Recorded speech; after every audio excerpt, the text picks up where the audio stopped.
Welcome to Shineology 135, everybody. Are we now live? Yes, we're live. I'm going to play a little music for you. I'll be right back. They said don't ask questions. They said don't turn up the heat. That's a good tune right there Pressure now. makes power. And fire reveals what the dark tries to hide. If you can't handle the burn, step away from the steel. Drip, drip. Black label proof in a mason jar glow. Backwoods fire with a cold winds blow. Talk that truth, let the whole world see. Shineology, no apology. Drip, drip, copper core sing. Truth too strong for a watered down thing. If you can't take heat, don't step in the light. We cook all day, we debate all night. Freight not calm, but the mind stay sharp. Blueprint thinker with a rebel heart. Low tone wisdom like a midnight creek. If you're looking for sugar, we don't speak sweet. Match get stirred, backs get pressed. Pressure make diamonds, truth get stressed. Drip, drip, drip, drip, drip, drip. Roy Verner bring history weight. White oak barrel, see your fate. Old soul mind with a motor sight. Moonshine glow in the dead of night. Blueprint roots in the Appalachian dirt. If the lie too thin, we peel that shirt. Straight jacket snap like a back road trap. Say it too raw, we ain't taking it back. Mic check thunder when the bass drop low. If you're faking the game, better lay down slow. No filter lens, no script to scene. Just outlaw thought with a trap beat mean. Yo, Simmons spark with a short fuse flame. Talk too slick, better guard your name. Did it stop playing? No, it's still playing. Truth echo through the hollow wall. Ain't no water down, shine at all. Off of the deep with the shadows No more move. Pushing every line, they approve. Right here. Hands in the smoke filled room. Copper still humming. Prophetic tune. Dot connect. What a fire stay fed. Truth wake souls they thought was dead. Smoke in the bag. Right in the thing. Pressure make profit. Truth bring pain. Drip from the core. Hear that sound. Underground kings never watered down. Black label proof, let it burn inside. Backwoods niggas with nowhere to hide. From break not to the crew a line. Shine on. Why you kill this song halfway through? It just now quit. I'm sorry. I couldn't hear it playing on my end. It's something was weird or wacky when I shared everything. Anyway, I can play it again if you guys want me to. Nah, we're good. Yeah. All right. We're live. Yeah, we're live. We're going. All Welcome, right. everybody. Let's get the dumb fuckery going. What's up, Sean Steven Corson? Freddie Howdy, Picardo. hey, Freddie. What up, everybody? How are you, Roy?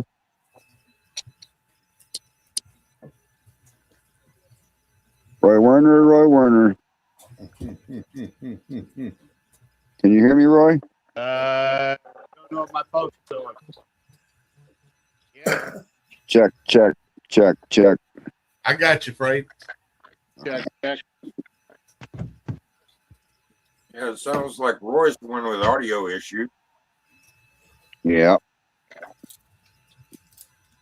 Nah, someone was calling me when you guys were just trying to talk to me. Oh, I gotcha. Call Luke. I don't know where Mom's at or what the fuck he is doing, but Luke called me.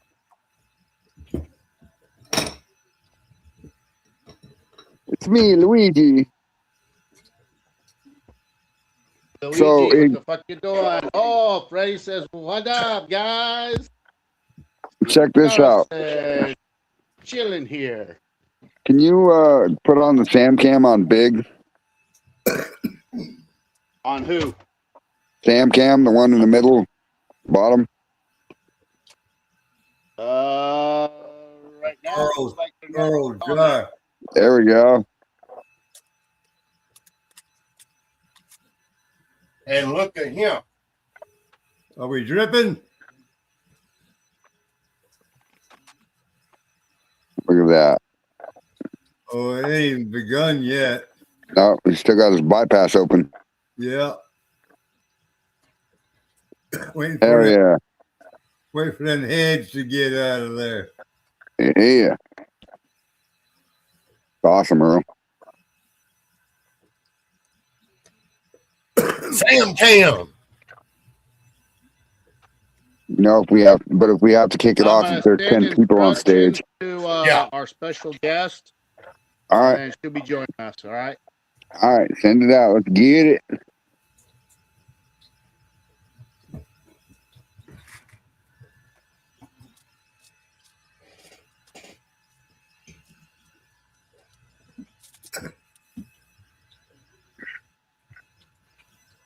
guys What's can up, Jamie? talk, you know that. What's Silence up, is Jamie deadly. Phillips? Well, silence is only deadly when it's a silent part. Silence is golden. Not I on can a only- podcast. That's deadly. I can only, yeah, I know. I can only imagine the silence between your ears sometimes, Phil. Uh, I'm just kidding, Phil. Jeez. Well, see, Phil don't know because he can't hear the sound that's between his ears. I love you, Phil. yeah, I like that song that got remade. It was originally a 60s song, then some modern group renewed it. I think. Sound of silence. Yes, the sound of silence. That's Yeah, that's originally with Simon and Garfunkel, and now Disturbed. Yeah. Yep. Freddie Picardo says, let's get this sip party ready or started. What's up, Jamie Phillips? Oops. Damn it, I didn't mean to share that. I'm sorry, guys. I hate that stupid shit. What stupid shit? I shared it says afraid not, check out new to streaming to look and level up, check out StreamYard. Yeah. Whatever, I hit the wrong fucking button. Advertisement. Yeah, and it spams our damn comments. It's stupid. What is it, my Daisy baby? Yeah. You've been laying up all day. Now you want me to pet you? Oh, why is your belly all wet? Is it raining outside? No. Why is your belly all wet? Is it hot there, Earl?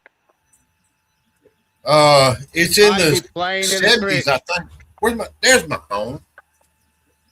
In the 50s, you said? It was right at 80 today. It's 74 right now. My dog one time when she was littler, or not Jackson, but the one I had before him, she would spill her dog bowl and lay in it to cool off. Well, she gets out there around that sawdust and stuff from us cutting firewood, and I guess little bugs or something, or it makes her itch, and she'll lick your belly. Oh, I got you. She's supposed to be an inside dog. Yeah, tell that to a dog, right? Oh, y'all remember that big ass rat I caught in my pickup? Yeah. Yeah, I caught another one in my pickup. really? What Yeah. the fuck? Is it a rat rod now? I guess so. Painter's Edge. What's up, lady? Hey guys. She changed the color of her hair. Me? Yes, you did. Yeah. No. Trying It's to the same beat it. color. I got rid of the grays, but it's still the same color.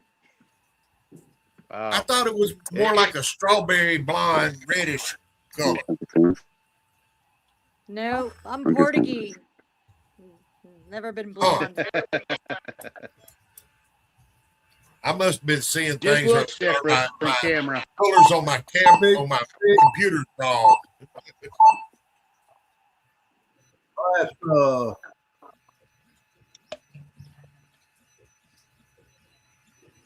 There we go. I changed the banner. Now it says Sunkist Orange in the house. left. How you doing? I'm good. I could use summer right now instead of the snow outside. Yeah, Yes. right. I mean, I Weather's know just- y'all got snow for a lot, but it's like What's up, David? you guys could keep it, but then we got a couple inches, and it screwed up the planes and everything else. My mom was trying to fly out; she had to wait like 3.5 hours. Oh, It was a disaster today. Weather's just right here. Yeah, where's that 64 at? degrees right now. It's like 31 here, I think. what is the temperature? I'm Yeah, we enjoying my hit nice warm 76 weather. day here in Nebraska. Nice. We usually have one more cold spell before Easter. We're sitting at 55 right now. Heck, I've seen it go. snow here in Mother's Day. Yeah. I seen it snow in Wyoming one time in July. I've seen it What? 30 miles Yeah. away from me. I hunt a lot there in Wyoming. I know you do. I like it. Lots of Beautiful little there. road goats. I've Lots of seen little it road snow goats in around. Miami. Yeah, I always tell everybody that comes hunting in Wyoming, I said, you didn't bring a gun, did you? And they're like, why is that? I was like, you can hit the motherfucker with your truck. Yeah. And a lot of them get killed that way. Nice bucks. Yeah, they do. That's Clint usually says the it's best almost ones 80 too. degrees. Yeah. Where do you usually hunt there? Or is that where you're from? I originally born and raised in Wyoming. Nice. Yeah. Now I'm a We Kentuckian. hunt. We usually hunt over by the Ferris Mountains or up in Thermopolis area in Owl Creek. Oh, yeah, I used to go to Thermopolis all the time. The hot springs. Yeah. Yeah. I could should use a hot start spring drinking right in now. 5 minutes. Yes, me too. What, Earl? I should start dripping in about 5 minutes. Oh, that you're weird? running, huh? Is that what your gyno told you? I'm glad I don't have to go see any of those anymore. Yeah, I just had to start going to see them, you know.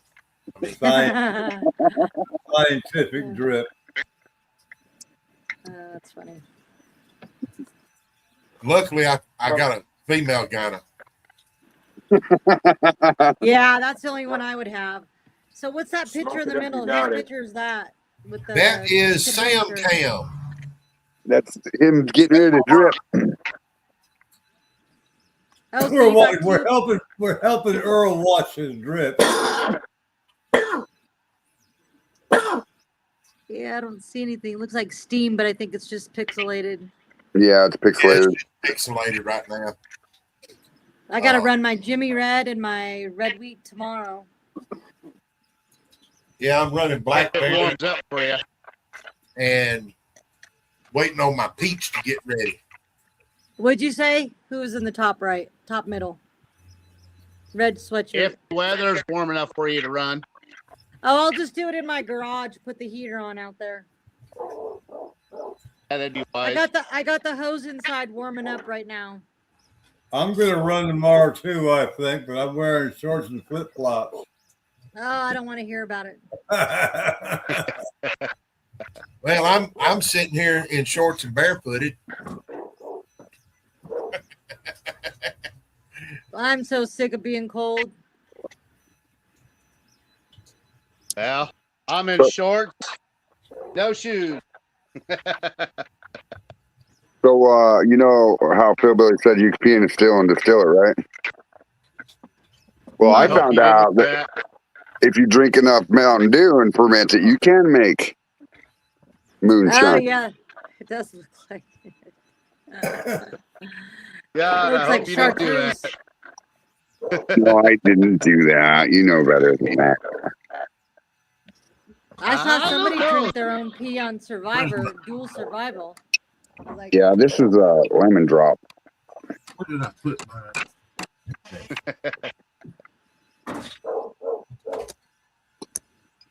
I usually don't drink colored liquor.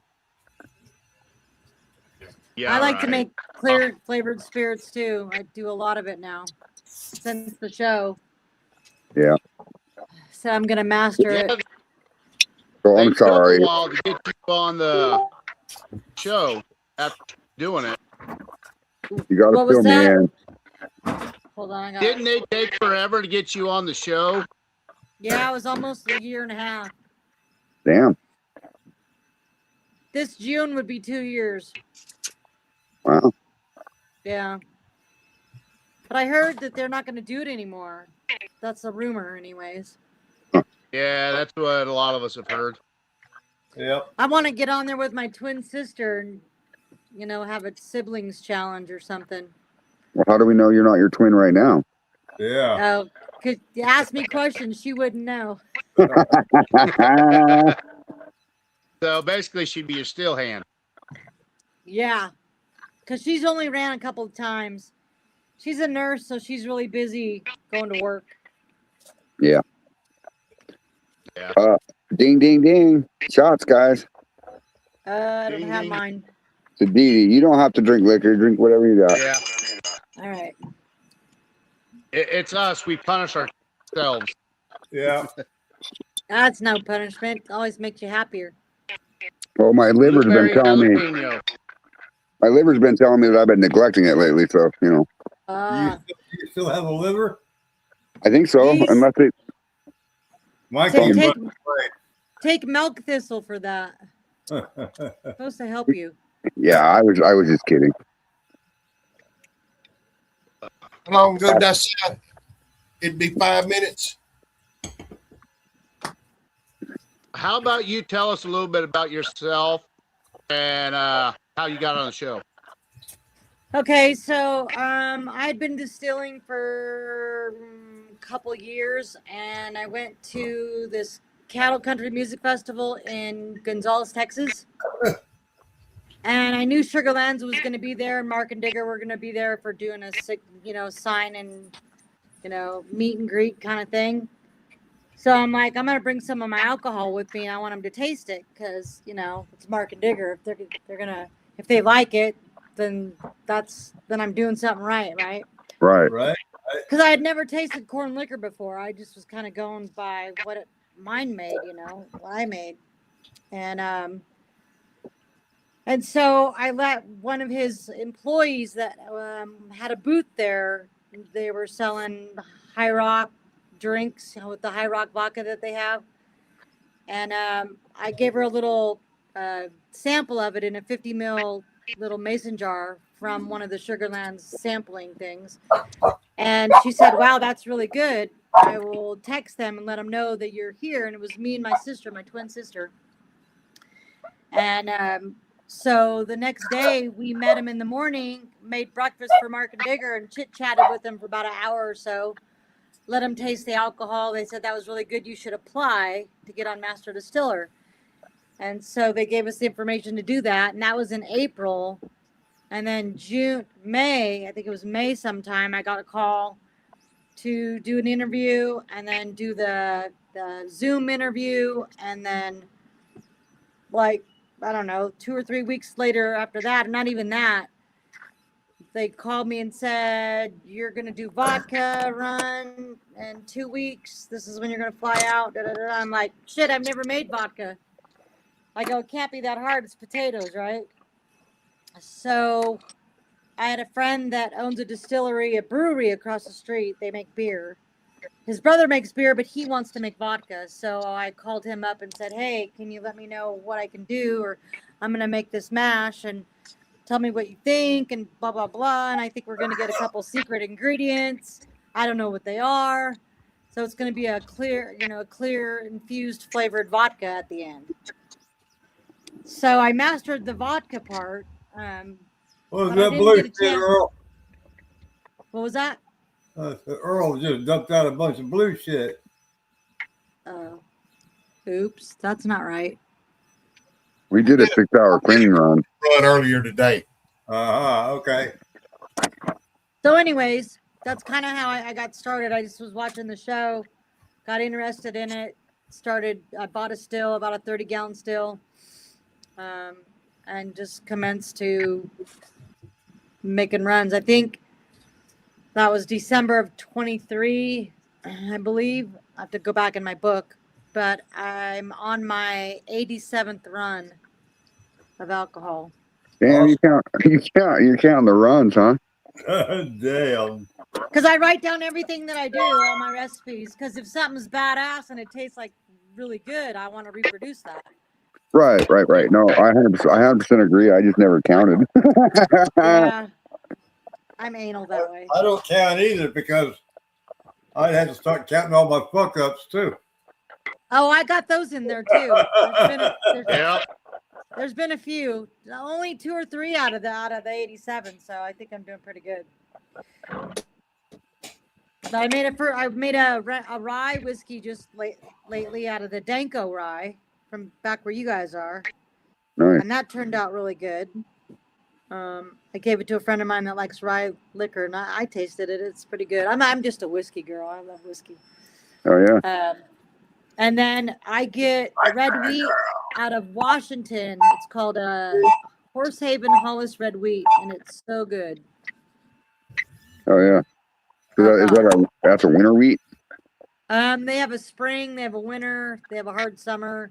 Depends on when they grow it, but it's a red wheat, and I don't know. I haven't tasted any other wheat really. I haven't made a lot of stuff with wheat, but their wheat, and it's got such a sweet back to it when you drink it. It tastes like you're eating cereal. Yes. I love really wheat. Good. Yeah. And so then I decided, I love Jimmy Red so much that I'm like, I'm gonna mix those two together. Right? Yeah, Jimmy Red corn. I love it. And so I mixed it together, and it was so good. It was like a corn up front and a wheat back, and it was just like, oh my God. My brother tasted some Jimmy Red that I made for the first time today, and he really likes it. And I've only got 10 more pounds of it. Oh no, you better go get some more. Where do you get yours from? I got this from I believe it was Tom Crum. Nice. But I've got my other grains that I've got right now from MBS Seed up in Dallas. That's where in Texas. Yeah. Yeah, that's where I got mine. That's where I get mine from. Corn. Yeah. Right. Well, every time I click on the Jimmy Red, out of stock. Damn. Well, they have it now. I checked on them. Oh, they do. They have it now. I'm going to Texas in the end of March to go hunting. So maybe I'll stop by instead of having to pay whatever it is, $80 or something to have it shipped. And they also had Trucker's favorite white corn too. Oh, is that good? Yeah, I have white. I have a bunch of white and yellow and blue that I mix together. It's out in a barrel. Yeah, they've got two kinds of blue that I saw looking at it yesterday. And right now, their stock is full. They have it. They have everything. Nice. They was out for a while, a Bloody Butcher, and they was out. I haven't used Bloody Butcher yet. I don't know how the difference is between that and the Jimmy Red. Well, the Bloody Butcher has more of a grassy taste than the Jimmy Red does. Oh. But they're both good. I love them both. I mean, I like the taste of grass. I used to eat wheatgrass shots. Right. Now everybody would go, "What's it taste like?" Grass. Yeah. It gives you energy. It tastes like a carrot. What do you think? Yeah. It's like a carrot. It's time to start collecting. But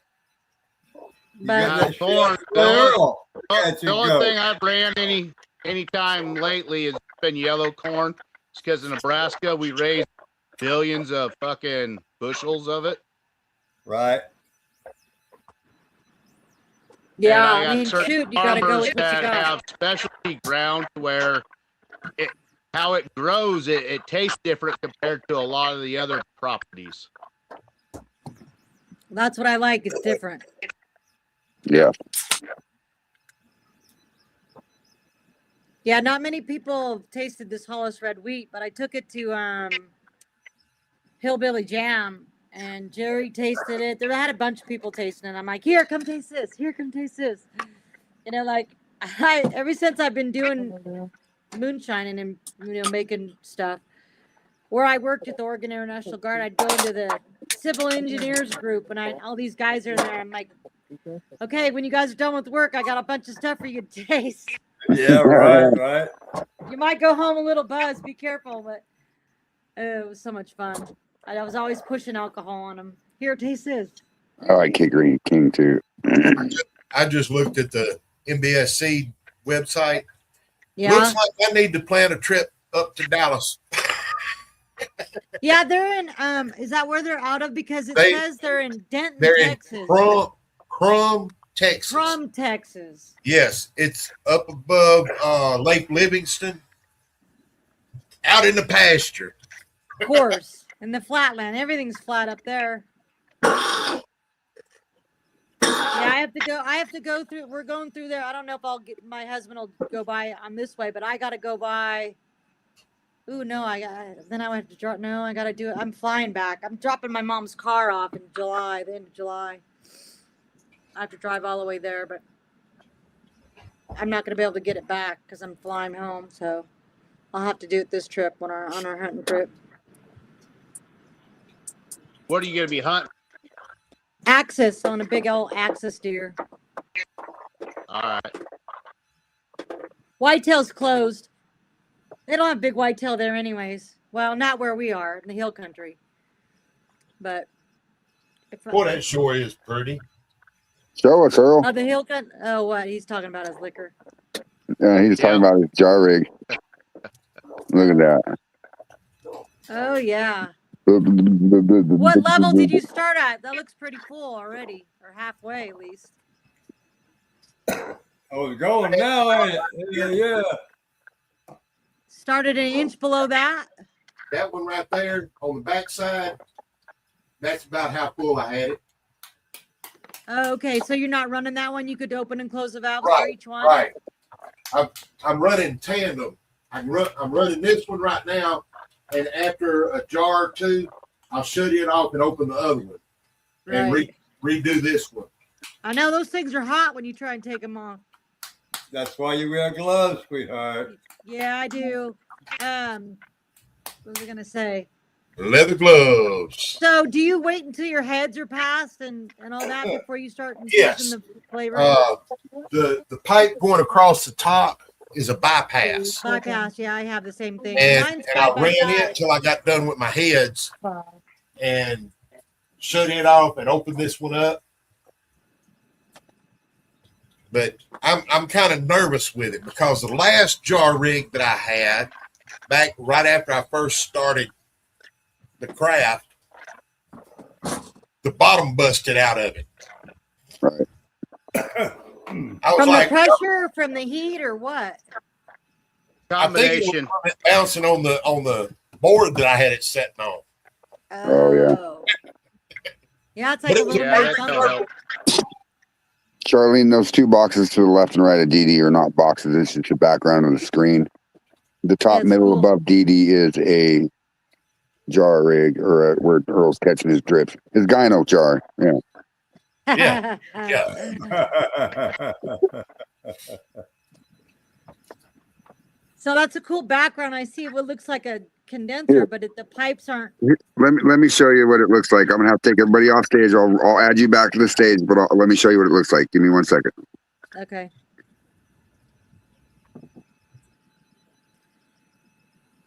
Everybody gonna go backstage.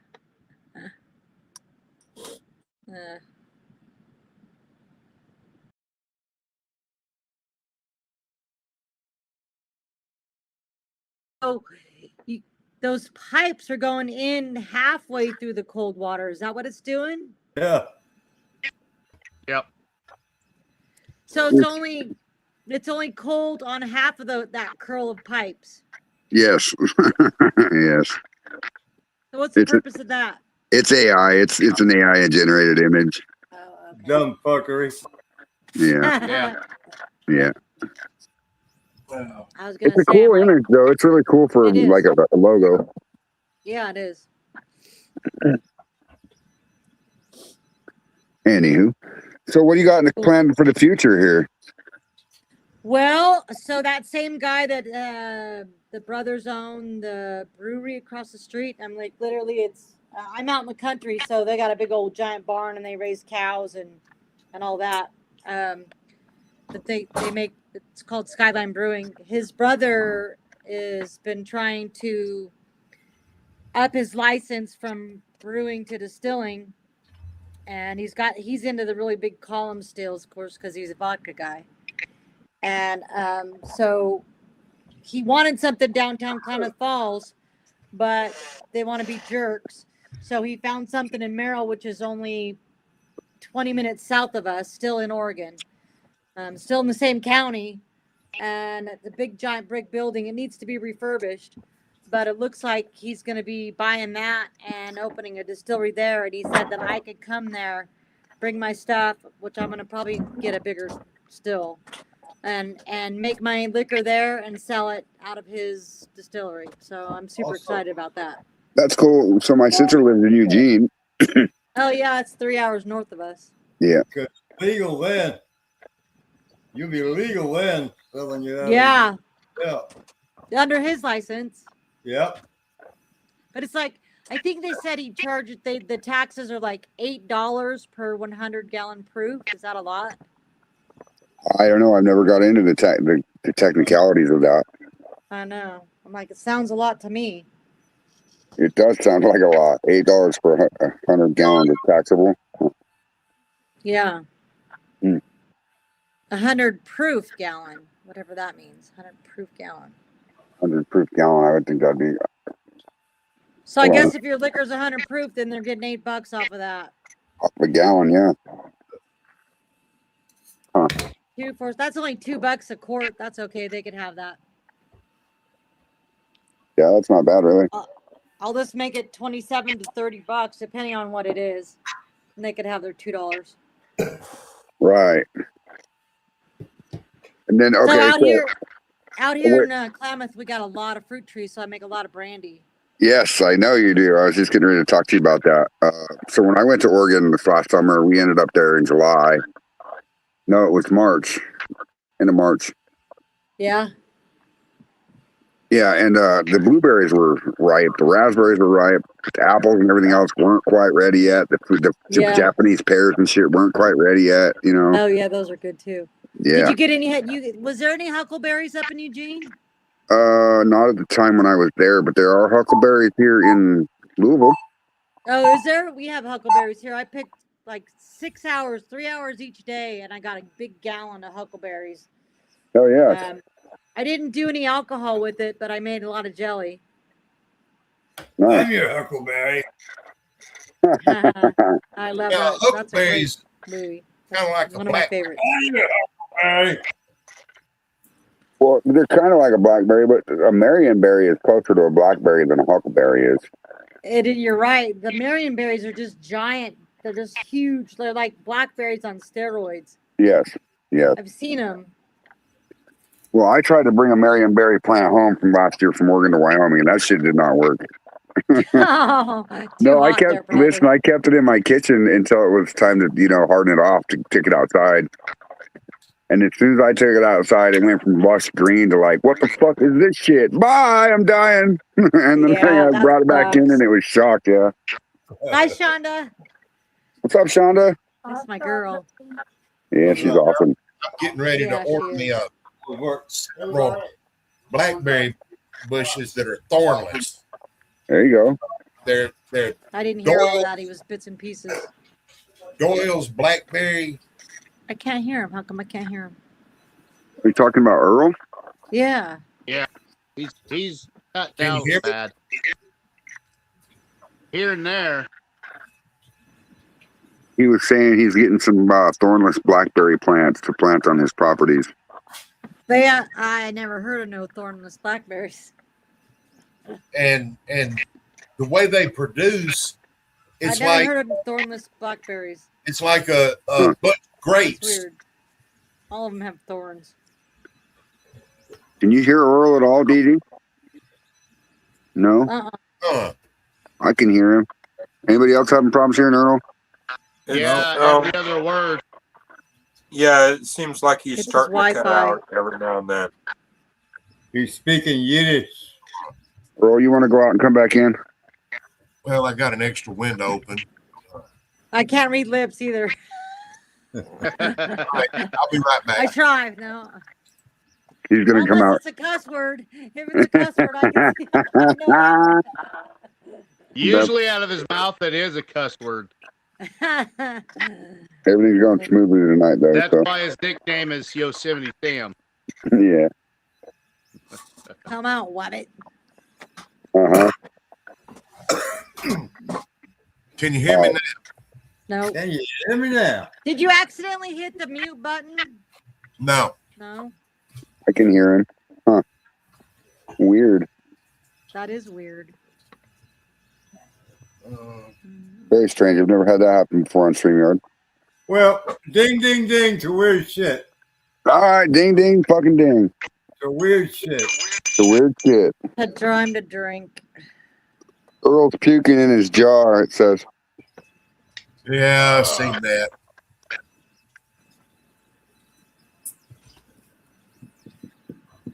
What's up, Morgan Stewart? Oral's puking in his jar. Yeah. Oh, he is. Oops. I knew that one jar was getting a little full. Yeah, let it run its course. See what it does. It looks clear now. Yeah. Hell, that jar might taste good. You never know. Yeah, really. Don't. Hell, I'd It'll screw that. taste I good, would. but the one thing he needs to do, he has to slow down that because it's going too fast. Slow, Also- low and slow, baby. Get it to go With the clear jar rig, again. that's what you have to do. You have to Yeah. go slow with the jar rig. Hmm. Because you're double distilling to begin with. Exactly. So I have one that Kevin made me, and it goes in between my thumper and my condenser. Yes. So once I get out of my thumper, then I go into the first jar, then the second jar, and so it's 4 times distilling. Right. But I don't like to do it too much because I don't mind the high proof, but then it's taking my flavor away. Right. You know, even though I've got flavor in the still, I got flavor in the thumper, and I got flavor in both the jars. Just remember, if you I run think fast, he's running some jelly that's If you- in there that he had If- made previous. So it's pulling out different flavors. if you just remember, if you run fast, you save on flavor but low on proof.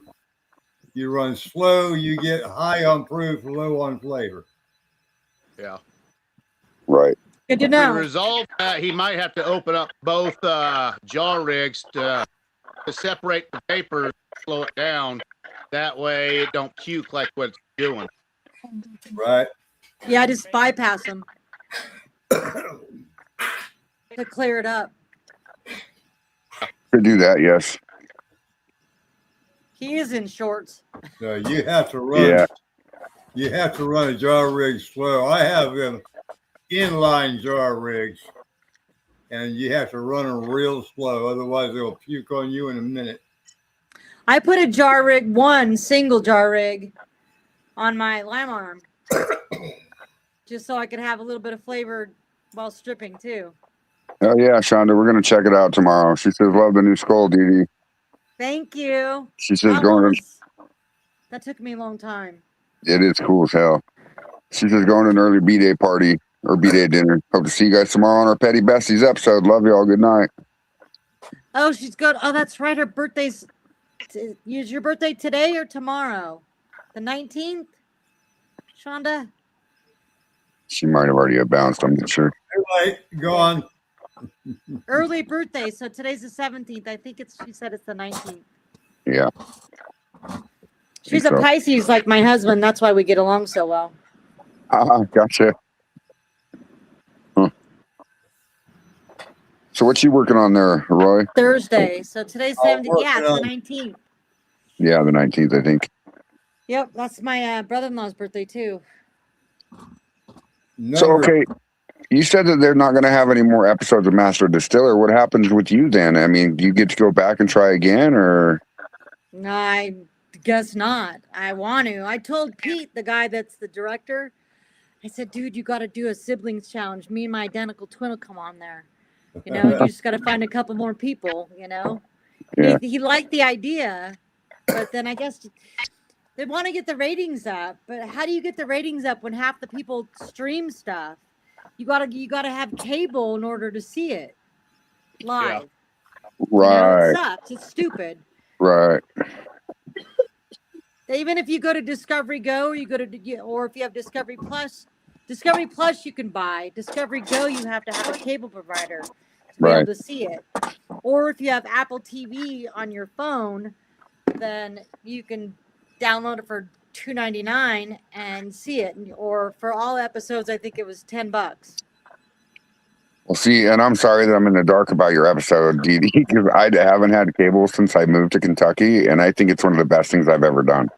Well, yes, because it's too expensive through cable. I agree. Well, and I mean, it was a complete accident, too, because when I went to move my 75-inch TV from my house in Wyoming, I went to slide it down the hallway. I kicked the fucking vacuum. The vacuum jumped sideways and hit the middle of the screen, shattered the fucking screen. The TV was only less than a year old. Oh, So I said, fuck it, and booted it through the hallway and left it there and came here, and I never bought another TV again and hooked it to cable. So, I mean, I don't miss Yeah. TV, but I miss Master Distillers, and I won't miss watching Moonshiners for sure, you know? yeah. And Forged in Well, you can stream Fire. it. It'll be on Discovery Plus pretty soon. I mean, if you have Discovery Plus, you can get it, you know. I just watched Moonshiner 6 last night. Oh, yeah. Well, ironically, you say that. Next Sunday, we're gonna have Jerry Benson on our podcast. No, Jerry, yeah, he was just Oh, yeah? little. Awesome. He was just on a little podcast where he just talks with people. I just was on there That's cool. before I was waiting for you guys. Yeah, he does that every Tuesday before the show. He always goes on. Yeah, That's cool. he's a That's great one guy. that he told me about. He He's made a me a great cool guy. holder from my Yeti That's awesome. out of copper. Oh, I'm sorry. Shonda said Thursday, Dee Dee. Yeah, the 19th, because Yeah. today's 17th. Yep. David Dan says smoke break, Phil. Smoke break. He's coughing. Phil, you're out of wood. Another one, Phil. He's hacking. Yeah, he's puffing on that THC vape. I got one of them. He's gonna make me cough looking at him. Yeah. Right?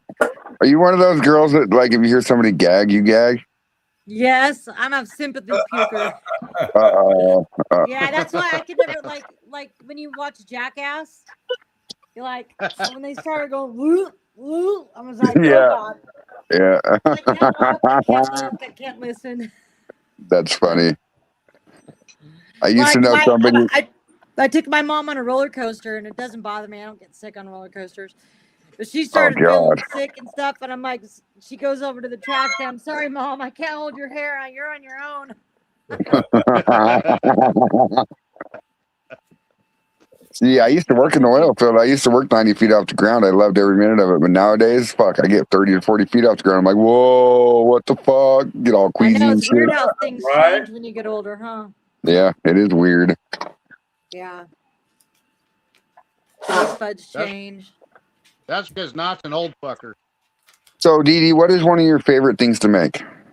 Oh, If you made it and you drank it, what would be your preference? God, there's so many. I like it all. Probably my red wheat and my red corn mixture. Sounds delicious. What kind of It is. what you got there, Stray Jacket? Ooh, nice. Another burn? Hell yeah. Let's see. So 6. Oh, Ooh, 5. There you go. I'm trying to put them on big screen. Can you help me out, Roy Warner? That looks Yeah. cool. I couldn't I was click just it. stuffing my face. You're good. Oh, wrong guy. Come on. There we go. There we go. There we go. Let's keep the dumb fucker to a minimum. Straight Jackets Moonshine, Triple X, baby. That's great. That is great. Those are cool. Those are cool shit. those are the wooden ones. And then I also have slate. Oh wow. Fuck around and find out. That's awesome, dude. Is that right? I gotta tell you guys a funny joke. Well, it's not really a funny joke, but it's something funny. So I guess I was told that when you first get a still, you gotta do a sacrificial run, right? And you're not supposed to drink it, you're supposed to throw it away. At least that part I heard. I don't know about throwing away liquor. I have a hard time doing that. Yeah, it's So I not went- all true. Okay, good. Because I didn't follow all the rules. No, listen, I didn't either. So on my second still, my 20-gallon that I have, I went over to Tractor Supply and I got this stuff called Cluck. And it's organic chicken feed, but it had like corn, oats, barley, rye, and peas, I think. And I bought a 10-pound bag. And I go, I'm going to just distill this, right? I'm just going to ferment it. I mean, I ground it up in the mill and I fermented it and ran it. Of course, I ran a lemon vinegar run before that and steamed it all off, you know. And then, hold on one second. Oh, wait. How do I stop this? Grab a hammer. Grab a hammer. I know. I gotta. That was my issue at the beginning of the show too. Hold on one second. I just gotta open the garage door for somebody really quick. No worries. And then No worries. don't forget where I left off.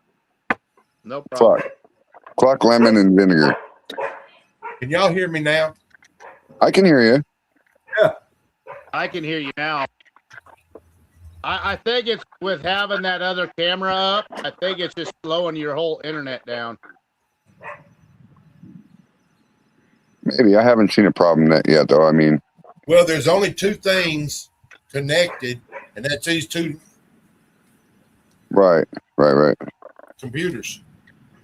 I know, but with right now, it's prime time for everyone in the world to be, and especially the United States, to be on.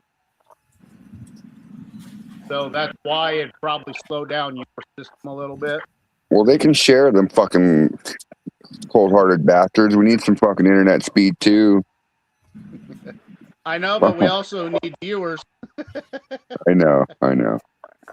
Tell you, since I changed my internet, I haven't had as many problems as I used to. The only time I have... Who we got? Come on. I have noticed that, Straight Jacket. Hey. Phil, Yep. do you have wood to burn? Yeah, and I'm going to start a fire here in a little bit. All right. Okay, so let me just finish this story. So, All right. anyways, You remember where you were at? Vinegar, water, and cluck. yeah. So I ran it and it was so good. I'm like, there's no way I'm throwing this away. I'm sorry, I'm drinking it. So I called it chicken feed, I think, or something like that. But I should have called it like cluck you up or clucking. Hell yeah.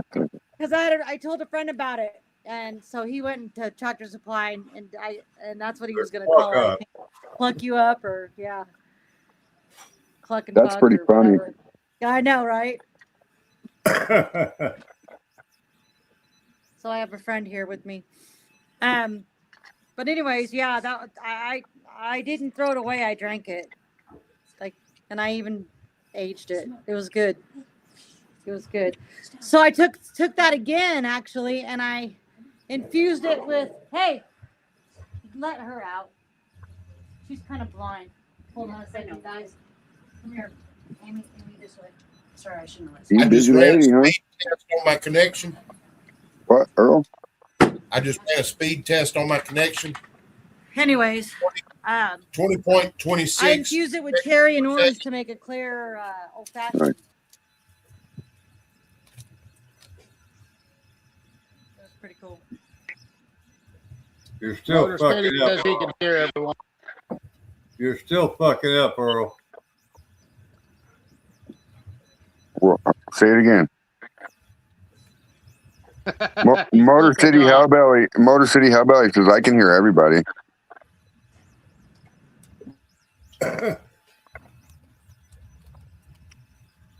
So you ran it again? What's up, James Aubrey? Wow, Jimmy Crack Corn in the house. wasabi. Hold on one second, guys. No worries. No problem.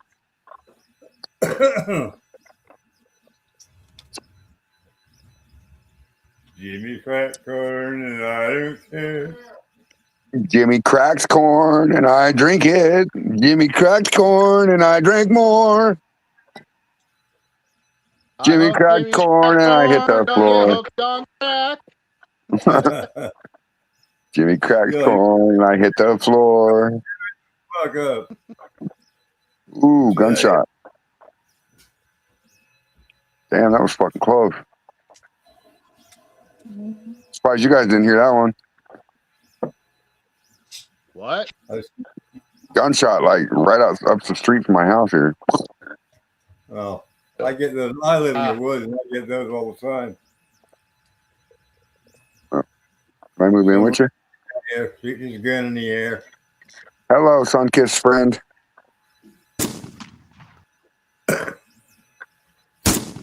Hey, Fred. I just remembered your house, and being where you are and that gunshot, I would say you're lucky to have a brick building, a brick wall. That's only in the kitchen, though. All the rest of it's vinyl and wood. I thought it was brick all the way around. Well, there's brick No, out that's front. neighbor. There's brick out front where the porch is at, and then the front facade is like concrete siding. What's up, Chris Okay. Hayes? And then between there and the kitchen, it's vinyl. Here, you guys want to hear a song, Dee Dee? While we're waiting on you, can I play a song? Yeah, okay.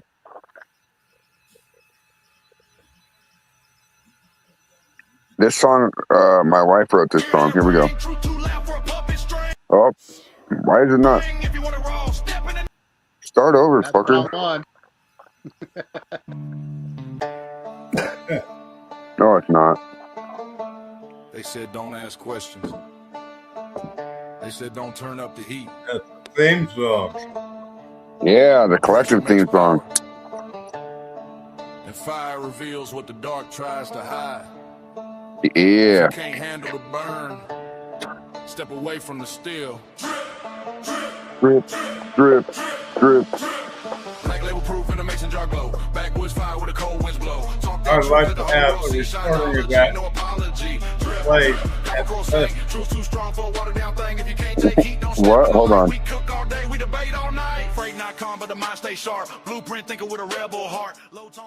What's that?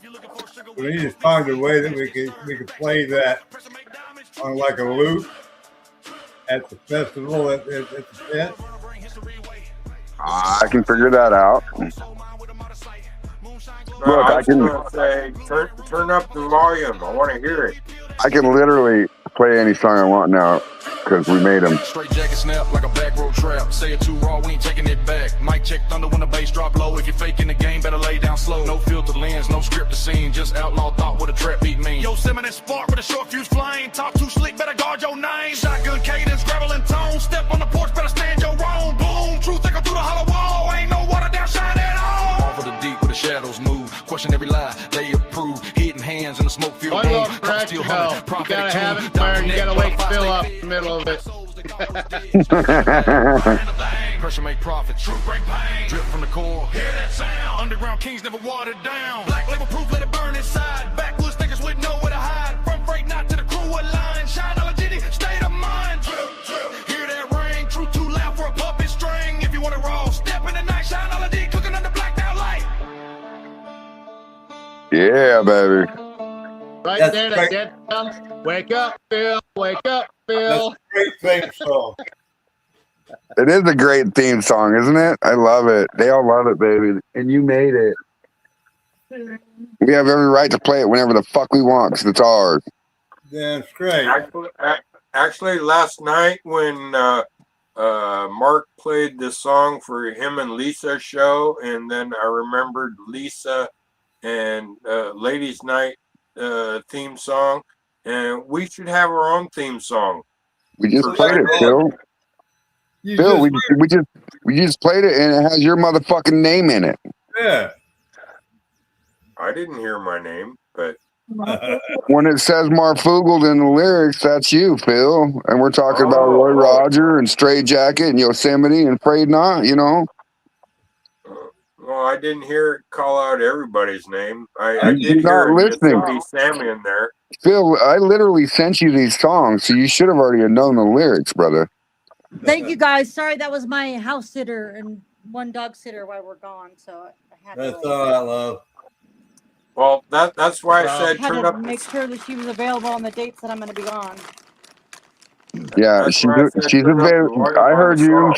She said she was available to date you. I heard that. What What? festival's I'm gonna be just at this kidding. year? I'm just kidding. Second Orange. No. So, what is your favorite thing to hunt? Ooh.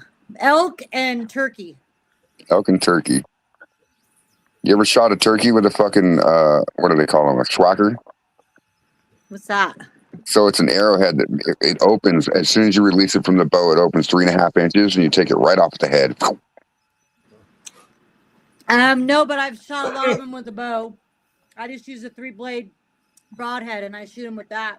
All right, check That this usually out. does the trick. I don't use the flu Probably ones that's I supposed was to break bones and all that. well, I don't know. I've never heard of that either. You mean one Mine of are these? just broadheads. It's a weird Yeah, kind of one. yeah, yes. Yeah, Damn they it. open Turkey up. I've schwacker. used them before. They have like a little rubber band. They hook into this little Where do you groove, get and then as stick- soon Yep. as the point hits, Yep. they open up. Yep. I shoot a Matthews Pink Passion. It's a Nah. pink and purple bow. Listen, I had a Matthews for a long time. I loved my Matthews. You could change it from 35-pound pull to 45 to 65, depending on what you're hunting. Yep, I had a PSE that I start. Well, I didn't start on a PSE. My first bow that I bought was a PSE, but my Ooh. husband gave me his old Carroll bow. I never even heard of it, and it was just a compound bow, no sights, nothing. I had to do fingers, and it was just instinctive shooting. And he said if I could hit a pipe plate at 20 yards every single time, he'll take me hunting. Oh, yes. And that was it. I'm You know, hooked, when I shot my Matthews and I was down in shit in Wyoming, I never used a peep sight. Yeah, no, I didn't either. I Really? just pull, and I just aimed my arrow Uh-huh. like throwing a ball, Yes. Yeah. So when I took my Matthews into a store in Fort Collins, Colorado one time and asked them to check it for me because it sounded like it cracked one day on me. And they were like, well, we checked it and everything's good. We changed the string on it. And I was like, okay, that's fine. And I was like, can I shoot in your guys' range real quick? He's like, sure, I want to see this. And I was like, all right. And so I walked in there and I grabbed my bow and I just started lobbing arrows. He's like, you don't use a peep sight? And I was like, hell no. And he's like, why would I? And he goes, what the fuck? Who taught you how to hunt, boy? So I bet you I can out hunt you. I bet you I can hit a fucking pumpkin at 120 yards. There's no way. I said, yes, there is. Right wind velocity and arc. You got that pumpkin. Yeah. He's like, damn. Yeah, you just shoot instinctively. I mean, you don't need a peep sight. That's just more shit that can go wrong. Like peep sights are great, to see your pins if you can't see Hold on one close up. second. James Aubrey says, oh shit, she has an outfitter. Told y'all Sunk is the badass. Sounds like she needs me to make her a turkey call.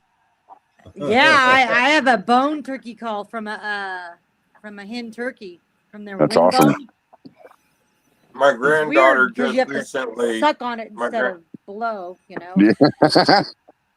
My granddaughter just recently but took it's a up cool archery, call. I mean, it and I works really told her, since my granddaughter Yeah, took I up love archery, turkey call. I love turkey hunting. I'm They, gonna give my bow to my I used to have the granddaughter. brown and white turkey in this big giant 20 by 20 cage up in the mountains where we lived in Livermore, and he used to call in all the wild birds. In Colorado? Cool. And up in Livermore in California. Oh, I thought you were talking about Livermore, Colorado. I was like, there's no fucking way you live that close to me without me knowing it. Oh, there is a Livermore in Colorado. That's right. Yes. There's one in where else is there one? I think there's one in Texas too. Huh. Texas I is so used big. to They work got in so Livermore. many towns. When I lived Kiss in on the sun California, I kiss. used to live in or work in Livermore. That name is after my bug, my little orange bug. That's awesome. 50/50 bar. Yeah. I got tired of being hacked under my name and all this high school people, and I'm just like, It still fucking happens, and that's exactly why I fucking made my name Frayed Not so nobody could find me. yeah, I know. That's exactly why I did that. My sister's Anyway. bridal gate owner. Shots, fuckers. Shots. Ding, ding, ding. All right. So I made I got 35 pounds of blueberries from my neighbor, Oh yeah. and they were frozen for a while, which is good because I think you pull more sugars out when you freeze the fruit first, and then you distill it. Actually, so there is a technical term for that. I don't remember what it's called, but what you're doing is you're breaking open the fibers inside of that fruit and releasing them sugars. Yes, Yeah, by and it freezing works. it. Same with like when I'm doing extracts. I don't do just the fresh, like when I'm getting the peel Like off the one orange thing or the banana lemon. turn I black. dry it out first, and then I Right. reconstitute it, Right, and it seems to taste a lot better. right, right. I don't need to know the exact science of it. I just know that it works. Yes, and no, listen, you can literally go. Yep, You it can works. literally go right now to Walmart. Any one of you viewers can go to Walmart and buy bags, 9-pound bags of fucking mixed fruit. Take it home, fucking ferment that shit, and make wine out of it and make liquor. Like it's that easy. I did, and that's exactly what I did. So, anyways, her fruit was fresh, but it was in a big giant box, and I froze it. It was in a bag. It's 25 pounds. And I'm like, oh, what do you want me to make of this? She goes, do a blueberry lemon. I'm like, okay. So I fermented it, and I got it down to 1.000, and it started at 1070, I think it was. Perfect. And yeah, so I got like 9 point something ABV, and I tasted it. I was like, damn, this shit's good. I think I just want to drink it like this. Yes. So I only took out like 3/4 of a gallon, and I clarified it 2 or 3 times just to get the sediment out of there, and drank that. And oh my God, stuff was so good. It was 20 proof friggin' wine. And then I go, shit, I got to make more of this. And then the next blueberry I made kind of was the same thing, frozen blueberries from Walmart. And I let it get down to 0.999, and it was a little more dry, which I didn't like as much. I liked it better at the 1.000, where it still had a little bit of sugar in it. Yes, I agree. It still wasn't a super dry like a cab. The cab, when you drink a cab, it like takes all the saliva out of your mouth. Well, so on that note, now drink of water afterwards. Now that you're talking about that, Sunkiss Orange, have you ever made what I call an over alcohol, like a high yield? Okay, so you can take sugar and make like a 1.1, right? ABV. Yeah. In your fruit. And you can bring that down to 1.02, 1.03, and then pull it before it ever goes dry. And you still have that sugar and that flavor and the ABV that you're looking for without it going dry. Yeah. Is that with the specific yeast, or is it just timing? You just got to yank it. So I use a combination of 50-50 deity and EC 1118 on everything I ferment. Yeah. I started with EC 1118 for everything, but then I was making brandies all the time, right? Right. I made some grains, but I still use that same yeast.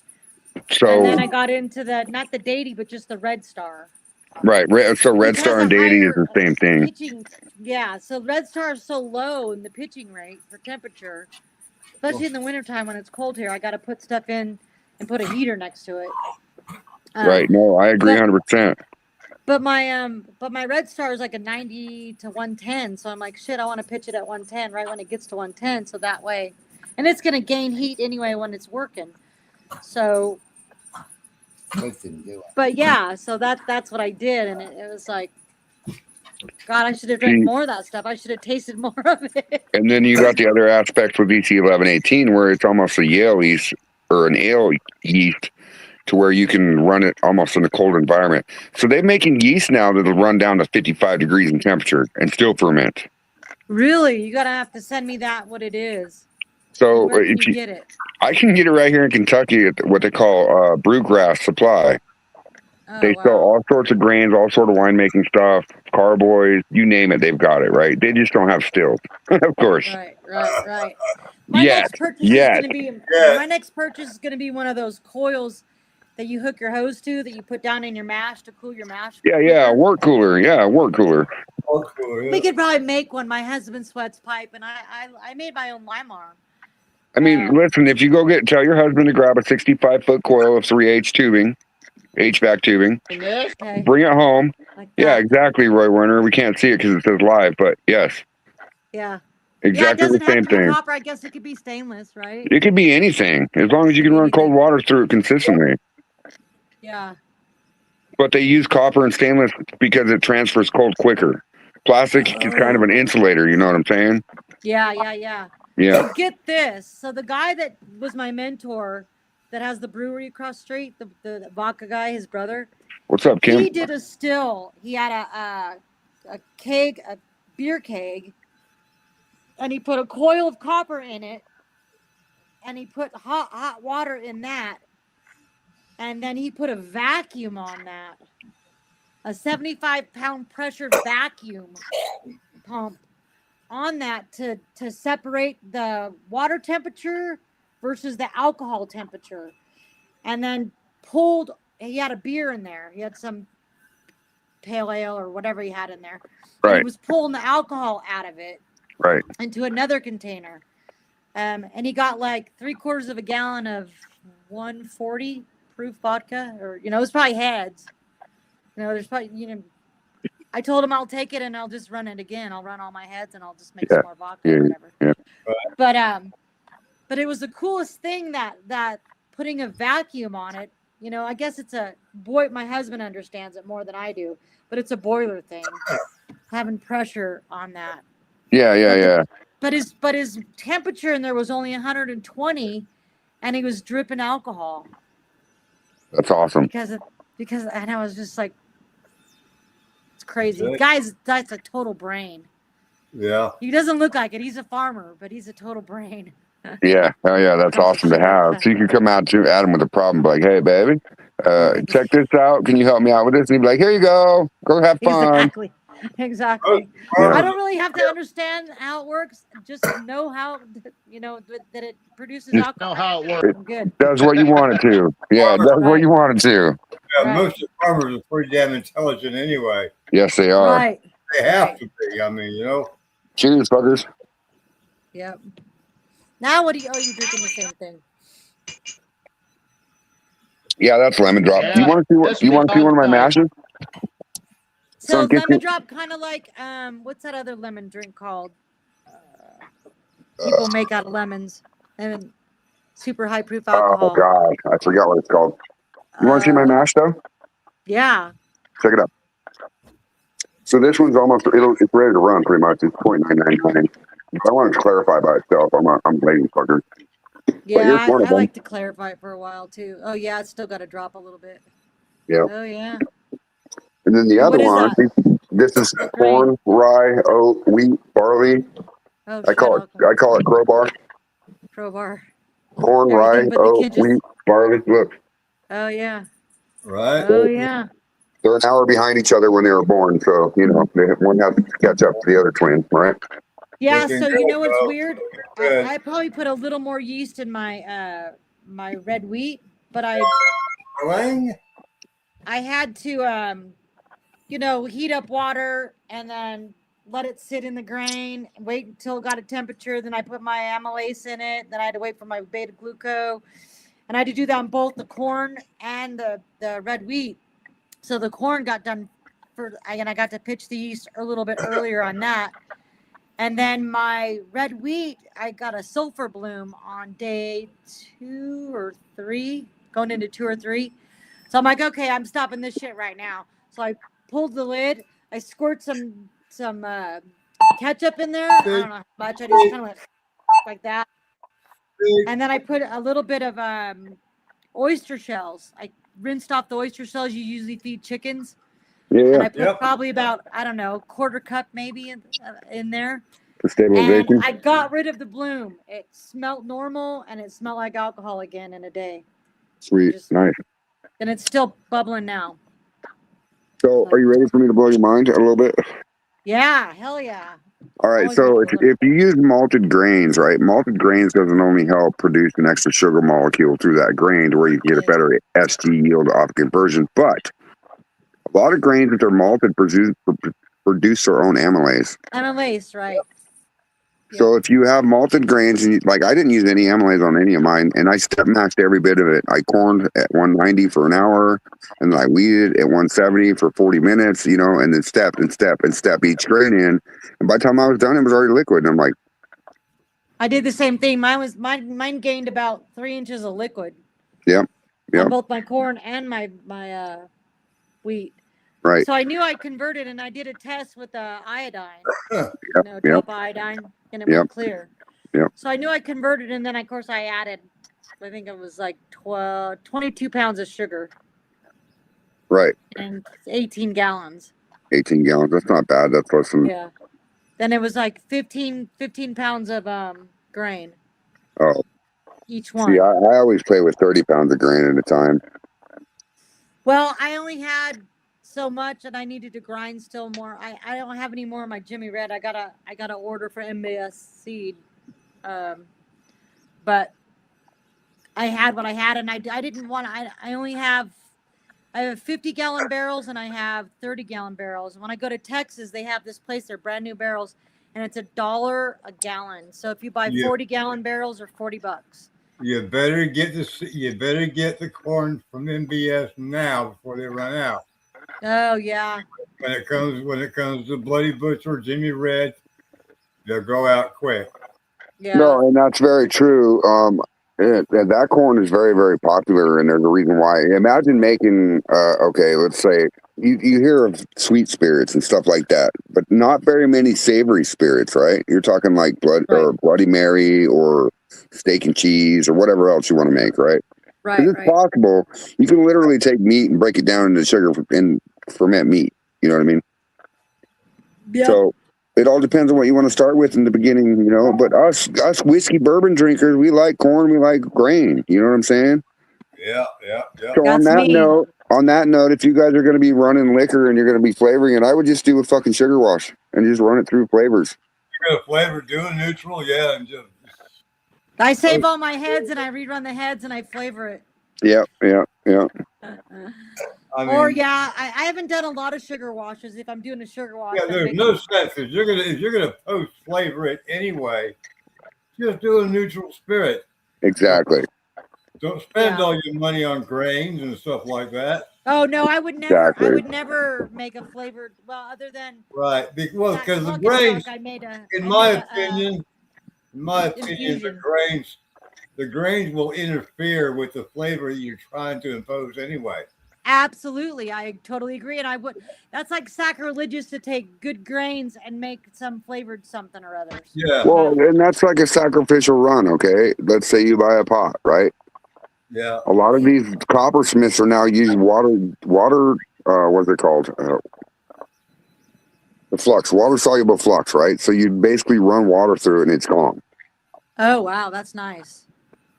So a sacrificial run, they say to run with vinegar and lemon or whatever for 45 minutes to an hour to wash the shit out, right? Let it steam. Yep. Right. That's what I did. Once that is done, and Earl's seeing this right now, you'll start getting a little bit of blue tint in the first run you make.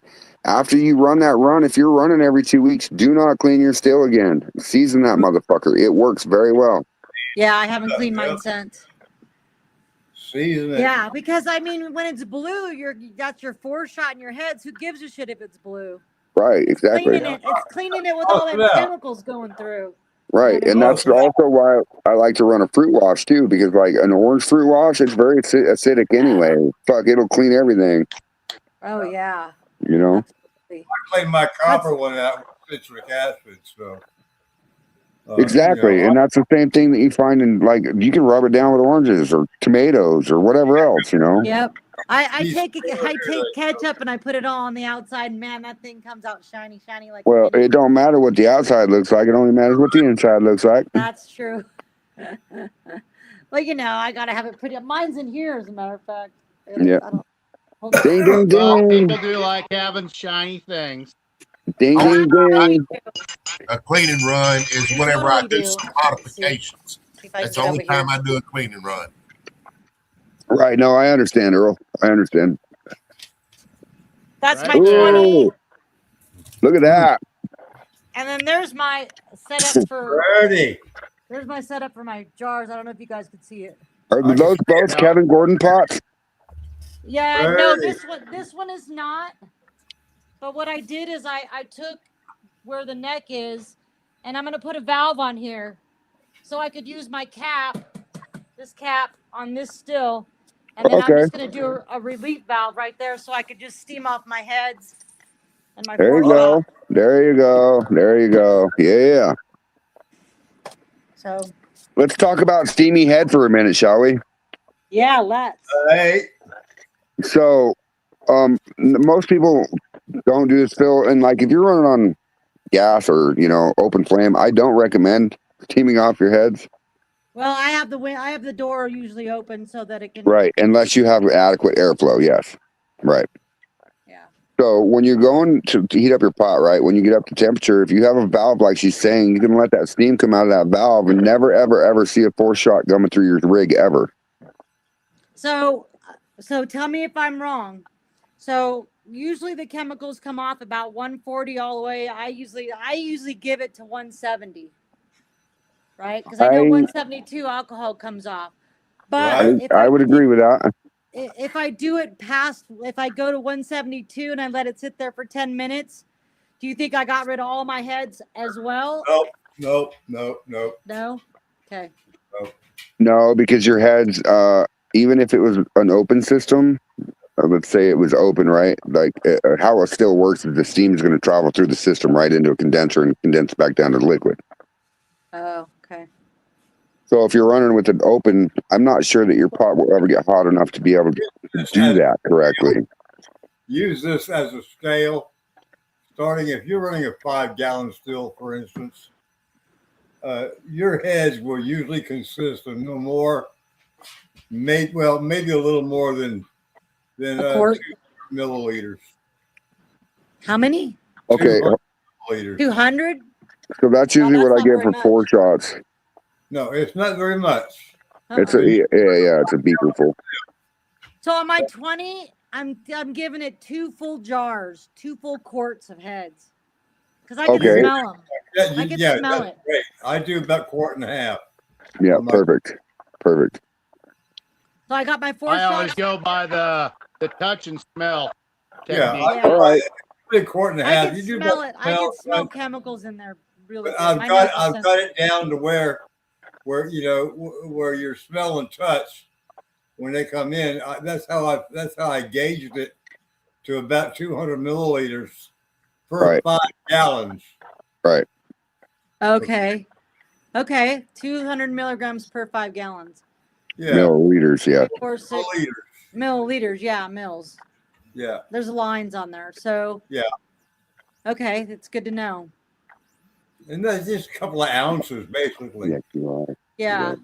Yeah, And then I usually air them out. I like the second jar of my heads. I air out my alcohol for 24 to 48 hours. oh, I do too with coffee. Yeah. Coffee food. Yeah, Yeah, and so I keep smelling that last head jar. I put the lid on, I shake it really good, and then I pop the lid, Right, and then I right. smell it again. Because I want to stir up all them chemicals and shit in there. Yeah. And if it smells better, then I might use it. But if it doesn't, if I have a hint of heads in there that I might forget it, I'll just rerun it and make it vodka. Yeah. Just because who wants to drink that stuff? I don't. No You one can wants totally to drink tell. that shit. Run it back through. Let's get All another. right. So on that note, check this out. I have an idea, and you guys tell me I'm a dumbass or not. You ready for this one? As we Yeah. all know it.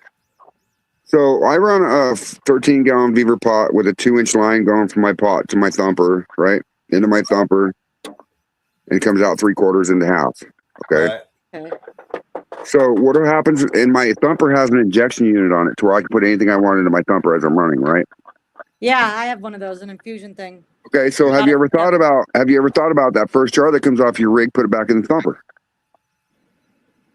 No, The I second- have.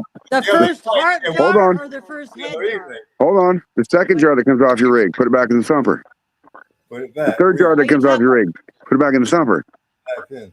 So you're just making a higher proof. Right. And you still, after you collect is it still heads, or once you get higher proof, does it become more tails at that point? Or I mean more hearts. More I'm hearts. sorry. Be Well, more hard. Yeah, Amanda always said if you run your heads, you're going to get more heads, but you're going to get more hearts too. So So I'm what saying happens? What happens if you do that? What happens if you run that I fucking think- jar back into the thumper? I think you're redistilling it and pulling more of your chemicals out. Right. So you guys think about that. I think first my jar, thumper's too small. it always gets put off to the side. No, it is not, Phil. Oh, are you talking about your first head jar, or you're talking about your 4-shot? So no, I'm not talking about 4 shots. I'm No, talking no. about as soon as you get past 4 shots, right? And then you get into your heads, right? And you put that jar back into the thumper and let that second jar collect. You see what I'm saying? Yeah, you're redistilling it. Exactly. Just like you would do to redistill the your way head. of So I I'm think you're gonna refining it. distilling, right? Another double. I think you're pulling more chemicals out of it. I don't know how much. right. More, you know We're what I gonna mean? find out because I'm gonna experiment with it. I've been doing that You're with losing my flavor. jar rig. Go ahead. Ding, ding, ding. Haha. Like when I did this last run of mine with the oatmeal raisin cookie, Oh yeah. Fucker. I would take like a half a pint of that, pour it back into a jar rig, mix up the oatmeal, the brown sugar, and the raisins, and let that sit for a second. Then I would shut down the rig a little bit, put the new jar on there, turn it up, let it work. Oh my God, it came out with so much more flavor came out of it because of it got to soak in with that alcohol for a little bit, and then it fucking distilled itself. Like you're making an extract, so to speak. Yep, exactly. Yeah. Yum. I bet that tastes good. How did it turn out? It turned out pretty good, but I got another batch I'm gonna rerun, and I'm throwing all that stuff back in there again. I'm gonna do the exact same thing, so I get higher level and more flavor. Yeah. Yeah, I don't I wait to put all the stuff in my thumper when I'm out of my heads, because I don't want all that good flavor, because it seems like, I know when I first started distilling, I didn't really infuse that much. I mean, I did, but it seemed like the first 2 or 3 jars really smelled good, but I couldn't get past the head smell. I mean, it had all the flavor there, like when you're doing watermelon and stuff like that. Like, I want that watermelon in my heart, not in here.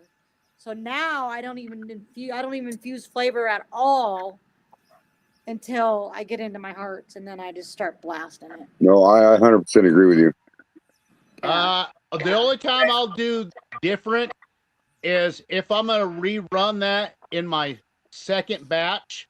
That way I get higher yield and more flavor. And that's what I figured out with this last batch that I did. Yep. Because that's where all the flavor is, with the heads. Exactly. So if I could pull all that extra flavor out after running the old head, get rid of the 4 shots of heads on this next batch, and then I'm gonna have all that extra flavor going through everything. So can we talk about tails? Yeah. So I usually don't, depending on what I'm running, I usually don't go past 80. And some people say you should go back down until, 70 or 60 or 50 or 40, whatever. I go down to 20. I can't get past that stinky locker sock smell. I don't get that. I don't get that at all, ever. With any kind of thing, any grain, any fruit, nothing? I've had it maybe 2 times out of 500 runs. Really? So the last one I went down to 70, and it was pretty cloudy. I use my tails down to the sweet water. I use that for proofing. Yeah. Yep. Instead of using water. So guess what I did? My 70 jar was really cloudy, and I'm like, but it smells and tastes good. I just didn't like the cloud, and I didn't want to pour that cloud into my good clear liquor. So I sent it through one of those water distilling things that you know when you go out hunting and you put the water in there and it has the little filter that's this big around. Yeah. And you squeeze it. It cleared up all that cloudness. All was gone. It was just a clear, flavored alcohol that was low proof. Actually, I'm not sure if you guys noticed or not, but if you set a cloudy jar on the counter for a while overnight, usually the cloud falls out of it. And then you can. Yes, but when you shake it, does it come back? Yes. Yeah. See, this But won't if you do that. see, if you use a conical, right? A conical, like let's say a bottle, let's say a water bottle, right? Upside down with a hole in the lid.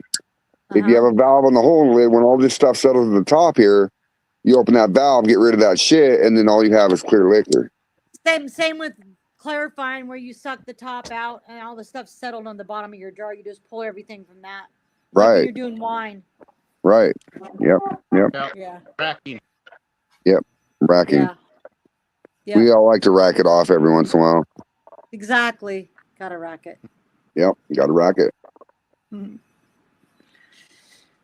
Yeah. So I got to get an air bubbler because I want to start aerating my yeast the first couple 2 or 3 days when they're working real hard. I usually just shake the barrel, but I think I've never had that problem, Dee Dee. Whether it be fruit or grain, I just hit it with yeast and nutrients, some Fermax, and at the right temperatures, and let it run, and that shit's done in 7 days. See, I didn't have any nutrients left. I got to buy some more. Hey, So that's why you Yeah, use. I know natural use, like tomato paste is a natural nutrient, but I don't know what else is. You can literally take yeast and boil it at too hot of a temperature and put it back in the pot yeah, so or they in the can eat barrel. Yes. Yep. That's a nutrient right there. They're little. You They rack eat it. each other. They eat each other. Hey, you What? want to rack it? Let's Straight, rack it. straight jacket. You want some racket? I'll play some racket. Let's rack it, darling. Let's rack it out. Got it. You put that racket There's on your nothing better wall. than there's We're nothing going to better rack than it all night long. pretty clear alcohol. No, I like their alcohol too. I am only drinking this piss shine because I made it. So I made it. Listen to this, Dee Dee, and you're gonna laugh your ass off on this one. So I took what I had left over my corn mash, right? It's probably like 4 gallons, and then I had some grape mash left over. It's probably like 4.5. I put it in my pot. I ran it through my still, and I injected cheesecake powder into my thumper, and it came out corn, grape, cheesecake. What? Wasn't very good. So So where I did you just- taste the corn up front and then the grape in the middle and the cheesecake at the end? Yes, it was weird as fuck. Weird as fuck. So I'm like, that's bad. I need to cut this with something. So I threw some lemon heads in there and some lemon juice and called it lemon drop. Fuck it. There you go. Can't waste it. Yeah. And I will experiment whether it fails or not. That's who I am, and that's what's made me who I am, is by learning. You and gotta whether it be the hard way, you know. You gotta fail. Right. Because you learn something when you fail. I think it's snowing again outside. Let it snow, let it snow. It ain't snowing here. I want to get out of my kayak and start pedaling around and get some sun. Well, you can do that in the snow, you know. You just go out on your lawn and do it, and people leave you alone forever. Look at that weirdo out there. Uh-huh. What is she on? Like, hey, if this motherfucker goes viral, you got to give me half, motherfucker. Right? I did that when I moved to this town. I was basically outside cleaning my guns in a wife beater and my whitey tighties. That's fucking And funny. your whitey tighties, that's great. I can tell you, no one ever came to ask to date my daughter. And I can imagine. He probably is mad at you for that. No, All the girls are she's getting married guys, how come I'm now. not? No, she's married and happy all is right now. It kept all the fucking weirdos and the crazies away. They're What, like, Chris Hayes? you know that guy is like, he's got a cute daughter, and he's like, you date her, you're gonna die. Listen, Yeah, Chris my dad- Hayes, if there's anything I can do for you, Chris Hayes, you let me know. I'll build your parts, dude. I'll ship them to you. Just pay for the shipping. I don't give a fuck about the rest. Whatever you need, bro. I'll help you. Yeah, my dad had twin girls that, I was a little more shy. My sister was a lot more forward and flirtative. I wasn't. I figured, you know what? if that boy wants to date me, he can come up to me and he can make all the moves. Yeah. That's what my boys do now. And they do too, My huh? oldest boy, If the JJ, boy wants to date that's you, they not his come up to you and make all the moves, he huh? was 10 years old, and the neighbor girl Is that Zoe you? had her friend over, All right, Dave, you didn't and make the move. You JJ lost walked that. right up to her and he says, Okay, how did you do? "You have the prettiest eyes," and grabbed her hand and coupled her hand and all that shit. And I'm going, son of a bitch. I just asked him, hey, you want to fight or fuck? Or a foot race. No, he's still the same person. He don't give a fuck what other people think. What's And gonna that's what happen? more What's people gonna happen need. when he walks up to that girl and he's like, "Hey, girl, I got you some flowers." Like, "Oh yeah, meet me in the box arena at 3:00. I'll give you a yes or no." There you go. You met him. You should I know. He I know. I drives know. everywhere. I know. I'm He just went, kidding. not lives in the ghetto. He's Yeah, driving in there. He's like, ghetto. Dad, I think we're in the wrong part of the neighborhood. It's like, no, it's exactly where Not lives. As long as he can protect her, that's all that matters. That's right. Well, there you go. No one wants a Well, boyfriend I or a walk husband into that the can't ghetto. fight his Yeah, way out of I walked in whatever the she ghetto says. with this beard, cowboy hat. I had a gun on one side, a gun on the other.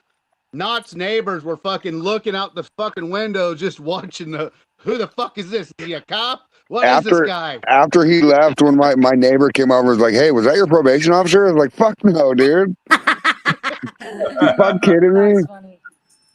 That's funny. Probation officer. No, you I want to? thought about doing the one up because I could have threw my bulletproof vest on. I could have put my AR on front and I could have knocked on his door. I was like, yeah, that might be a little overkill in this neighborhood. Yeah, they would never fuck with me again. You should have. They would have never been able to fuck with me again, dude. Like, this dude's got some crazy motherfuckers that come to his house. I mean, come on, don't fuck with this white guy. So let me tell you a story, Sunkiss. For popcorn set and jam, I think I might do that. Not. Yeah, I'm gonna that'd be there. Funny. I'll be at popcorn. Are you coming to Louisiana? Not to Louisiana, but I'm gonna go to Popcorn Sutton. Oh, come on, Dee Dee. You got to come to Louisiana. It's next month. I'm already going. Let's see. We're going to Texas the end of this month, and then I'm come home, and I'm in Go to Louisiana. End of May. I leave and go to Boise and fly out and go to Popcorn Sutton. What the fuck are you doing in Boise? Because it's cheaper to fly out of there. I'm picking up my friend Tosh. He's my old neighbor for 20 years, and he's my tattoo artist. You know what's funny about that is I have family in Blackfoot. He's in Star, Idaho. Oh, okay. Idaho, Idaho. Idaho. Idaho, Idaho. I was the hoe at one time. I know. Yeah, you guys could get away with it, and it's okay. Nah. So, anyways, yeah. So I'm going there in June, and then I have to go to Michigan and see a friend of mine in August. There he is. Where you been, Santa? Shit, I've been drinking without you all night. I think you're 8 behind, Santa D. Claus. Ding, ding, ding, ding, ding, ding, ding, ding, motherfucking ding, Santa. I should have warned you, Sunkiss. We a little bit on the show. Well, not only do we drink, but our viewers drink too. Drinking. That's a cute picture. I am not an alcoholic. I'm playing with my pickles over here. Hey, Roy Collier, have you heard this one before? I don't drink anymore, but I damn sure don't drink any less either. That's right. There's a song like that. Yeah. There's also one that says, some people say I have a drinking problem. I don't have a drinking. I don't have a problem drinking. Or something like that. I drink, I fall down, I stand back up, I drink more. Walker. I drink and walk with my spirit. A spirit walker. That's pretty good because we do bring the spirits out of our grains and our fruits. Yes, we pull the spirits out of them every time. Pull spirits And we certainly Well, got I gotta friends go in low make dinner. places. What time is it? It's 5:30 my time. Hey, Sunkist, are you in the Moonshine Collective group? I think I am. Let me Hey, look. we have a vote going on for the new logo for the Moonshine Collective. If you would do me a favor and just vote number 1, 2, or 3 on the pictures, and then put in the comments. Called the Moonshine Group. The Moonshine Collective. Moonshine Collective. And does it have a picture of an infuser on it? Yeah, I that's got my that same that's one. my still. That's my still right there. Did you get that from Kevin? No, I got that from Amazon. Bullshit. No, I'm not kidding you. Bullshit. No, I'm No not kidding way. you. So each butterfly valve I've with the blue joined. handle on I've it. joined. I am part of that. But All right. So if you look up featured, right, go into the group and you look up featured, and at the top of that in featured should be a listing that says we're voting on the new design. There should be 3 pictures in there. I'm looking. I just saw me. Yeah, collective announced. This one? Yeah. Yes. Okay. So will you pick a picture that you like, number 1, 2, or 3, and just put it in the comments? Gosh, yes. That's for a flag and That one's banner. cool too. Oh, but I like that one too. But this has been a long time thing because we ran a vote and then the people were like, fuck, we missed it. Run it again. And I was like, God damn it. Okay, let's do So it what again. is this Fuck it. for? Are you gonna put this on something? This is the Moonshine Collective flags, banners, t-shirts, stickers, koozies, whatever. Well, you don't got any chicks in this top one. I'm sorry. Yeah. All right. There's All some- right. could She's be going to some call it cute revote because there's not a That's chick why a lot of standing in the people Moonshine said group from number the 4, collective. which is the one that says Shineology, the one that's behind us right now. That's what a lot of other people also said. Well, the Shineology is a different thing. Shineology is our podcast. It's not the group. I know. So That one, the second one's really cool. Oh gosh, I can't decide between the second or the third. So the third one is was created because the reason why it's in a cemetery is because moonshine is a dying art, and I decided to open a group of a collective of people that are going to keep the spirit alive, right?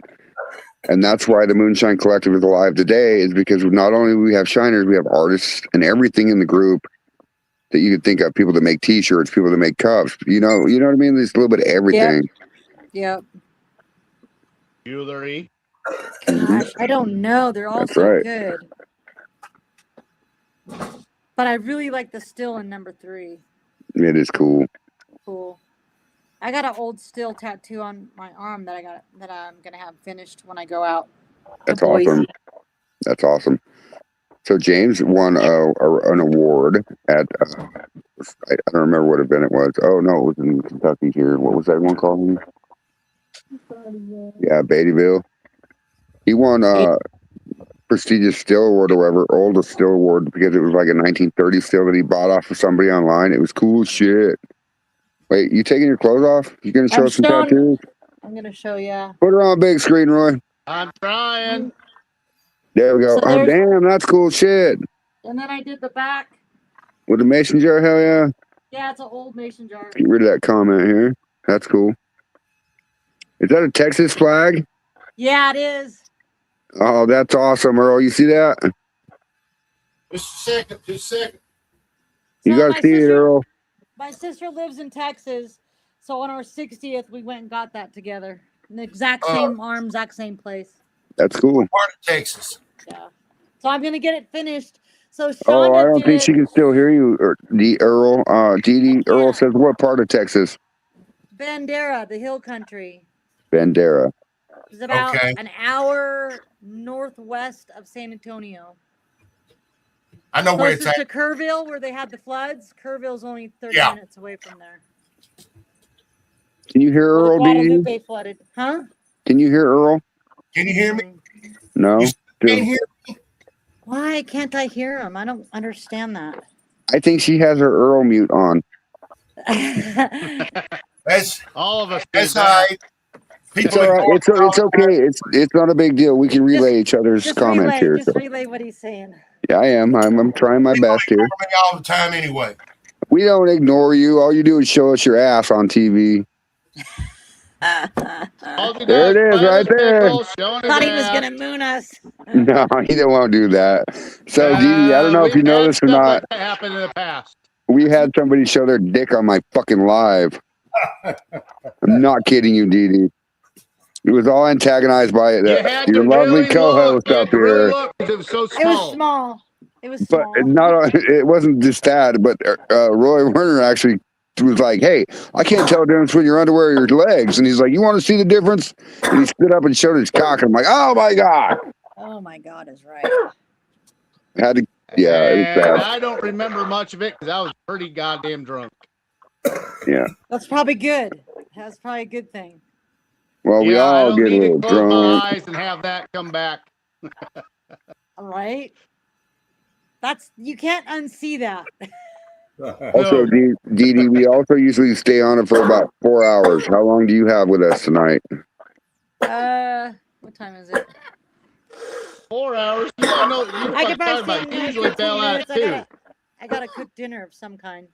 No worries, Dee Dee. Listen, you've been a freaking fantastic guest and a freaking fantastic person live. I met you in Thank Maggie you. Valley and got to shake your hand and hug you. Oh, it was great. I know. I remember where you were sitting too. Yeah, it But was you great. couldn't hear That was me. fun. That was a fun trip. But I I kind remember of like shake- popcorn set and jam because you Eve- can buy alcohol and you can taste.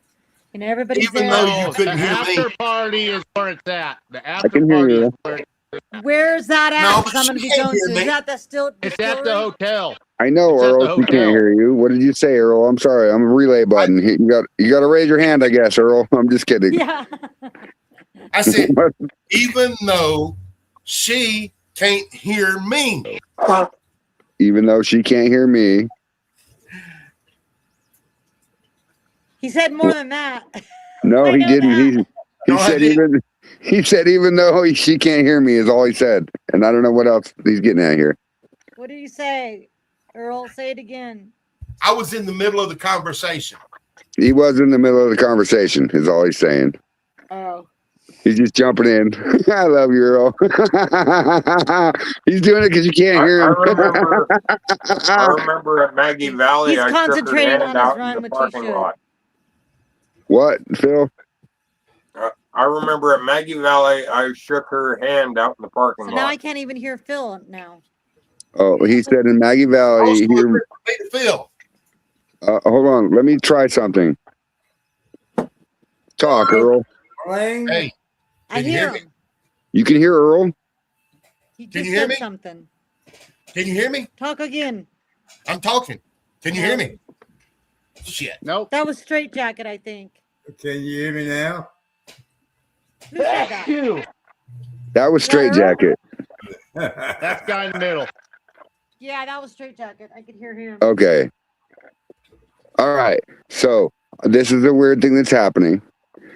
Phil, she can't hear you, and Earl, she cannot hear you. Can I get you guys to step out and come back in? Sure. Oh yeah, that. I love you both. The funny thing is, you might not let him back in. No, I'll let him back in. Here, let me help you, Phil. It's cold. See, you got to get a girl like this. This is some. I don't know if you saw this. If I can get this to go up here. See that picture?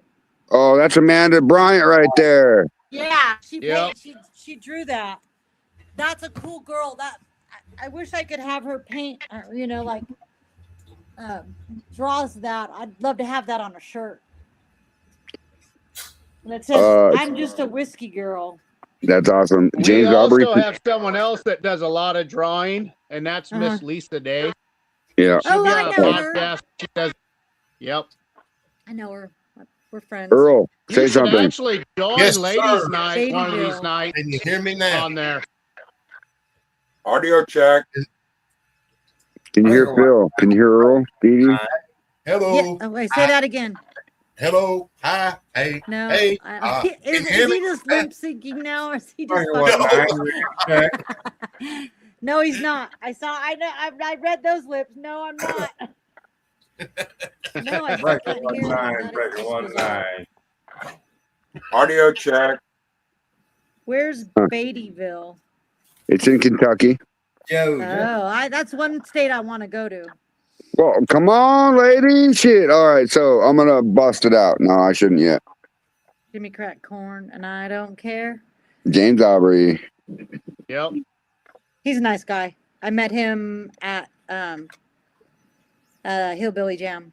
I talk to James Aubrey almost every day, if not every week. Like I live in the same state as him. I live in his house. Like not with him and his wife, but I live in a house that he owns. You know what I'm saying? Yep. Like James Aubrey's an awesome guy. Like I would do anything for him. I'm going to Popcorn Sutton early, so Tasha and I are flying out June 1st, and we're leaving June 8th. But we're going to stay with Kenny Parker. We're going to go around a bunch of the distilleries and stuff over there in South Carolina. That's awesome. I love Kenny Parker. He's a great guy. Yeah, he's a good guy. He's a good guy. Fantastic. Yeah. He cooks like he's cooking for armies all the time. Well, you know, he is cooking for an army. You see him. He's a big guy. I mean, he's yeah. I'm not talking fat. I'm talking like he's muscular, tall guy. You know, he eats good. If he was my kin, I'd be over there every night for dinner. What are you cooking tonight, Kenny? I bet you if you were close enough, he'd be inviting you over for dinner every night and cooking the same meal he cooks. Yeah. Yeah, for his family. He's awesome. He eats well. Yeah. Oh God, he had fillets on that. Fillets and corn and something else. He had bread. I'm like, oh man. Yes. Yes. Awesome. Yeah, I'm usually cooking right now, but I made enough stuff last night to where we're having leftovers tonight. There you go. That's funny. It's finally you got to come onto my show without playing with your meat.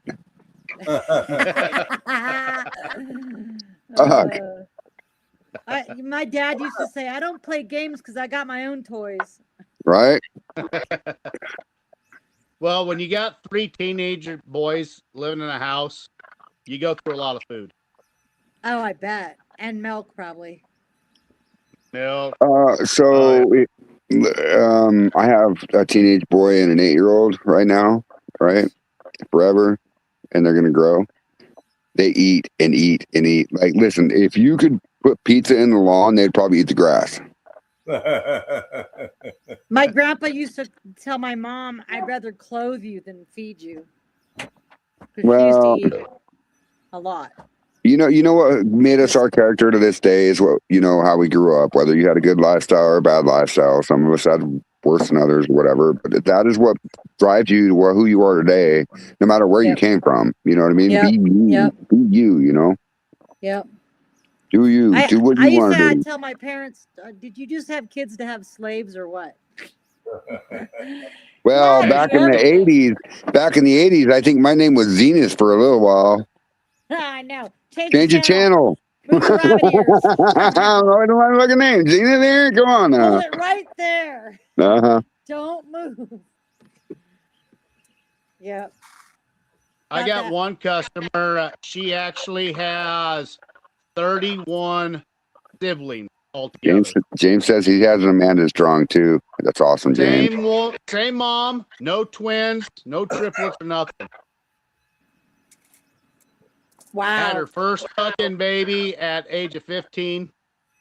Oh yeah, because they got married young back then. Yeah. I think my But grandma. when they have their family get-togethers, they rent out the school because they have to have a place for at least 400 people. Christmas gotta kill ya. The cost. We're picking names.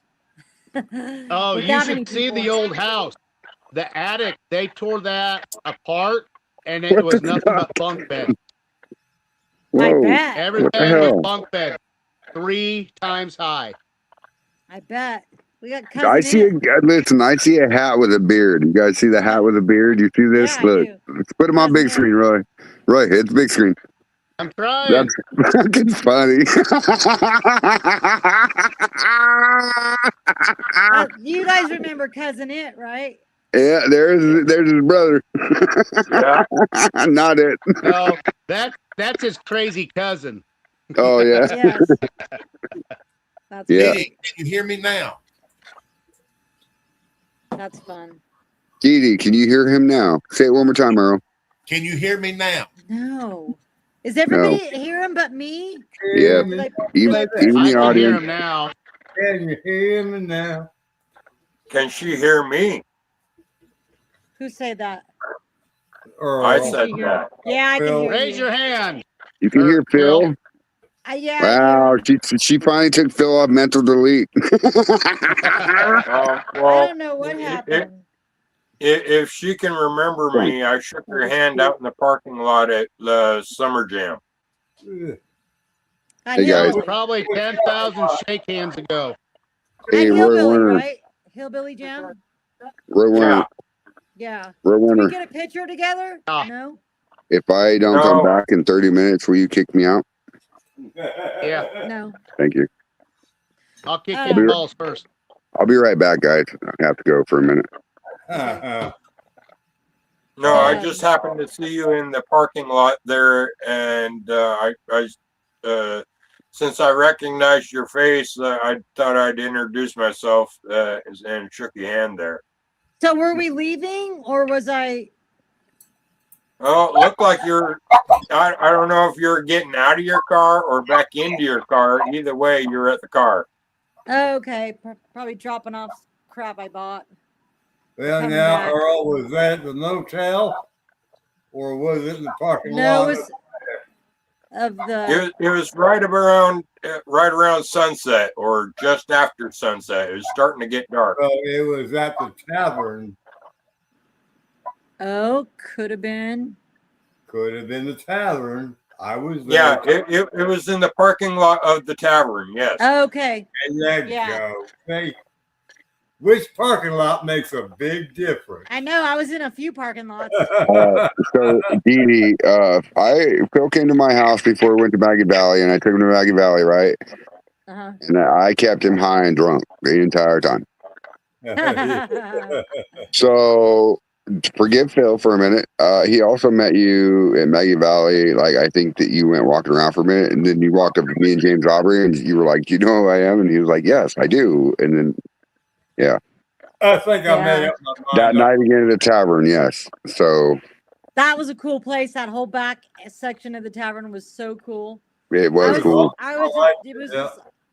It was so much fun for me just to talk with everybody and see everybody there. And I didn't mean to be the guy that looked rough sitting next to the entry door with my dog. Like I was think scared to you go inside the signed this. building, you know, because of my dog. I think you signed this, I thought. Yes, ma'am, I did. It's the scribble. Yeah, I think I signed that one too. Yes, you Yeah, did, I Roy don't Collier. remember. And Jimmy Crack You see Corn. straight jacket on I don't remember what color you used. There that it one is, looks right familiar. Yes. there. Right there. It's purple. Braden Knott Yeah. 25, Looks like baby. straight Yes. jacket. There you go. Right below. Yep. Yeah. Oh, yeah. Look at that jar. How much you want for it? I love this jar. See what it says on the. Is that one Look I at that, signed? yeah. Yes, Phil. Yeah. You did sign that.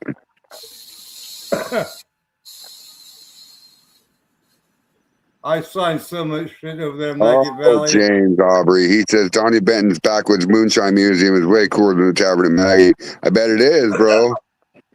Bet it is. I I wish I remember went. signing so many of those that Maggie Valley. I couldn't even Panhead. keep count of them. You're welcome. Yeah. I love you guys. I love you guys, and thank you for your Sharpie hands. I love you guys. Yeah, I had all different colored Sharpies. So I'm like, okay, what color do you want to use? I Purple. think I might go again this year. Maggie Valley. Oh, I'm going, bro. I'm bringing that back because Mark has Digger. I mean, Digger hasn't signed it yet, and he was one of my judges. So I hope he goes to Popcorn Sutton. Were you not able to take your jugs to Last 2 years Maggie? he hasn't been there. It's because they were filming. Were you not No. able to take your jar to the show? I didn't have it then. Oh, I see. He signed this one.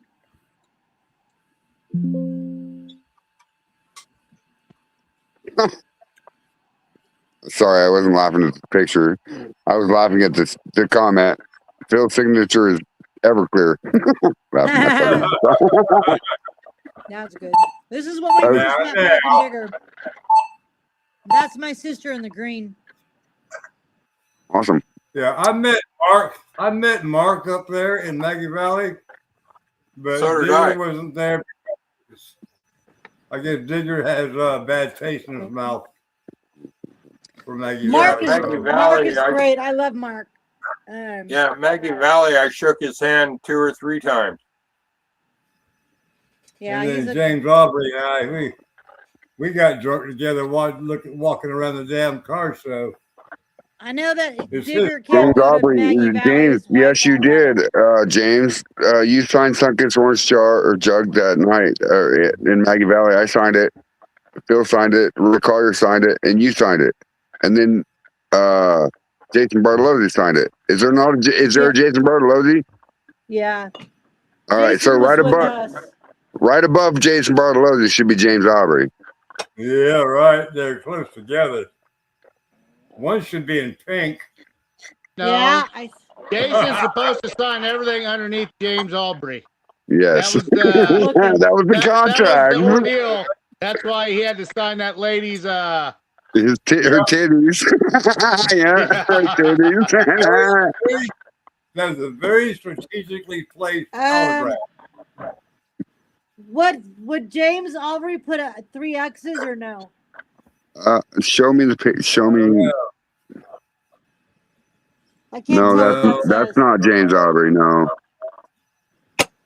I don't see Jason Bartolozzi on there either.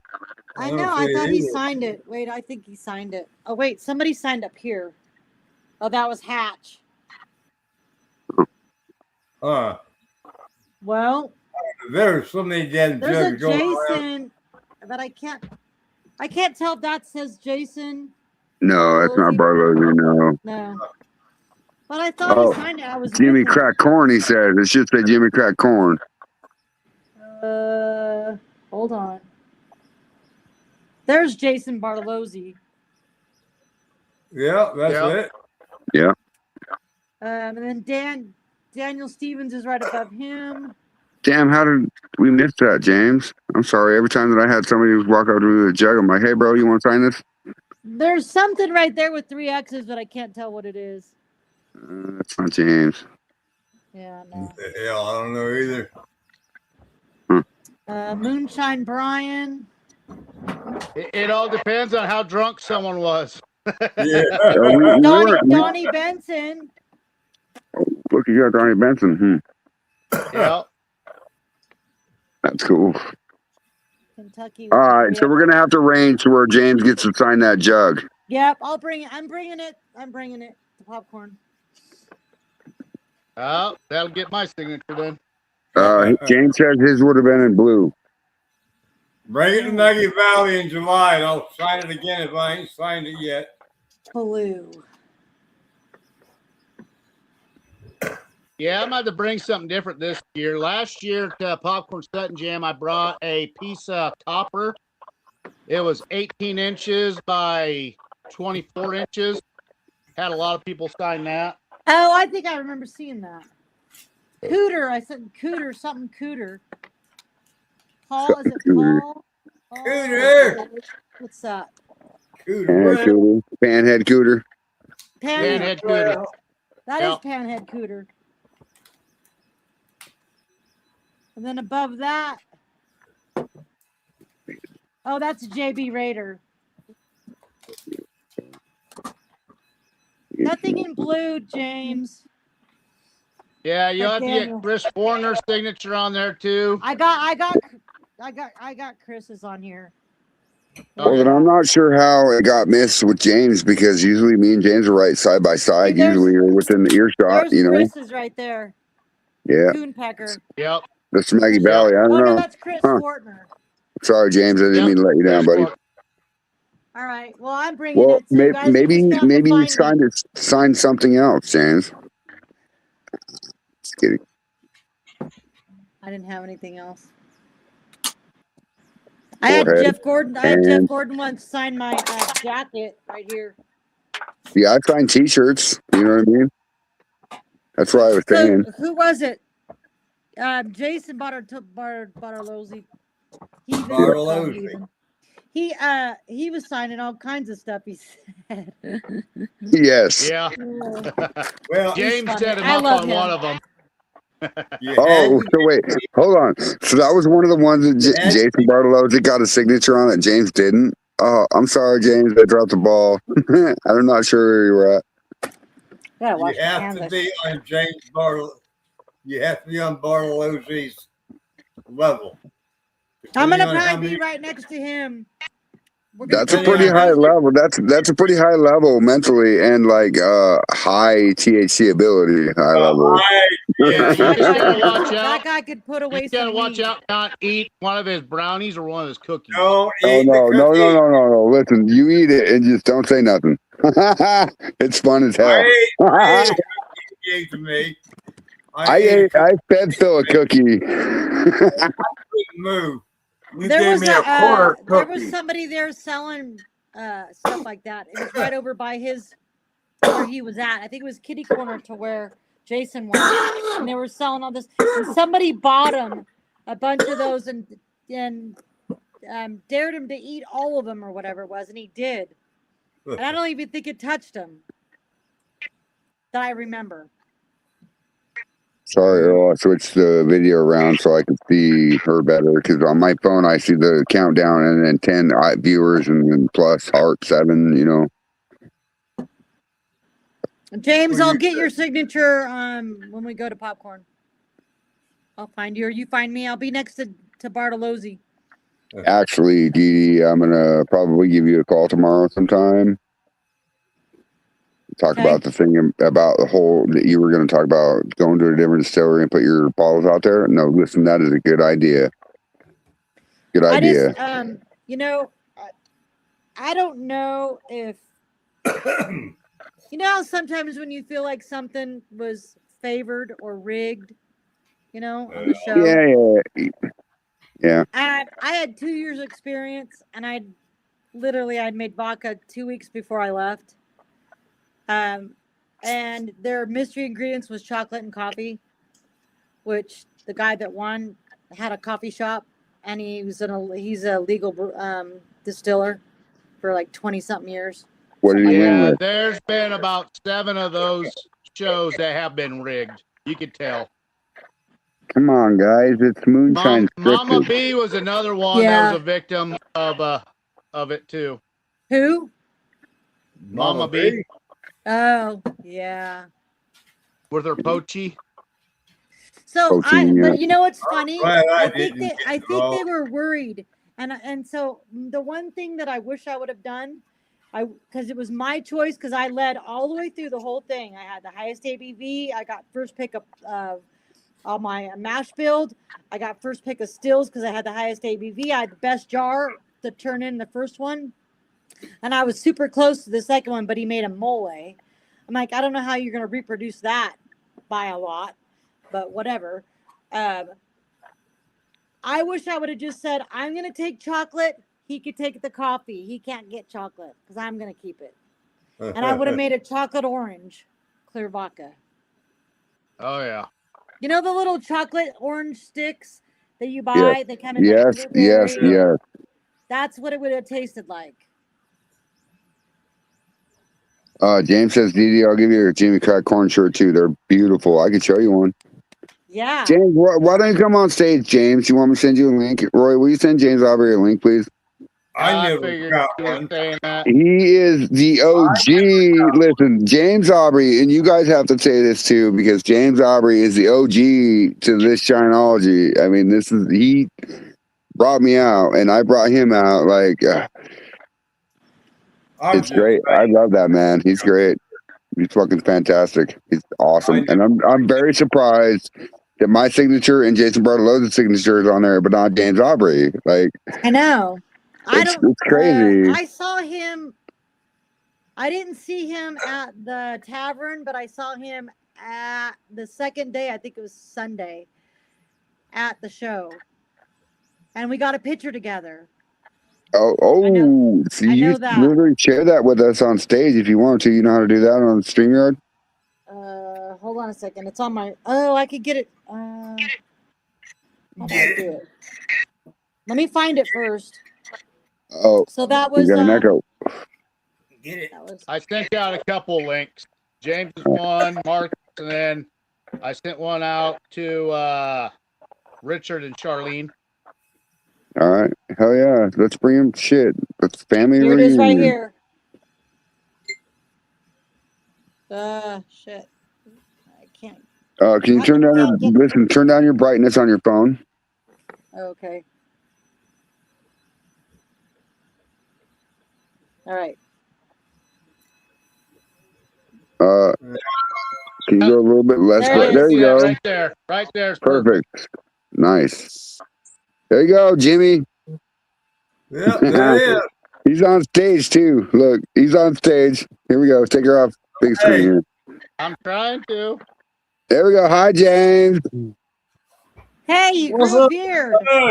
Give me a crack card. You grow that hair pretty fast. Yeah, well, I think he might be competing with me. It's winter dude. time. You got to keep his face warm. Nice deer. Go Well, up a it's little been more so I it's can see been his raining horns. here. It's not snowing here. It's rain. Oh, nice turkey too. Yeah. Hold on, I lost y'all. Why Oh, does I'm his tail back. look so small? Wait, that's not His a turkey, tail- is it? Beep, beep, beep. Yeah, it is. I Yeah. just can't see the white on the end. Hold on. Let's see. He's fucking with you, James. Look at here. The beard. You got a double beard. Get this. I have a friend that's the president of the National Wild Turkey Federation. I'm a committee member. She's got a Tom with 7 beards. What? That Wow. motherfucker's so old. His head is wrinkly. That was my first turkey ever right there. And Here, I gotta take my computer into another room. We're gonna compare roosters. Oh, all right. It's James versus Dee Dee on Moonshine Night. Here we go. Shineology 135, everybody. Hold on. Get it. Yeah. It wasn't my biggest bird, but he was 21 pounds. I thought, Damn, a fatty. Yeah. Let's see if I can do this. but as you know, DD, by the time we got it to the truck, Oh, it weighed look, 100. Oh, heck yeah. There's his beard. What is that? Oh, sorry. Yeah, my eyes are. That looks like a turkey. It is. Wow, Phil, your eyes are not failing you yet. Give you another shot. Maybe look through the glass a little bit. Use it as a magnifier. This is the kind of whitetail I want to get. This is my husband. I gotta keep upping him. Speaking of that, fuckers, ding, ding, ding. Hell yeah. That's a nice buck. Big he is. James Yeah. Audley. Hey, listen, I seen some bucks running across Indiana on Eastern Boulevard the other day that were bigger than my truck. That's a Wow. that's a Manitoba whitetail. They're whitetail too. Big They're buck. fatties Like out he was there. huge. I wanted to rope his ass tied to my window. Beat the shit out of it. I don't know. I'm just kidding. Hey, however you More do it. likely beat the shit out of you. Yeah, well, if I have him on the end of a rope, my back up into his ass. He has nowhere to go but in the ass end of my truck. Yeah, DD, I'm going to get you a one of my shirts, and I'm going to make you one of my turkey calls too. Hell Ooh, yeah. yeah. What do you make them out of? What is slate call? Is it a? That's what I was bowling looking for, was a turkey call. I'll send you a little video of it. I made box calls, but this little call that I make, it'll fit right in your shirt pocket, and then the paddle comes off of it. You hold it in your little fingers, and you just strike it on the side of it. I'll send you a video. I'll send you a video, and then you just put like a little O-ring. It holds it down in, put a little piece of chalk down inside of it, and so it stays inside of there when you get in your. cool. Yeah, it's real simple. I mean, the stuff's really good. I'll send you a video of me. Okay. Hey, James, you got to realize it's only real simple to somebody that's genius mind like you. James, Hey, you're looking a little Yeah. rough. You're looking a Have little you- rough around the edges there. Have you ever used smoked water in your mash? Ooh, shit. Here we go. All right. Hey, hold on. Hold on, James. Are you sure you want to talk about this? Smoke that you can Are you sure you buy want to talk from about this Riverstone? on live, James? Pour your bong water in there. Don't give me no ideas. But Dee, I made I went over to my buddy Jason Wade Harrell Sr. You know, we were 13 set up next. Steals, baby. 13 Steals, Kentucky, Louisville. Jason Wade Hall Sr. Yes. I come up with something new. I go to him and say, "What do you think of this?" Oh, here we go again. Hold on. Yeah, all right. Set us down. Set us down. Let's go. There you go. I don't know why I keep doing that, but We'll catch up DD, now. this. Damn, what? But I said, "Here, smell this." He smelled it. He said, "What?" Then he tasted it. He said, "That's clear bourbon." I said, Smoked. "You think?" He said, "Dude, that tastes like if I had my eyes closed, I was drinking brown bourbon." Really? Yes. Well, So is it the goddamn, liquid, like somebody the did. liquid smoke that you flavor with? I You want buy? that recipe. I want that recipe. James Aubrey, I think you just opened up a can of. But DD, since you're going, I'm going to make it a point to show up, and I'm going to bring some of this and let people try it. Hey, here's something else I'm working on too.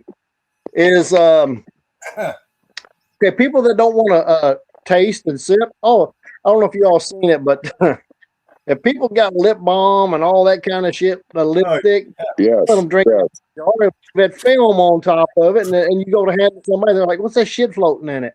Right. Exactly. Right? Strip that Never- wax off.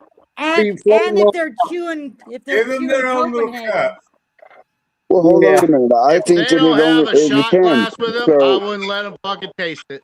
hold on. It depends, though, because if paraffin strips at a certain alcohol level, and I know that because of oil wells, right? We used to strip oil wells with alcohol because it strips paraffin. Yeah. I mean, it cleans sap off your hands too. I use the 4-shot for all kinds of stuff. Listen, your 4 shots are good stuff. Like, it's I know. cleaner, Don't everything. throw it on a fire that went out and then try to light it. Hey, DD, I know you're on the TikTok because you've seen the picture of you on there. Yes, Go through I it and look at some of my stuff that I do. It's like people are telling me I give away too much of my. No, you give away whatever you want, James. Like, you're a fucking genius. You've been doing this for what? How many years, James? It's been like 31 years. Grace, stop it. Almost over 31,000 9. years. So you know what I think, James? You could give your recipe away, but it depends on how you cook it, depends on how you ferment it, depends on a lot of things. The still, everything, the water. Just like Everything. everybody else's, exactly. So Did- just because you give them the recipe, don't mean it. Because I've given it to my friend Tosh. I give him my recipes all the time. Because Listen, he's I like, give my "God, that recipes tastes good, all the that time tastes good." too. He goes, "How come Well- my shit don't taste like yours?" I'm like, I don't know. I mean, like me making bourbon, brown bourbon coming straight out the worm, stuff like that. That's cool. That's one of the well- that's one of the things that I want to master, and a lot of things is a clear flavored alcohol. You don't If get no you- headache. When I was at Maggie and I went up to the old folks home up there with I remember this. Old and folks. and I let her it was a nursing home, but I let her try my honey peach rum straight off the worm, and she was like, "That's really." And Big Nick Calo, I gave it to Bartizoli. Marzoli. That Italian boy. Yeah, and Okay, send the link to Jason Bartolozzi. and he gave it to No shit. Big Nick. I'm trying to. And Big Nick tried it, and he said, "Man, you knocked it out of the park with this one." He said, "Well, it ain't mine." He said, "Really? Who is it?" He said, "James Aubrey." He goes, "I've heard that name." So, but she was really impressed with the coffee bourbon. Yes. And, Wow. and Amanda, she she was like, "Did you use whole beans?" And I said, Whole "No." beans? She said, "Really?" I said, "I used grounds." And she was like, "Really?" She said, "What kind was it?" And I said, "Great Value from Walmart." She said, "Really?" And she said, I make coffee, liquor." And she said, and along with mine, yours is the best I've ever had. I about fell to the floor. I really did. That's My a knees, compliment. That's a huge compliment. I about fell to the floor. I was like, There's a no. lot of And things I want her to try and tell me what she thinks. yeah, Because that girl's just a brainiac and she's so badass. I love her. yeah, she's, and I told her I got my granddaughters What's up, Mama B? making beads and stuff like that because we're going to take up there and give to the old people at the nursing home when we go back. You all, Those guys everybody, if you all can make it, please let's go up there and help Amanda. And because she showed up, and then there was like only a few of us. Damon Beatty, he showed up. Me, my son-in-law, and only one or two more people. Kenny showed up, and was Kenny, this the same time Popcorn Setting is? No, it's Maggie at the Summer Valley. Jam. Hillbilly. Jam. Yeah, Yep. Hillbilly. I'm not gonna make. I can't make all of them. Yeah, and I didn't see you the next day. I don't know if you was. That was on a Friday, I believe it was. I was at Jason Bartoli's place the most of the time. I walked around a little bit, but I was with Jason and his wife and there. I ran into him and that was the first time I met him face to face, other than on here the collective when after he won with the donuts, and I showed him the honey peach rum, and he was like, "Ooh, I want to try that." Oh, another OG on stage. What's up? Patrick Judy in the house. They're my brother right there. Like I said, I know what the hell I'm doing. Earl, I'm gonna have to kick your still out. Kick it out. I ain't using fucking. Holy shit! Is that James Aubrey? God damn. Yes, sir. What's going on, brother? James Aubrey, you got Sunkissed Orange in here. God damn! I couldn't even recognize you with that beard, Bubba. I know, What that's about what this I one, said. Patrick? He looks totally different. What's up, Ray? Roy? How you doing, Bill, Patrick? everybody, how are you? How the fuck are you, Patrick? Good. Just living in fucking 89-degree weather, that's all. How are y'all doing? Where are you at? Mexico. Mexico, that's right. Yes, ma'am. Right.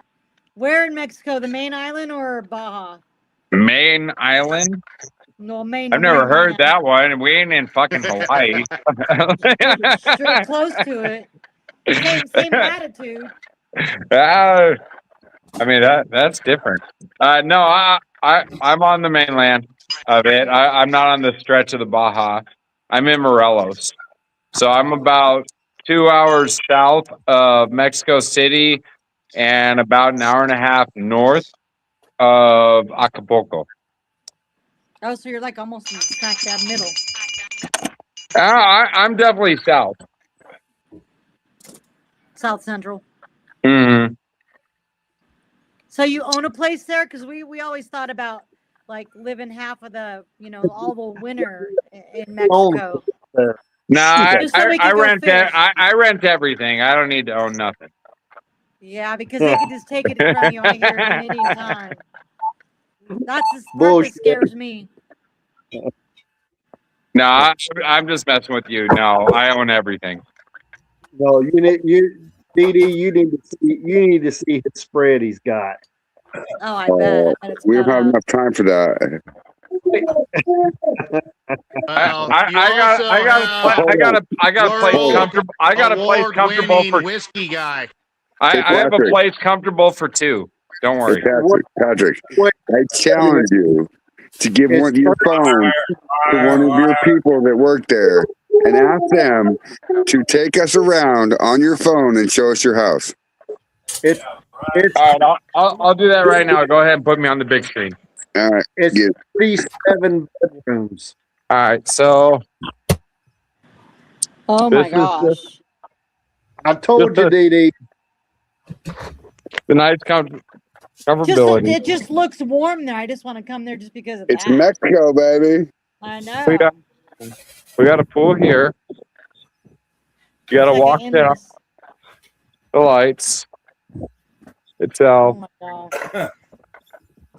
and this Oh is me my talking. gosh. Yeah. Holy cow. Yeah. Wow. Wow. Enough room for 20 people. All right. Let's get some shots going on here. You guys want to do some I said shots? I'm comfortable enough for two. You forgot the zeros, right? Well, you got you, your wife, and your dog. That's three, please. You know your dog's like your baby. You know, it's Yeah, a it'd be like toddler. that sometimes. Look, I got a doggo. So you Look. rent that place? No, he owns you it. own it. Yeah. Mm. So is the Like- houses and are the houses and land and shit cheap there? Well, Compared to the States? okay. So What do you consider? What do you consider cheap? Hold on, Patrick. You gotta remember what you are talking about. 'Cause, Well, that like looks like a there, $1 where million house Patrick to me, is, but- you need to know where there is, because Patrick knows where there is. Like the community there is acceptable, some and most, but I'm not sure you'll be able to find somewhere around there that you could buy. You know what I mean?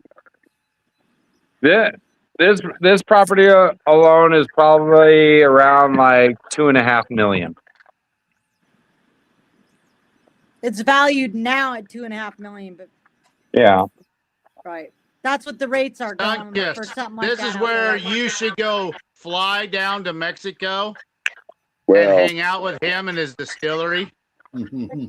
so listen, you might not have to do that because Patrick, do you want to tell us something that I can't tell people? I got an 8-inch penis.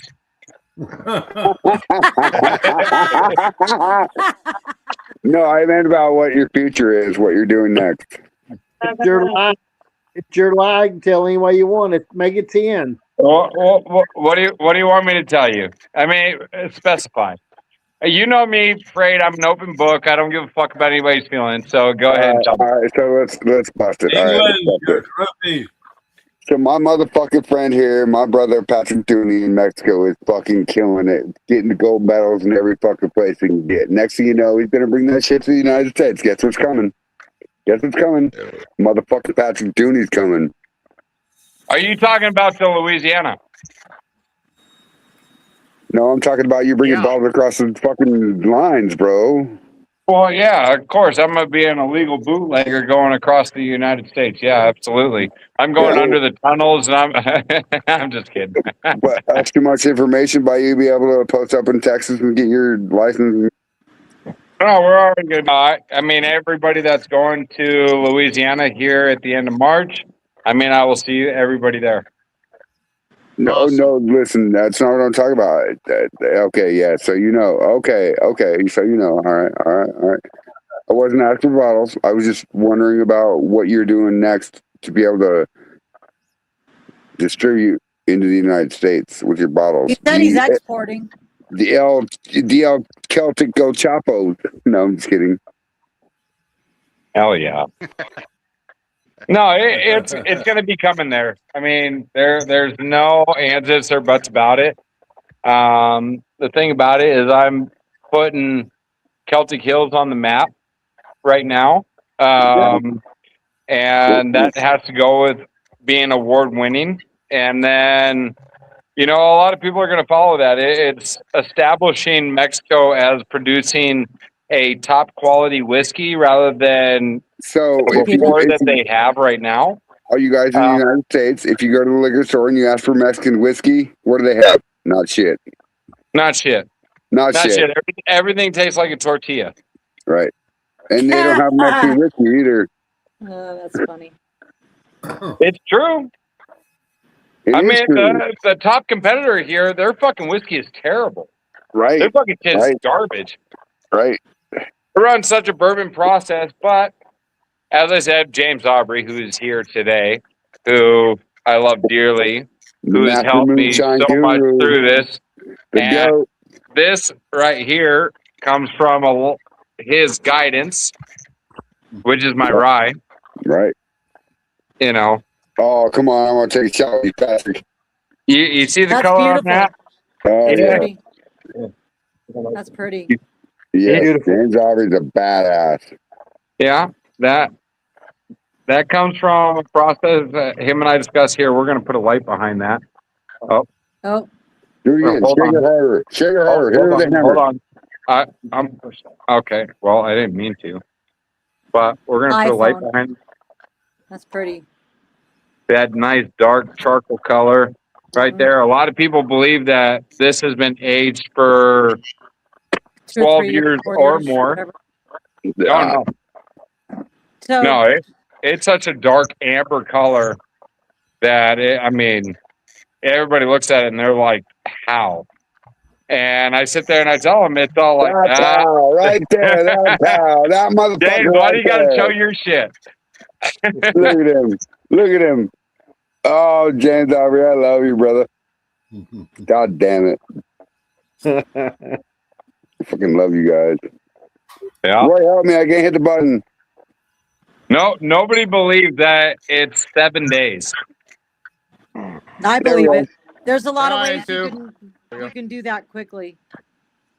Well, Well, if you have the Aubrey Yeah. tell the girl secret, yes, you can. And I think we should give it a secret and fuck y'all. Oh, I'm just kidding. I'm going to show one more thing here in a second. And then I gotta go. I gotta. oh, you're Okay. gonna show off, James? Dunkus, Show I off, love you. James. Thank you for coming on. You've been a great guest tonight, for sure. Thank you for having me. Oh It was yeah. I'd love to fun. do it again. I'd love to do it again. Definitely. Okay, you see this? You're more than welcome to jump on this podcast anytime you want. Thank you guys. Are so you much. gonna I be? can't- Are you gonna be in Louisiana? No, I wish. I gotta probably go hunting. No, the Oh end well, of oh March, God I'm for hunting in fucking bid. Texas. I know. Okay. I can This only is go. for- I can only go a few places a year. Flying 3 different places this year. So next I year for got you. sure. I promise. Because I want to go to Louisiana, and I could just go to my sister's house in Texas and drive there. Yeah. DD, come Yeah. to DDville. Johnny Benton and Bruiser's awesome. And there's going to be so many of the shiners that are I there. know. I need to live out there. That's all it is. I need to live out You that need- way. But Yeah, you need this, to live in Mexico. I understand. I get.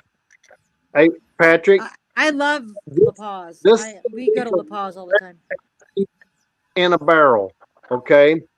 Yeah. A bung is going to go into this, the bottom of this. Right. It's like a quick disconnect. Yeah, and No. then so it's go in. And this is a pressure And then you're valve. pressurizing the barrel. You're pressurizing the barrel, and then you're going to hold it there for like 2 days. And then you're going to actually release it and then pull a vacuum on it. Right. So it pushes it into the grains of the wood and then it pulls it out. Push in, pull out, push in, pull out. Each time you do a cycle, it's like 1 year of aging in a warehouse, in a barrel house. Yes. So That's cool. So yeah, you can. I've got a friend of mine that he owns 18th Street Distillery in Hammond, Indiana, and I've been talking to him about it, and he's like, "Dude, where do you come up with this stuff?" But Yeah, no shit. It's said- just doing the same process as it would do when it gets cold and hot and cold and hot and cold and hot. Right, You're right, right, just forcing right. it to do it faster. Right. I love it.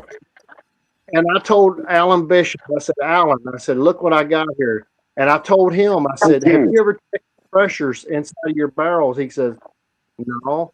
I said, well, listen, I said, you're using temperature to add pressure and take away a negative pressure.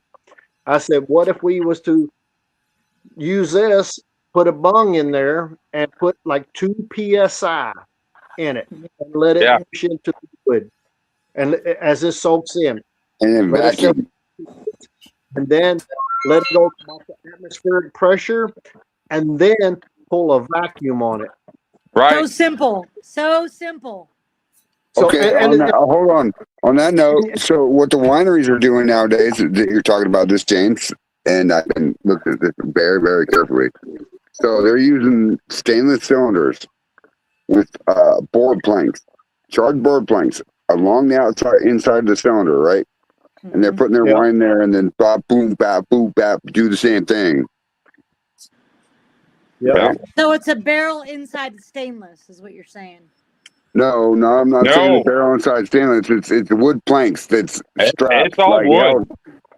held in No, place I to where- mean at the vineyards. He's saying how they. Oh yeah. Yeah, How they get so the wine to in go the into in the wood back vineyards, up. no, what they're doing, so the barrels are failing. I think that the cooperage is going to fail here soon because the new technology is wild. It's a stainless steel vat. Let's talk about 3/4 inch stainless steel vat, 15,000 gallons or whatever, right? And they have boards inside of it that are held in place, and it's Right. spun the entire time inside this vat with boards that are charred on every side with wine. Like And wash. you feel- It's like washing it over. right. See what I'm saying? Yeah. So Yeah. so James, you're talking about pumping He's talking about a barrel vacuum, though. with only 2 psi and that's it. Yes. Yes. Doesn't Yes. take much. Over So you that, could over infuse flavors the same way into your oak, like cherry or orange or whatever. You Well, can suck okay, that that's- in there, suck it back out, pull it out, and then put your alcohol in there and get a Yes. a and brown this way old fashioned. you can still call it bourbon. The Cleveland Distillery. You can call it bourbon. I cannot. I'm in Mexico. Oh, so Right. what do you call it? What do you call it in Mexico? El Yeah, what do you Guapo? call it there? I do not have the denomination of origin. I cannot do that. Come Aged on, El whiskey? Is that Guapo. what you write? Aged whiskey? Cleveland, Just Cleveland age whiskey. Yeah, that's it. Yeah. Distillery is making clear, basically moonshine today, and by Friday has it on the shelf. Says bourbon. Hey, And James winning- Aubrey. Hey, James Aubrey. I need to talk to you tomorrow. Like, I'll call you when I'm at work. What time is a good time for you? About 12 o'clock, or if you wait till you get off, I should get off at like 2:12. No, it's okay. I'll call you at 12. Is that okay if I call you at 12? So Yeah. Because I have something This to is talk to you about also 7 Louisiana. day you guys aged. are literally minutes from each other. Just walk over and talk to each other. No, we're not minutes from each other. We're ghetto. Listen. We are ghetto to ghetto, and then there's nobody with guns. There's no crackheads on the street, and then we go to James' That's house, pretty and it's boy. okay. Like, We're not talking about what's outside your front door. well, I talk about what's outside my windshield. No, I'm talking about what's This is outside my John windshield. Wild turkey. Hell yeah. Oh, So right. so Dee Dee, Wild what whiskey, if wild you're gonna age your whiskey? What are you gonna age it with? oak. This one I did Charred oak. fucking I shredded a bunch of fucking I would like to Oak. experiment with other woods, though. Like So Yeah. I'm cherry. out on that. I love you guys. This is Let's aged go. in rosewood. Ooh. Yeah, and So how did you mulberry. do that? because I have an abundance of rosewood. Huh. Hey, So Dee you Dee. just strip it and do the same thing. It's the same process as you would age anything else. Here I'm in Mexico, so I have no secrets whatsoever as far as the way that I age it because it comes through James Aubrey's specialty process. James, can I give that out, or do you want me to keep that silent? No, give it out. That's what we. Freyd asked me to be an admin on the Moonshine Collective to help others learn the craft and enjoy it, and make good liquor. We don't want. That's the worst thing we want is anybody making bad liquor that could possibly make somebody sick. If we Right. do that, if that happens, I mean, we're talking about the law really cracking down on moonshining.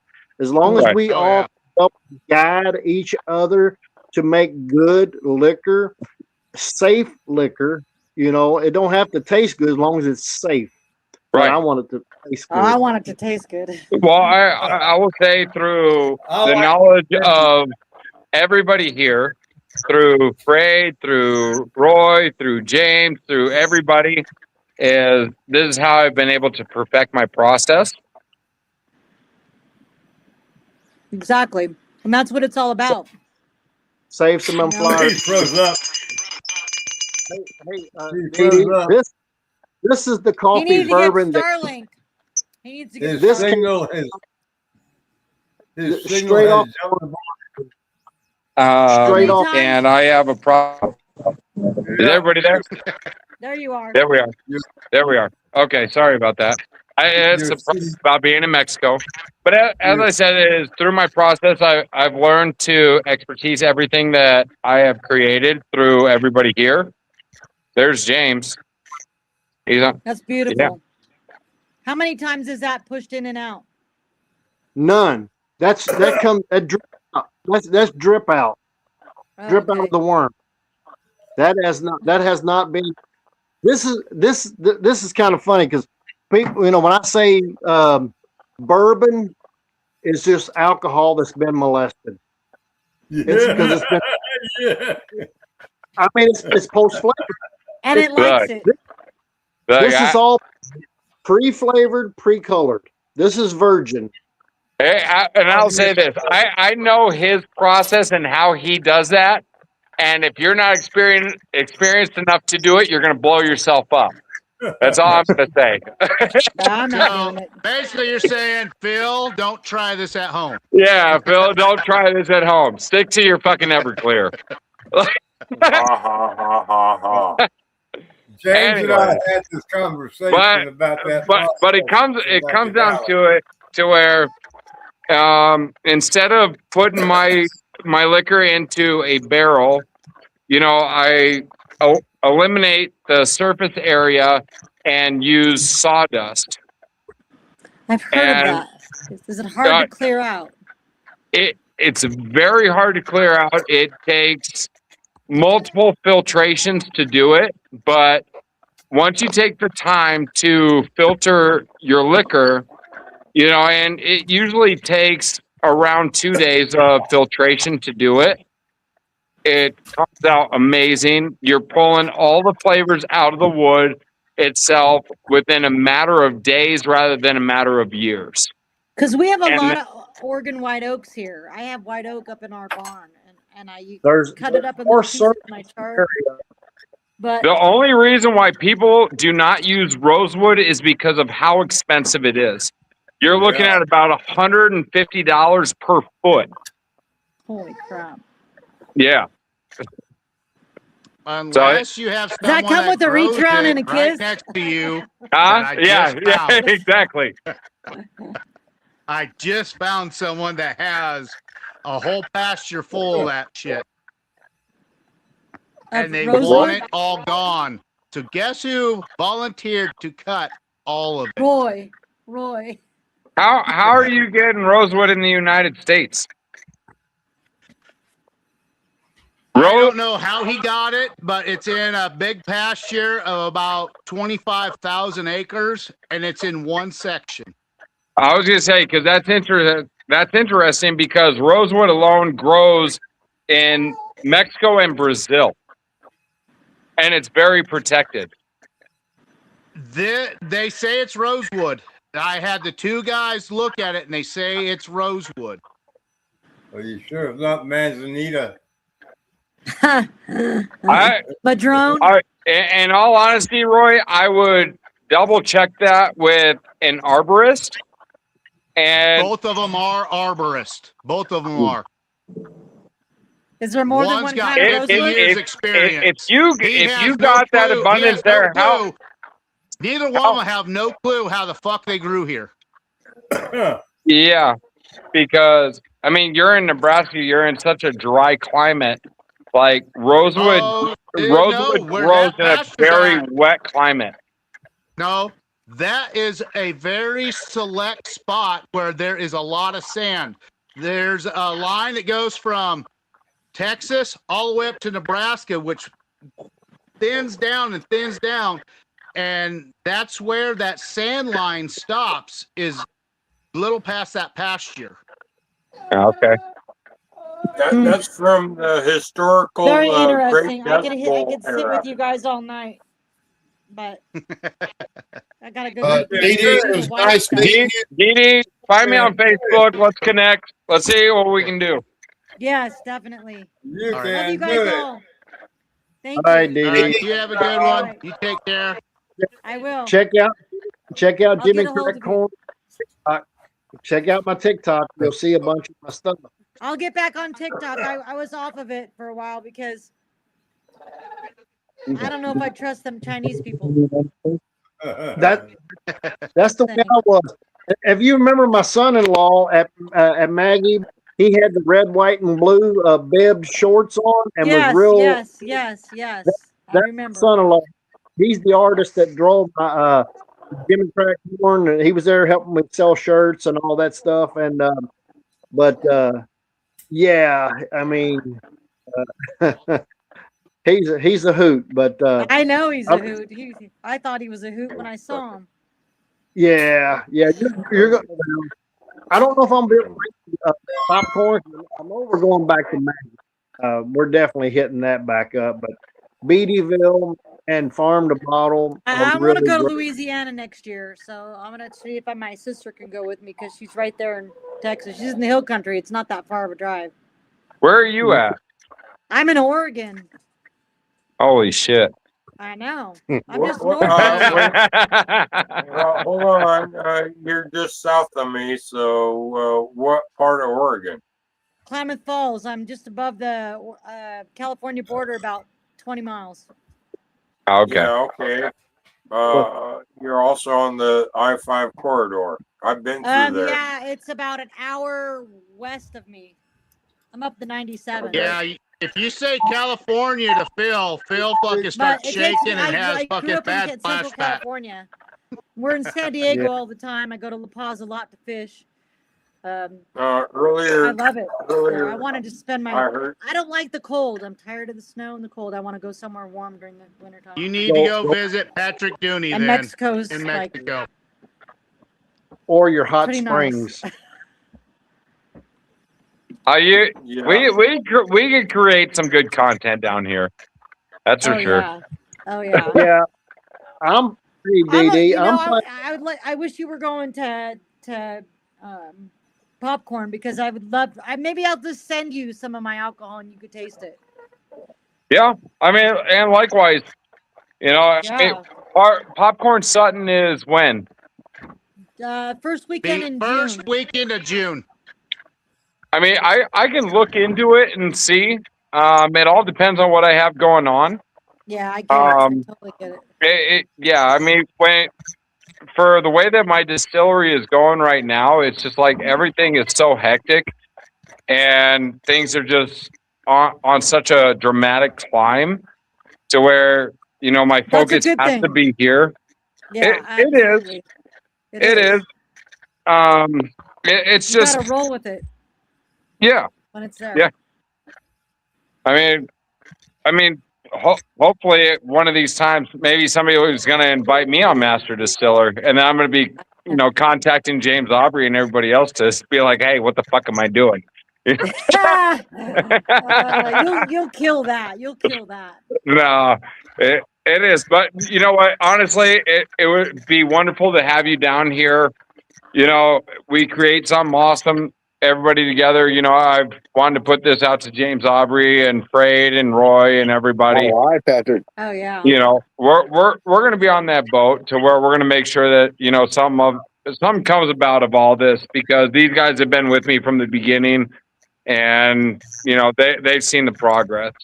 It's So- just, you know what? Hey, It's not so Patrick, much listen. about the Good money news. for me. It's about putting Listen, a really Patrick, good spirit out If you there. if you had if you had a deck full of Hold money, on, Freyd. I'm sorry. Go ahead. Go ahead, That's Dee Dee. good. I mean, just letting it, like, I'm a perfectionist, so want to keep perfecting my craft and making the most best whiskey that I can make. You know, like I gave some to our dentist, and it was I think it was my red wheat, and he goes, "Wow, that tastes like Blanton." I'm like, "Wow." I mean, I don't know how much this guy knows, you know, what he how much he really tastes whiskey and stuff like that. Sure. But that was a compliment to me. Right. But there's a lot of stuff that I've made that I really love. Right. Better than a lot of things that I've had through the stores and liquor stores. You know, I'm like, God, this shit tastes better than the stuff I taste out, in the stores. But it's I gonna hear be. you. And it's like this ride that I just made.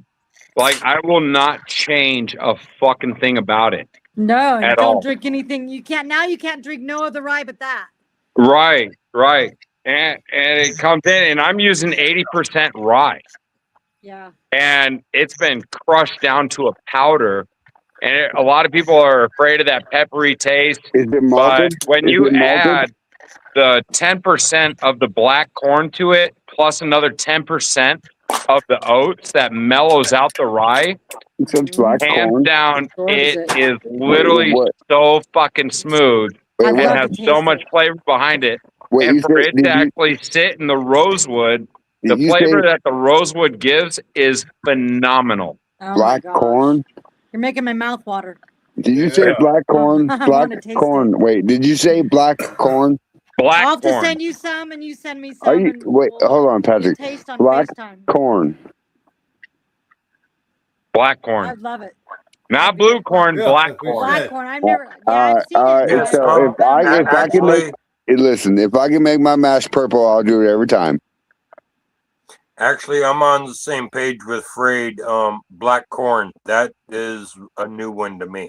Where do you get it? He's been talking about it. Well, I know he's been talking about. I'm sorry, I've been a The bad top friend. secret I'm sorry, I information. haven't We been gotta, following. kill you if we. Let it Hey, go. you know what? Once everybody realizes that all the native corn that goes to the United States actually came from Mexico, then you're going to actually realize It's not where because of the Christopher Columbus, true or is native it? corn comes from. Is it from And Columbus? they have 67 different native corns here. Is it from Wow. Columbus Yeah. or Amerigo That's a lot of Vespucci? experimenting. I want A lot. I want Amerigo I'd Vespucci love corn. that. Oh, So yeah. I'm going to tell you right now, black corn. You put it this way: since I use my black corn in my rye, Mhm. I used on a ratio was like a 1-to-8 on sugar. Wow. Yeah, So you could pull So- that much starch out of it. a crazy amount. Wow. Crazy amount. I mill mine down like you do, almost a flour with some little tiny chunks of, the outside part of the corn. Sure. When I do mine, because I want to give the easiest part of my yeast to be able to eat and consume stuff, besides the amylase and the glucose. But yeah, that I loved it. Oh man, you're so lucky. You put it there, but like amylase and that stuff that does not exist here. So nothing you is can do extracted. malted All we shit. have is just straight organic ingredient, and that's it. So hold on, instead of hold on. using a dry yeast, like You- a lot of people use, You get I it. highly recommend everybody to use a wet yeast. You can get Use amylase a from wet malted. organic yeast, and you will see the difference in the flavor. Wow. Yeah, I'm all in for sure. I'm good to try anything and everything. Oh yeah, That's for sure. Hey, especially Frank, when it comes to whiskey. Brandy, brandy and rum. Rum, I'd sit there. I put that towards Roy. Hey Patrick. Roy's a big rum guy. Hey Patrick. Yeah. Yeah, I haven't mastered the spiced rum yet. You can get I don't ever amylase. do a spiced rum. I just do I put too straight much up flavor, rum with too much, fruits in it. stuff in there. And So then I would use rather just master my dehydrated fruit whiskey. to bring out more flavor. Roy, I You'd can't be hear you. surprised what There you dehydrated go. fruit does to a brandy, a whiskey, or Can't a hear. rum. Can anybody hear him? Yeah, I got you. I can't hear him. I'm gonna master one thing and one thing only. That's bourbon. Bation. Yeah, but see, you can call it bourbon. I can't. I'm in Mexico. Right. That's just like we can't call tequila out here. We Tequila gotta call or it vodka. mezcal, tequila there. Because you guys do not have the denomination of origin. Call it Mervin. Mervin. Mervin. I guys, just like oh my whiskey. God, I gotta go. My husband's gonna kill me. I could be here all night talking to you guys. All right. Well, tell him I have a better chest than he does. Okay. Good night. And you got nice tattoos too. Good night. Hell yeah. As we say I in gotta feed Kentucky. myself. All right, Dee Dee. Well, it was a pleasure talking to you. Let's connect soon. Definitely. Frank, Find me on Facebook. Request me. You know, we'll be in contact. I will, definitely. Check your messenger, Thanks Frank. for having me, you guys. Fine. Take care. Have a good one. Take care. Love you. Good night, Yeah. Bye. Later. Later. I don't see nothing. No. Dee Dee was on Master Distiller, correct? Yes. Yes, she was. Yeah, okay, that's what I thought. You would have She met got her in you would have met her this year in She Maggie should've Valley won if you would have came. Yeah, I don't need to make anybody wet. Yeah. Oh, I did get some good news, Hold on. Patrick. Hold on, Patrick. Did you have a vasectomy, Patrick? Huh? Have you had a vasectomy? I don't know. I'm probably on my way though. Well, you should, so you can get them all wet. Why? Well, I mean that's fine. I guess that works. I have been cleared to fly. Huh? I have been cleared to fly. They said I Fuck am you, a very low Roadrunner. risk at Listen, aneurysms. Oh, gotta so you can listen. fly now. Hold on. If you go to Mexico, you gotta lick Patrick's face for me. Lick his face. What's I that am gonna licking no accomplish? Lick his guy's fucking face. face. What's that gonna accomplish? Everything. That's what I'm saying. Hell no. Everything. Everything. I mean, I guess we can make that work. Fuck You it. know what that accomplishes? I went to Roy's house. I waited outside his house in the U-Haul for an hour and a half before he fucking went up to my window, and I got out with my dog or whatever. And listen, the people that are on the show right now helped me get to Kentucky. Like, Wyoming was not good for me. Like, it was so far from everybody that I know. Okay, I'll shut up. You guys go ahead. I'm sorry. Well, Nebraska's not very far from Frank, Wyoming either. you've been drinking too much tonight, haven't you? Never. Ding, ding, ding, motherfucker. You can tell when Frank's been. Yeah, you can tell when Freyd's getting on one. Why? Because I'm sentimental and tell my fucking feelings? Yeah.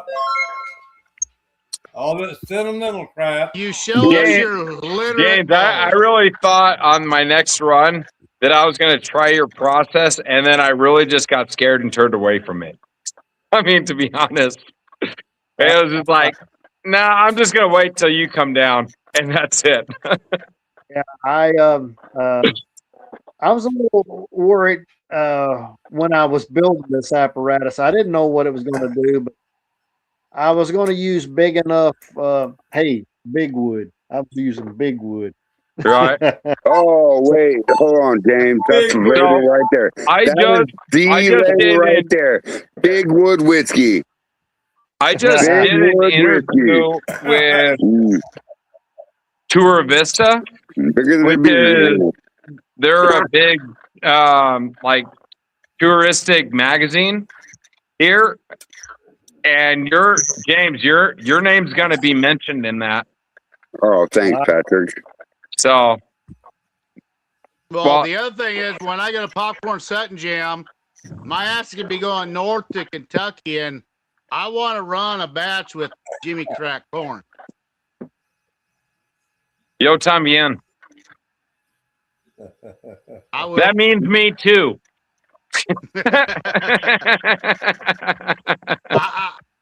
Wait, what's funny is I don't have field vision. I filtered what's that. funny I understood what is, you were saying.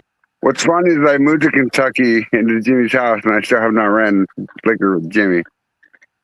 So this is my idea. If everybody gets involved, is number one, James, we're going to do our process the way that he does it. When it comes to doing rum, of course, Roy, you're going to be that person on that. And then when it comes to doing a crowbar, that's where Freight's going to come in. Oh my God, listen to me. Corn, rye, oat, wheat, and barley. Do you want to lick that? Well, Oh, hey, no, I mean, no. See, you're not even you getting went nowhere in near on your close. crowbar. James has his specialties. Roy But has his with rum. what Patrick has available down there for rum, oh motherfucker, Listen, if we're gonna have fun. I mean, these people fucking throw away molasses. Patrick, Oh, are you that gonna? right there, fucking is like stabbing me in the fucking heart. Hey, Yeah. Patrick, if you set up a booth in Louisiana, I'll run it for you. Can you bring some bottles, please? Well, of course, I'm going to bring bottles with me to Louisiana. Well, you can do your thing, and I'll run your booth. Run my booth, Yes, run your booth, dude. I am gonna I'm gonna come in there like silent as a fucking mouse. Like Well, I'm not planning on opening up a booth. I'm not planning on doing any of that. I'm just gonna walk and see everybody else's shit, and that's it. Cool. That's cool. I think I'm gonna come into Louisiana and set up a booth, and people are gonna be bringing their guns at me. To be honest, I mean that's up to you. no, it is not up to me. The shit that's been talking lately. Okay, I'm not doing it live. Somebody, goddamn it, is going I'll stop. Hey, Somebody's Pat, going to drink with me. if you was to close your eyes and you took a drink of this, you would swear you was drinking brown alcohol. I believe it. And it's just because you show me your process to where I've analyzed it so much to where I can hands down believe that's exactly what it would be. You know that you guys wouldn't To make a clear bourbon is fucking out of this world. I can do it. So can I. I can do it. I don't have To no make more a, left. to make a clear bourbon. Yep, I can do it. Are you, James? You're going to be in Louisiana, right? Yes, sir. Yeah. Yeah. Is everybody going to be here in Louisiana? Yes. Except for Phil. Except for Phil. So everybody that's saying that I can do it, I want you guys to do it and have me do a blind tasting and determine which one's the best. Oh, well, hell, that's no problem. All right. No. I'm down. Beer, Pilfa. Beer. I will give you the clear, and then give you something that's been in the barrel. Wow. Okay. All right. Let's do this. I'm so down, you're Patrick. saying I need to use my Nebraska orange orange. I don't care what you do. I don't care what you use or anything. It's a blind test tasting. Period. I'm not going to be into this because I know James Aubrey's ideas and he's ran stuff across me that I can't use against him. So I'm out. I'm going to put it to where it's all like. I'm Not new to the competition. bourbon. James I'm Aubrey very new has- to the bourbon, but I'm not scared to fucking throw my hat in the goddamn ring. Because if you're Unless scared to throw you your guys hat in are the ring, it challenging means me, you're I'll be in it. a what? I'll be in it. You guys challenge me my way. I'll be in it. Everybody in here, Patrick, everybody in here has had my bourbon. Except for me. Except for you. Okay. Okay. So I will accept the challenge, and I will give you a clear bourbon and a aged bourbon. Okay. Out of the same batch. I'm going to take it. I'm going to accept it, and I'm going to drink it for sure. I know you Hey, will. Patrick, I got a question for you. James, tell him how my bourbon tastes. It's great. It's good stuff, man. Good. I had it up and he shipped me some, and yes, it's good stuff. Good Hell shit. yeah. Hell yeah. I mean, Do they raise bourbon's Milo in Mexico? bourbon is a specialty spirit. You know, it depends on your ratios, of what you're using. You know, I mean, it needs to be at minimum of 51% corn. You know, and then whatever else you use as far as on top of your other grains, right? Right? So your balance is going to be everything. And that's, myself personally, I can say that I've learned my balance from James through his guidance. And it's the same with Parade and Roy and other people that have been involved. And I've just kind of mashed all of their expertise into one. That's what I do. Yep. So it comes down to, how much have you learned from others? And instead of just your own, because everybody else has their own different taste palette, right? And if you're able to combine everybody together and find something that's neutral, that is where you're going to find a good product. So it's going to be very interesting to see, what you produce compared to other, what we can call distillers, master distillers, home distillers. It doesn't fucking matter. Everybody's the same.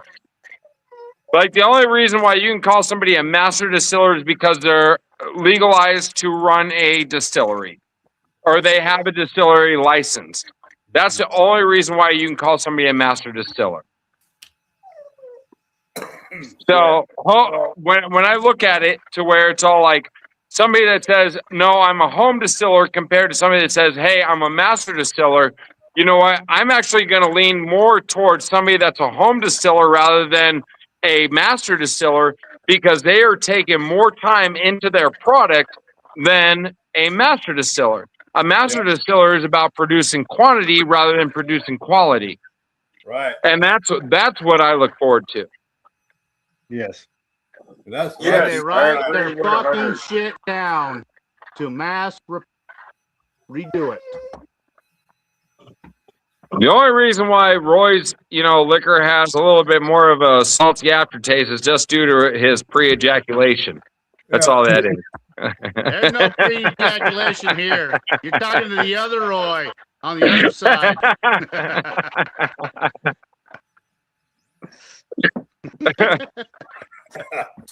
I'm not the one who goes choke my chicken and tell her to turn around. Bill, nobody even knows what the fuck you just said. You're always choking your Hey, when your meat is ready and juicy, use it. Yeah, you ain't lying. But no, that'll be great, man. I definitely look forward to seeing everybody there. I'd like to see you there, definitely. It's definitely going to be a new experience. As I said, I may come in with like some fake ass beard and glasses and shit, so nobody recognizes me. Like, and a top hat. We'll be able to smell the Mexico all over your ass. It smell like a goddamn tortilla, huh? Yeah. Yeah, they won't even. Taco, they won't. tortilla, enchilada. You'll have a charo. What's that woman's name? Charo. Yeah. You'll have someone like her around you all the time, huh? Yeah. No, he knows better than that. His old lady will butcher his ass. Yeah. No, it's like I still got to come home. You know what I mean? He knows not to play that game. Yeah, no. Good way to get your head chopped off in Mexico. Both heads.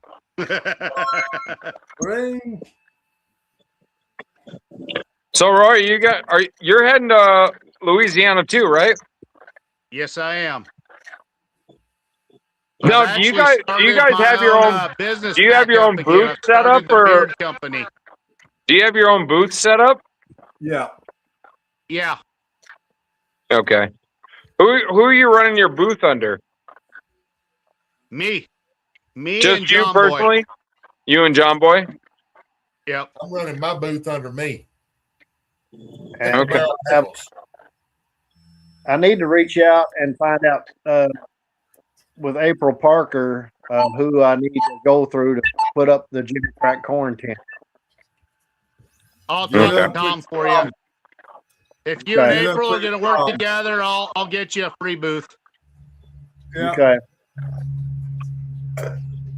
So all the drama with everything with April Parker and everybody has been squashed, correct? Drama? What the Not fuck for is sure. that? I got no Huh? room Not for drama. sure. Never know. All right. I've been staying away from everything. So Yeah. Yeah. So have I. I'm kind of like the shadow in the background. I'm listening to everything, but yeah. you never know at a place if something stirs up instantly. Yeah.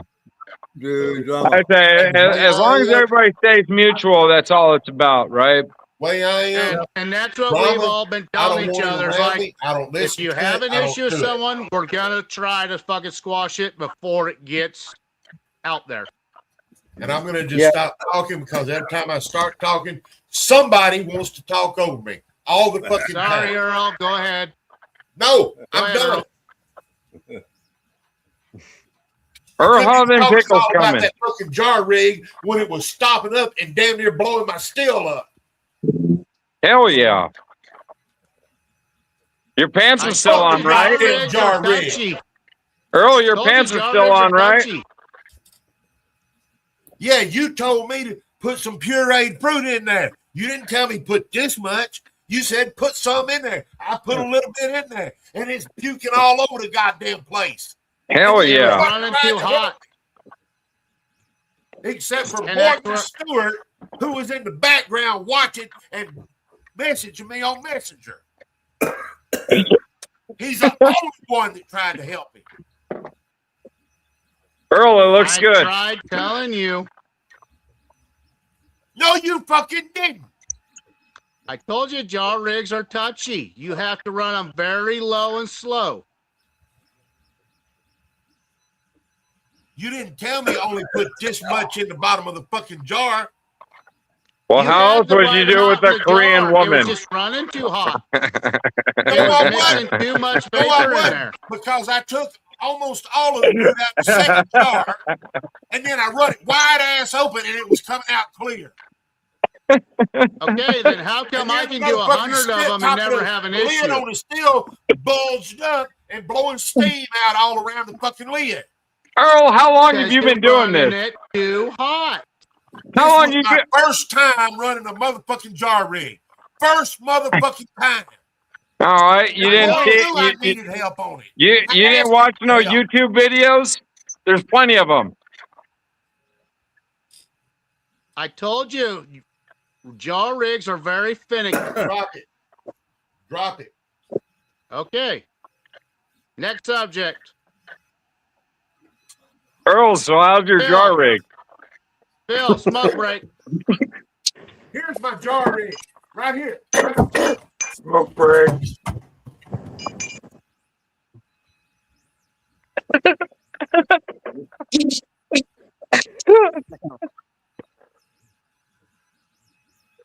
Well, I guess he's not going to be running a jar rig no more. Yosemite Sam. I've told him 20 plus times. Jar rigs, you got to run low and slow.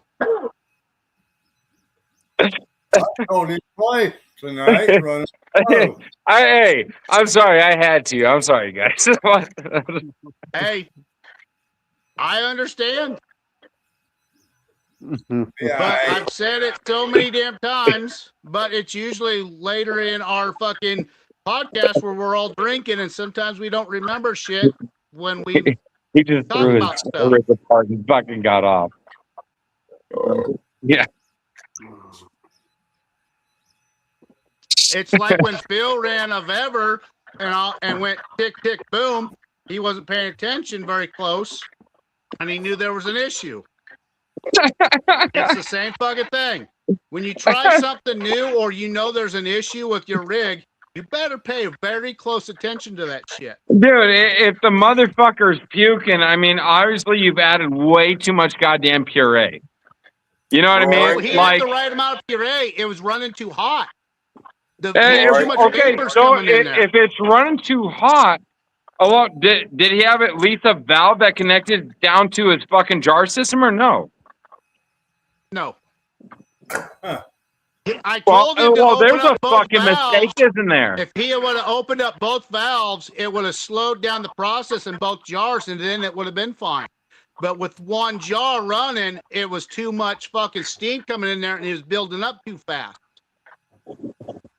Is he on electric heat or is he running propane? Propane.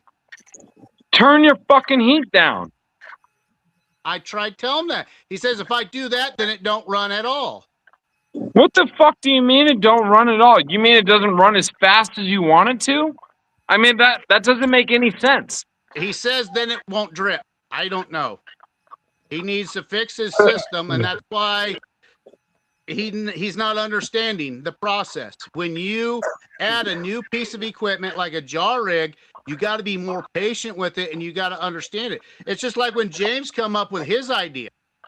He knew he had to fucking slow his process down to let everything work all together. Yeah. If you run something too hot, too fast, bad things are going to happen. Yeah. Well, he wants to come back on again, so I guess. Hell yeah. Get him on here. Get his ass on here. God damn it. Hell yeah, Earl. How you doing, buddy? Any more smart ass comments? Hell yeah. I got plenty.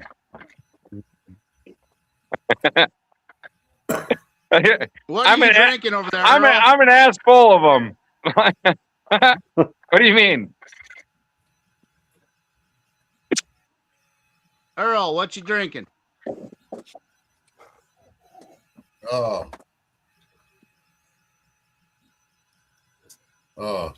Candy jam. You buying? All right. Earl, how's What's your everyone run else doing? drinking? My run I'm got drinking a little bit of from the beer, and beginning. I'm finishing up my jalapeno blueberry. Earl, are you still working or what? No, he's not. I'm trying to salvage something out of this fucking run. It'd be like that sometimes. Yeah. Take your jar rig off. He did.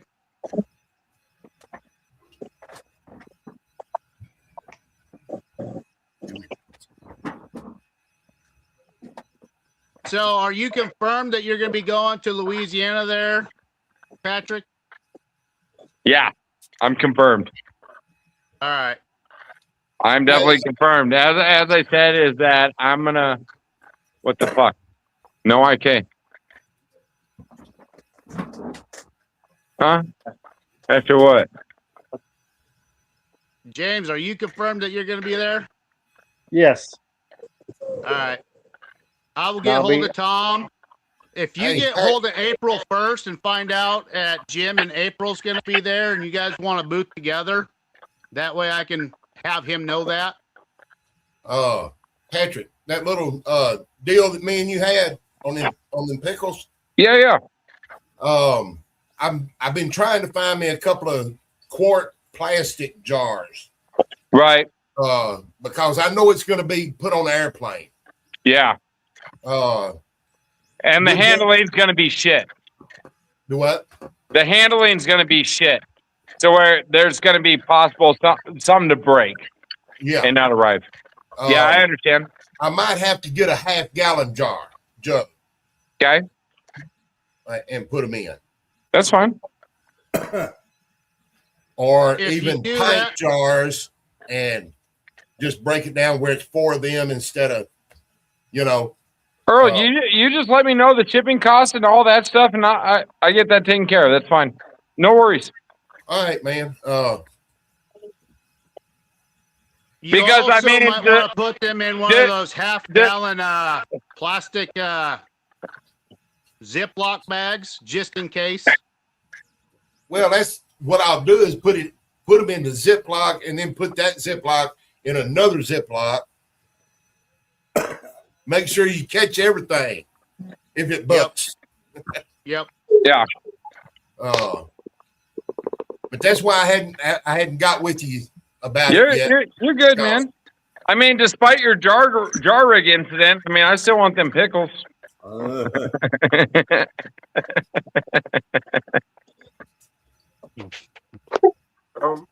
got a question for Earl on the pickles. Is do you also sell jars of like hamburger chips, pickles? Yeah, that's what he does. That's what they are. That's what they are, man. Yeah, I want the hamburger chip slices. Well, they're all the same thickness. I just want to make sure that it's cut with the right knife. It is. It's cut with the same knife I stabbed that feller down in the ghetto with. Hell yeah. You know the guy that shoots up every night down on the corner? Hell yeah. See? I mean, at least it's done right. Yeah. Motor City. What's that guy talking about? Motor City, they're not cheap. I think you're talking about the shipping. Is he talking about the? He's talking about my jar rig. I think he's talking about jar rig. Oh yeah, the jar rig. Yeah. Do you just got a solo jar rig, or do you have multiple? It was a tandem. It was side by side. Side by side? Yeah. Mm. Is it salvageable? I hadn't looked at it yet. It's still wadded up over in the corner. All right. If anything, probably all I need to do is get the stuff for the jars. Earl, it's just like anything, man. Like this is your first run with it, right? Oh shit! I got to change jars. All right. Damn! I poked a hole in my damn chair too. What did I tell you about getting an erection while talking to us? See, no, I think he farted too fast. Anytime I run, I'm always facing still. I'm never turning my back to it. Yeah, but you're running propane, right? Yeah. And see that's the beauty of electric is I run a hybrid. You can let it run.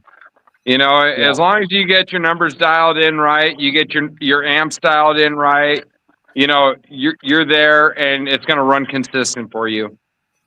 Yeah. So, and you check it ever so often. You go over all the spots, make sure there's no issues.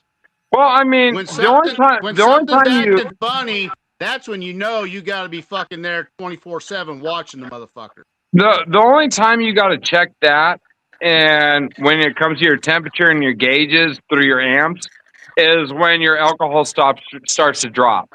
Yeah. And that's when you're going to make your adjustment. But typically, you know, you're going to be able to let that, depending on the size of your rig, you're going to be able to let that run for, you know, 2.5 to 3 hours at a time without having to check in anything. You know, because it's just going to keep that consistent temperature. And that's what you look for, right? Because that's when you're going to produce the most quantity and quality. Yeah, pause, hold that thought. In the same 2 to 3 hours that you just said, I have to periodically turn the heat up to slowly heat it up. Because scared the shit out of my dog. So yeah, I bet you periodically you have to turn the heat up during the run. Right. I usually don't have to worry about that till I get to the tail. Then I have to make an adjustment. Like I said, I let all my stuff fucking go low and slow. It's what you have to do. Well, I mean, I guess it depends on the volume that you're going. For me personally, I've done it your way, Roy, to where I run it low and slow. And as far as the quantity goes, I've only produced a quarter of a gallon more than running it fast. Well, I mean, when I'm using That's my just jar me rig. personally. When Huh? I'm using my jar rig, it's slow and slow. Oh, okay, If it's yeah. just a regular run, yeah, I run it, I bump it up a little bit more, and not worried about it much. Sure. Well, The good Marco, you said to run it slower. I had my burner turned all the way down. It wouldn't go down no further. Right. Earl, how full did you have your still? It's 18 gallons still, and I had 15 gallons in it. No, I take that back. I had 12. It's a 13 gallon still, and I had 11 and a half gallons in it. Yeah, you I'm might working have on getting my 18 gallon up to use it. Mm-hmm. Seems like you. What was the pipe size that you were running it through? Pressure from somewhere. You got back pressure from somewhere. Yes, when it was puking earlier, it wound up stopping up my worm down inside my condenser. Mm-hmm. Yeah, I remember seeing it purple, and I said you need to open both valves up to relieve that, so it'll fucking cut it down. That wouldn't have helped because the chunks of blackberries had made it up into the worm. Yeah, at that point you gotta shut it off, open up valve, and clean it. But then the next time you need to have both of them running, so it's less pressure in the jars, and then it won't puke as much. I'm not running a jar rig anymore. I'm waiting until I get my copper steel with a thumper, and because this bever, it wasn't made to run a fucking jar rig. It ain't set up for it. I know, because it creates back pressure and it can be a pain in the butt. That's why I said it is very finicky running a bever with a jar rig. I know. I my first two runs was not very good runs till I figured out the exact what I needed to do with it, and then after that, I have no issue. This last one I didn't put no liquid in there with the oats and the raisins. That's what caused my little bit of an issue. But once I fucking added some fucking liquor to the oats and the raisins, made it a slurry, it ran perfectly fine. Yeah. New setups are a pain in the ass to fucking figure out. It's just like with everything, though. Anything that you introduce new, you have to learn the process, and you got to learn what you're working with. You know, so it's like you can't get frustrated if the first time you fucking use it that it ain't working out well.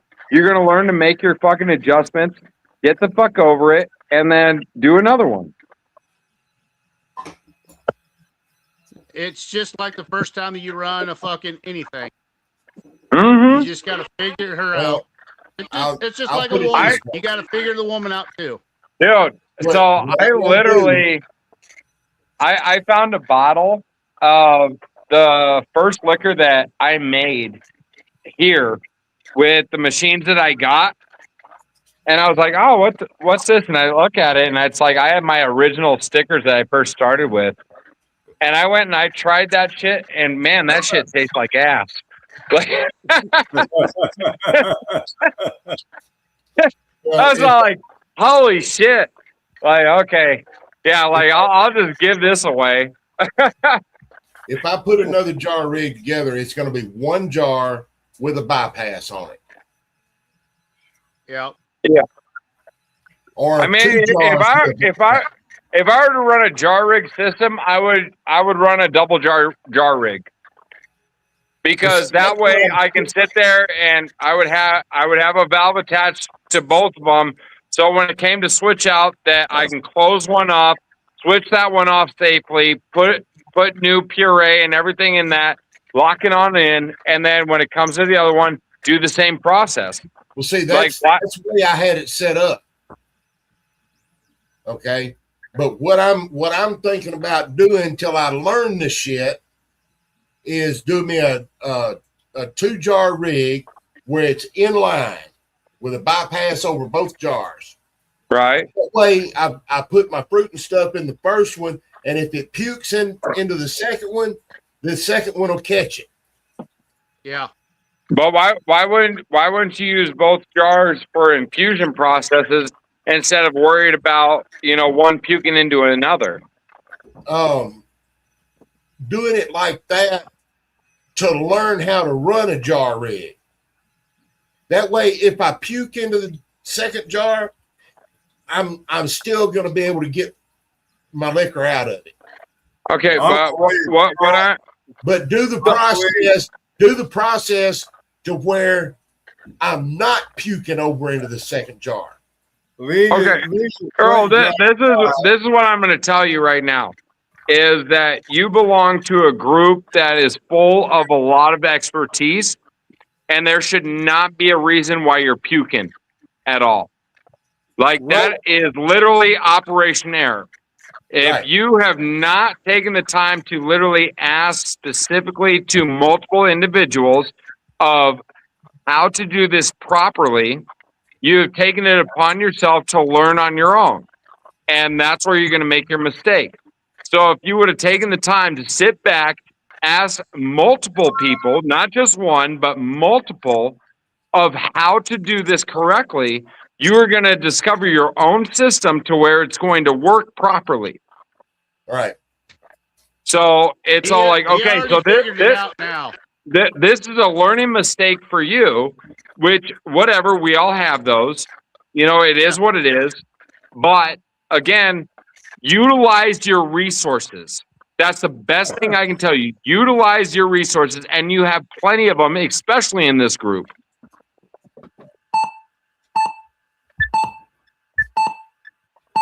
Vic. Well, that's an idea. Earl. Yeah. Run a 2-jar rig. Run your first rig. Run your first jar dry. And then put your infusion into your second jar and run it slow. Okay. Here's the thing about running it slow or turning my flame up or down. I've got a range top, a drop-in range top, right, with 5 burners on it. It goes in a house, in a kitchen.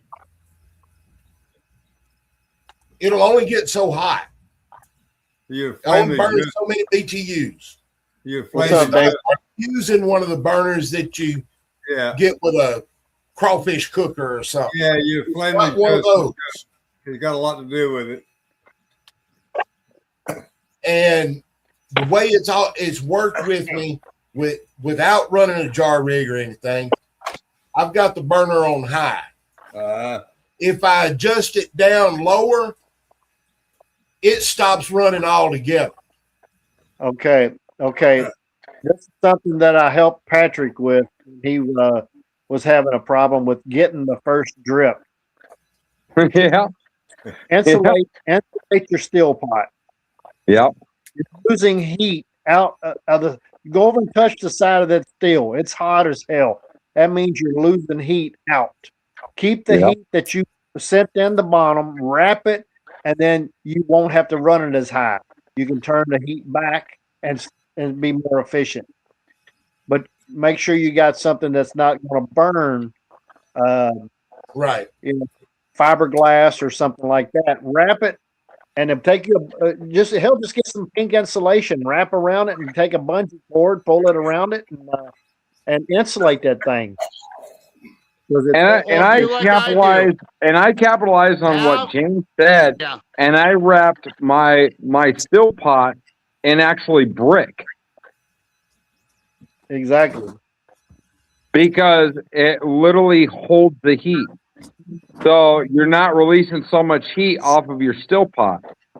Yep. Remember you said another thing you do with him running a Vever like he is, make sure you have fucking heavy duty wash towels on top of it and around the fucking the boot or the football. That'll retain a lot more heat too. Yeah. Any insulation you do whatsoever will help big time. Yes. Yeah. How much of a column do you have coming off of your Vever? A foot, 2 foot? What do you got coming off? I bet you got 12 inches. 18 inches. Okay. You get a tape measure and I'll measure it. You're all right. I mean, just Just use your pecker. Measure it fucking 3 or 4 times. I'm too short. Hold on, I'm confused. I'm confused, guys. All over it. Why is Patrick, a professional distiller, using a Weaver? It's 10 inches. He's not using a Weaver. Okay. Yeah, you'll still have enough reflux that, like Roy was saying, put some insulation on top of it. That 10 inches will still give you quite a bit of reflux. So allow some of your impurities to fall back into your pot and let more of the alcohol. And if you're wanting to lower the proof of your alcohol, wrap the column coming out a little bit more. Leave only the very tip of it showing. Then you'll get more flavor. Proof will go just down. show them the tip. like what I do. I wrap that whole football completely up, and then I lay towels on top of the lid of it. Yeah. I'm not insulating the whole thing, but I'm insulating where all the vapors are at, and that's helping the whole run altogether. And it's a lot easier to control that. And you're getting more flavor that way. Yeah. You really are. Yeah. Because a flavor is an impurity when it comes to alcohol. It'll get heavy and it'll fall back down. And then basically that's why vodka is so neutral, is because it's refluxed so much that every impurity, that's why I say if anybody's gonna make a vodka, just use sugar. Right. Don't waste corn. Or unless and all. you have something that is such a mass production that you have available, then it's just easier for you. Yeah. Yeah. Hey, Dave, come here. Come here, baby. Come on. Like, I can get a bushel of corn for fucking less than $4. That means a 5-gallon bucket of corn for less than $5 here right now. Yeah, you get some fucking shit-ass chicken feed, though. Chicken feed here is fucking $17 for fucking the same amount. Yeah, I'm glad I don't live there. Yeah. But I can go to any farmer and I can get fucking, they'll give me fucking 4 buckets and they just want 1 fucking jar. 4 buckets? 4 buckets. That ain't enough to do what I do. I need more than that. I know, but with me running an 18-gallon still, that's fucking nothing for me. Yeah. Yeah. Yeah, because I use 3 pounds of grains. Let's see. Per gallon, I'm gonna have 3 pound of grain per gallon. And like this right here is, well, shit. What I do now? Hold on. This right here is all grain, no sugar. I did not cut not one drop of cane sugar in it. Really? Now, yes. Now it may Cane have graduated sugar. Which one? it may have honey in it, and it may have peach nectar in it. Okay. But it's the starting. Is that through your thumper process? No, this was actually a just a pot still. Okay. I'm doing this for. I can't really get into what I'm doing it for, but I did a test run. You could say that. That's what this is. The Okay. test run. And so yeah. James, you need to get your ass down here. It's coming, bro. The only one. Because I'll tell you right now, the shit that you see that I have accessibility to, you're gonna be like, "Fuck me."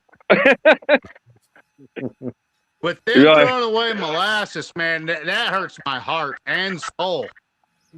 That is literally trash to them. You put bananas, some coffee, and fucking molasses together and some water. Oh my God. Well, so I stirred away. Never do that again. I'm now stirring away from getting the processed sugarcane itself and just getting the sugarcane water. Yeah. To where it literally just goes right through the root goes right through a machine, takes all the fucking liquid out, and then that's what I use. I have specialty runs where I do fucking my sweet corn. And it's not sweet corn. We get hailstorms here where the fields get fucking all fucked up. I cut it from the very bottom of the stalk and I run it through a press, or not a press, but an old dishwasher fucking adjustment back in the 30s. I press out that water with that. I throw that in with some corn, and then I throw that in the fucking thumper. Oh my God, the sweet corn flavor that comes out of it. Then I cheat. I use a jar rig and I put real. He keeps saying sweet corn, but we're all talking GMO for you. No. It's all pure shit here. I put fucking some salt and some butter in a jar rig, and it goes through 2 jar rigs. The first one pukes out into the second one. The second one cleans it up, and when it goes through the worm, it's clear as fuck. It is so fucking goddamn good. It tastes like corn on the fucking cob. You know I gotta give you shit being from Nebraska. I know. Anti-M. But it also gives me fucking different things to work with than everyone else also. Just like with you, Patrick. Yeah. I don't know. I'm definitely blessed with everything that's available to me. And when James comes down here, like he's gonna see that. And he's gonna look at the kernels himself, and he's just gonna be like, "What the fuck?" And I'm like, "Yeah, no, really, like this is really what I got." And it's insane. It's the same here. Everyone's like, "Oh yeah, well our corn's the same as theirs." Like, no, we have irrigation here. We have it where our kernels and our stalks. Some of our stalks are fucking 17-foot fucking tall. We have fucking like 5 fucking heads of corn on there. Yeah. It's like, you guys have no clue. You fly over Nebraska, but you don't know till you visit. And that is the thing about Nebraska. Nebraska is known for their corn, right? You know that? Yeah. I mean, look at Lincoln. It's like that's the reason why they call themselves the Cornhuskers. But, here you have generations upon generations upon generations that have done nothing but burn down their fucking fields, mix that into their soil to make their soil so rich to produce such high quality corn.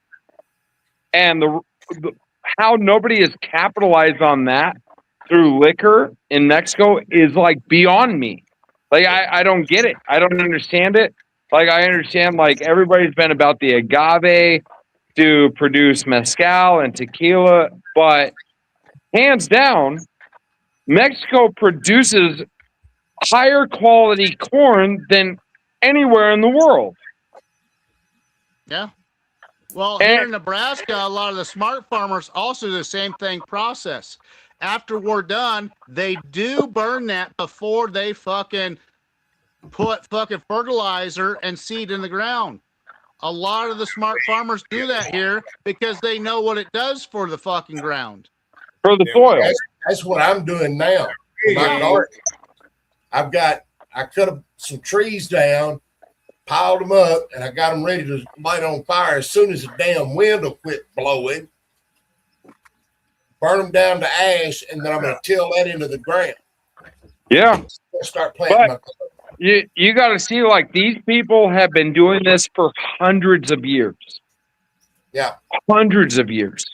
And that's the only way they do it. They don't use any machinery to sit there and harvest their stock whatsoever. They get a line of fucking like 20 or 30 fucking people and going through with goddamn machetes and chopping everything down. And then they fucking burn it. Like there's no motor oil mixed in with nothing. Around here, we have a lot of dryland farmers that do a little bit of the irrigation. What they do is the second something's done, like if they're going to plant wheat in the next week, they burn that field because a lot of people don't understand. When you burn that product, it sweetens the fucking ground and makes it much better. I remember exactly that up in Montana when I was a kid. After the wheat harvest, they would burn the crops for the next season. I'm sorry, I got to respond to a last question. With me, yeah, my last name's Dooney. I am under Celtic Hills Distillery. You're not going to find my Facebook page right now because I literally just hooked up with a PR firm who is building everything new and is going to be under them. So you can find me under Patrick Dooney, and that's it. So, but yeah, Celtic Hills Distillery, Huixla, Morelos. You'll see me all over. Or you can go to my fucking page, look at my friend request, and then type in Patrick or follow through down to Patrick Dooney. You'll grab him instantly. It's a lot easier that way. Make sure to send me a private message because I get a lot of friend requests who, I mean, I hope nobody takes it personal that I don't invite people into my personal life. So I don't accept a lot of friend requests, but as long as you like send me a private message, let me know, who you are and where you found me and, get into a little bit of detail, then I'm going to accept your friend request. Other than that, I do not accept any friend requests from people who I don't know. Sunkiss. You want? I was trying to get somebody to tell you what I said before you left. It was nice meeting you. Look forward to seeing you and talking again. Who are you talking to, Earl? Sunkiss. Yeah. Sunkiss Orange. DD. Oh, okay.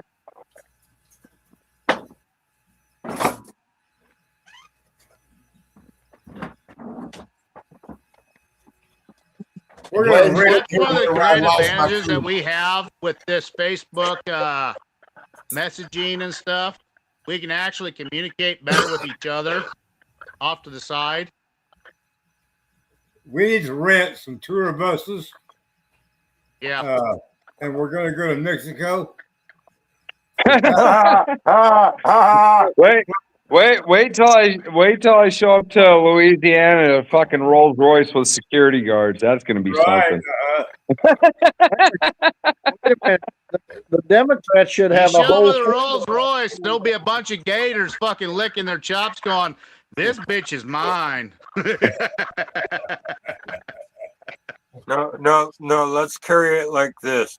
If Pat wants to show up with a security team, you fly me in on a private jet, and I'll be the head of the security team. I'm going to tell you right now. I promise you, I'm going to be showing up with a security team.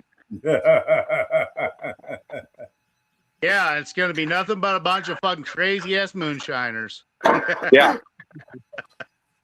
I mean, it's crazy. It's crazy now that anywhere I travel to here, that I have to have the National Guard with me, and they're traveling in the front and the back of me.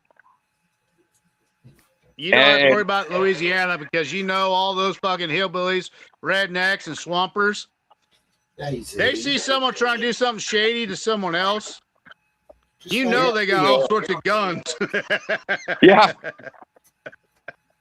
It is what it is, but I mean, it's just like this is the nature of the beast at this point, to where it's like this is the way that I have to go out about in public and all that, and it's just like it's good and it's bad at the same point, because it brings a big target upon you, because it's like people will look at that as like, okay, well, it's somebody of importance, and it's all like, dude, like this is not what I even started this about.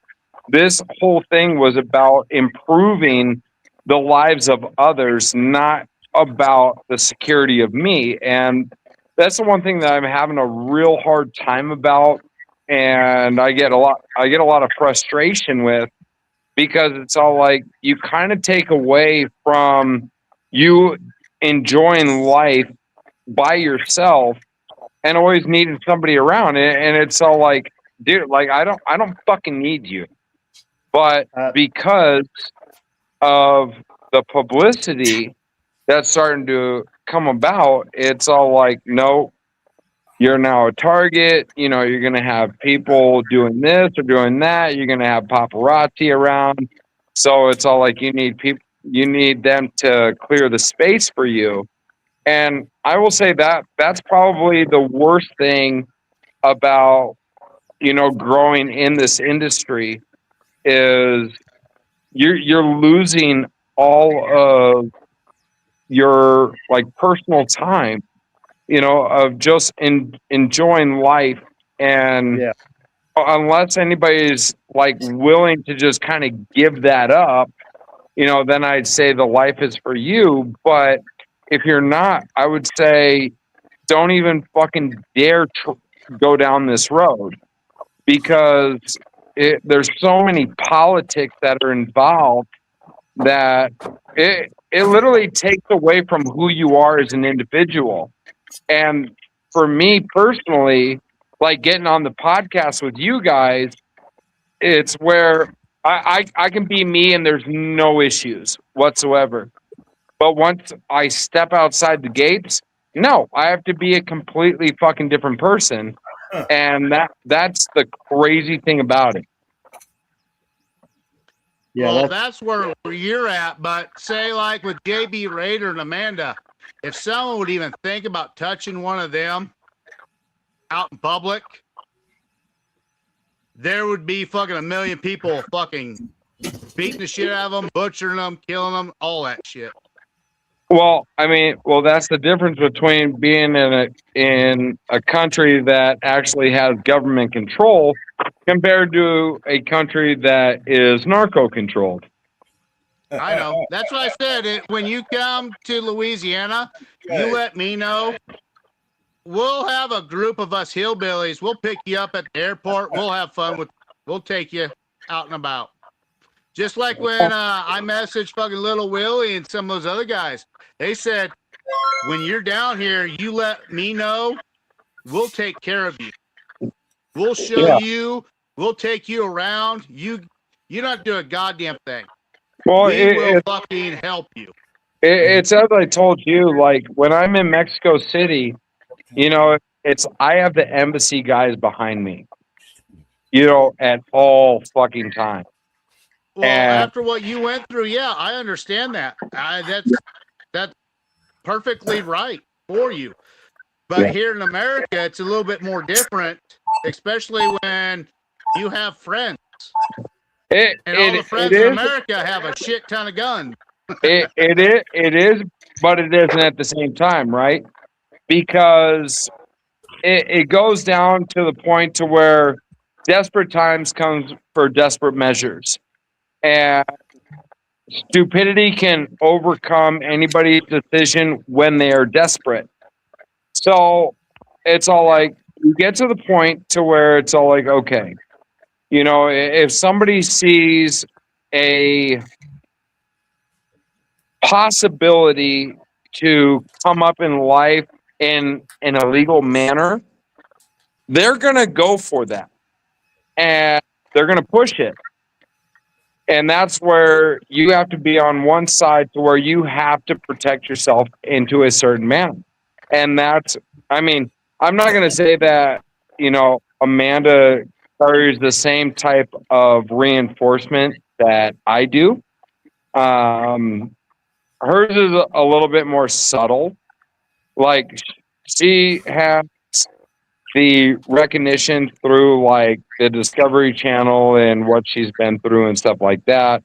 Me, myself, I found out the logistics of how those people targeted me, and that came through all the taxes that I paid. They got into the system, they found how much I paid into taxes, and that's where they figured a number for me to just pay out, no problem, for their own benefit. So, and it really goes for the same in the United States as it does in any other country. So that's where it's like with your me. Ordeal, where you live, it's not as balanced. It's more corrupt. But say you were in Louisiana and someone tried doing that with you with all the fucking hillbillies, swampers, and all that. You don't think fucking there'd be fucking 100 guns would have been pulled out on those other idiots? And they'd have been realizing, oh fuck, I'm fucked.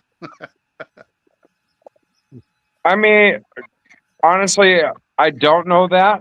And the reason being is because so many bad things happen in the United States under the eyes of other people, to where nobody does anything but pull out their phones rather than actually do something about it. And that's where, there's the conflict of what could happen, what can't happen. So it's all like, let's try to eliminate those possibilities to where, there's nobody even thinking that is possible to do. And that's where I'm kind of at in that aspect. I understand where you're thinking on that part, but when you're coming to a moonshine event like what you're going to be doing, how many moonshiners fucking have fucking guns, weapons, and everything else in between? Well, if they're drinking moonshine or anything that consists of alcohol, they're not carrying nothing because they already know that that's going to be a felony charge if they get caught with a gun on them. Oh, no. It is not. You could be drinking if you are drinking States. And if you have a weapon on you, you will be charged because to open carry. ATF, I got the word from ATF, DEA, FBI. It don't matter. You can carry a weapon no matter what you're doing. It don't matter. As long as it's not on a state facility, a federal facility, or a hospital, you can do that anywhere you fucking want. Yeah. I double check that. I have because I've got about 40 guys that I just mentioned to you on that, along with my neighbor that is retired FBI, which now runs our local fucking it varies state to state. It does, but Louisiana, I've looked into Louisiana. Louisiana's one of the fucking first ones to ever do that. Tennessee's another. Nebraska's another. Kansas is another. Oklahoma. Texas. There's a lot of states now they don't give a fuck. You can be drinking, you can have a weapon on you as long as you don't go into specific areas with a weapon, you're perfectly fine. Yeah. Like I said, going to Louisiana, you are perfectly fucking safe. Texas is another state that you don't want to fuck with. Fuck. What's wrong with your mic? Unless you have a CCTV, you are correct. Your shit's fucking up. Who? Yours. It's everybody. Somebody's. Is mine messing up? Hello, audio, check. You sound good. Everyone talk. I'm going to go through a system of muting and unmuting people. Check 1, 2, 3, 4. Check 1, 2, 3. Check 1, 2, 3, 4. Damn it. It looks like you got a different country's flag behind you. Whose country is that?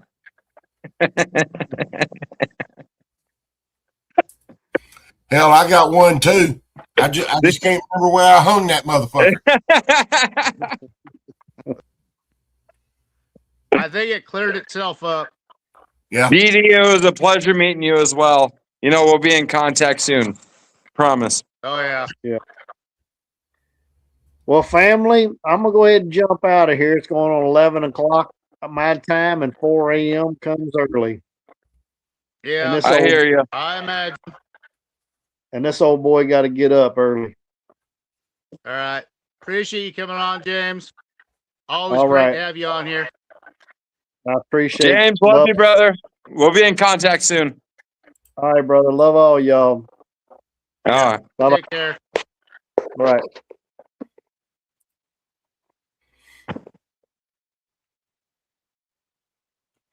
That's one of them gentlemen.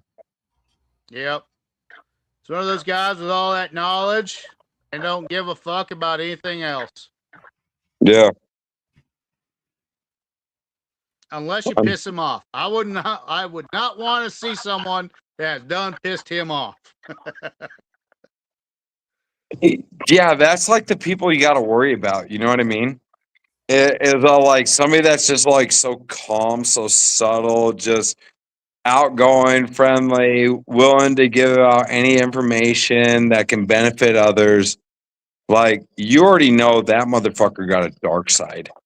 Like, and that's probably that's probably the side you don't want to cross. Phil Billy has told us so many stories about him and all his past. It's like, you know, Phil Billy's fucking, he's on and off. I love Phil Billy. Like Phil Billy is a fucking shit. That's a bitch.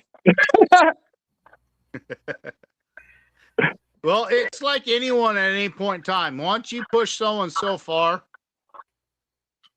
you don't know what you're going to get out of it. Right. The thing that I love about Phil Billy is he's like the old timer that has perfected making like eggs over easy. You know what I mean? To where it's all like all of the liquor that he makes is hands down, it's simple for people that are making moonshine that want to sit there and make a bunch of mixed drinks. And he's perfected just like the simplest form of it. Yeah. And that's where he has literally ignited through the moonshine industry. And that's where it's all like, fuck yeah, dude. Hell yeah, for post flavoring. Yep. Exactly. If you actually, I know so many people just like Phil Billy. It blow your fucking mind. Yeah. Straightforward damn people. They don't give a flying fuck if you get pissed at them or whatever. Don't matter. They're gonna do what they're gonna do. Yeah. The one thing with Phil Billy though is he don't give a shit about putting it out there on the network. A lot of the other people won't do that though. No, he does. Don't get it twisted. He does care about getting it out there. Yeah. You know, but he does it in such a subtle form Look, to where yeah, it works for him. I'm going to tell you how I do it. Now, you do it any way you want to do it, but this is how I do it. Right, exactly. And Yeah. he does it with such a redneck form and not give a fuck Right? to where people just like are attracted to it. And that's where it's like you got to appreciate it. Yeah. Well, it's how he fucking grew up. That's why he got so many goddamn stories of fucking the weird fucking crazy ass shit that he's gone through. He's like, you know what? There's nothing else no one can throw at me. Fuck you all. Right. If y'all only knew. Unlike Patrick, to where Patrick's last ordeal opened his eyes, and that's what Patrick isn't stupid about shit. But he also lives in a different area to where the world is not like where Philbilly is. Which ordeal are you talking about? When you got kidnapped, motherfucker. Oh yeah. Well, that happens. It'd be like that sometimes. Yeah. But if that happened to anyone, that would open everyone's eyes and they'd fucking rethink a lot of shit constantly. Look, I mean, as I said, I'll be honest with everybody on this, to where when that happened, I actually truly understood what PTSD was about and how it affects people. Because it took me quite some time to readjust to regular life. Fireworks would bother me because, you know, during that time, like, they were literally shooting at me to try and kill me. And like car windows and shit were busting out next to me. Like, it was the most traumatic experience you've ever experienced in your life. And when your head gets thrown down into a seat to where you don't know where you're going, what's happening, you got people that are speaking different language that you don't understand, to where you don't know if you're fucking making it out or not. And you know, it gets to the point to where, I mean, it almost like fucking haunts you. And it took me a long time to adjust. I mean, I remember the first 4 days that I was even in my own house, that I left my house and I went to go sleep in my other house because I was afraid like they were going to show up at my house and come and take me again. Like, it was fucking insane.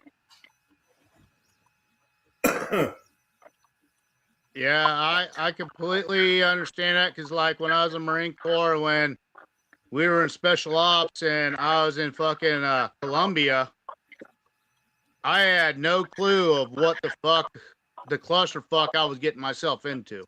Right. And all I have is one guy that's a ghost that's been there multiple times, and then he had a scout that helped him. Yeah.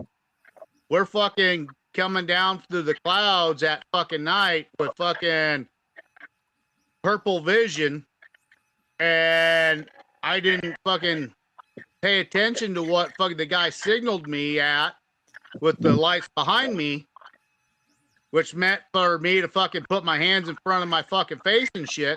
Instead, I fucking got a branch right to my fucking face and fucking busted my fucking nose, my fucking eyes. I was all fucked up. Mm-hmm. When you come flying in with a fucking parachute, you're not coming in slow. Right. I fucking hit that motherfucker and I didn't know what. It's just like when I was fucking fighting boxing or MMA. Right. I got my bell fucking rung like a motherfucker. Yeah. It took me a good 20 minutes for him to fucking keep smacking me upside the head. It's like, are you fucking good, motherfucker? Right.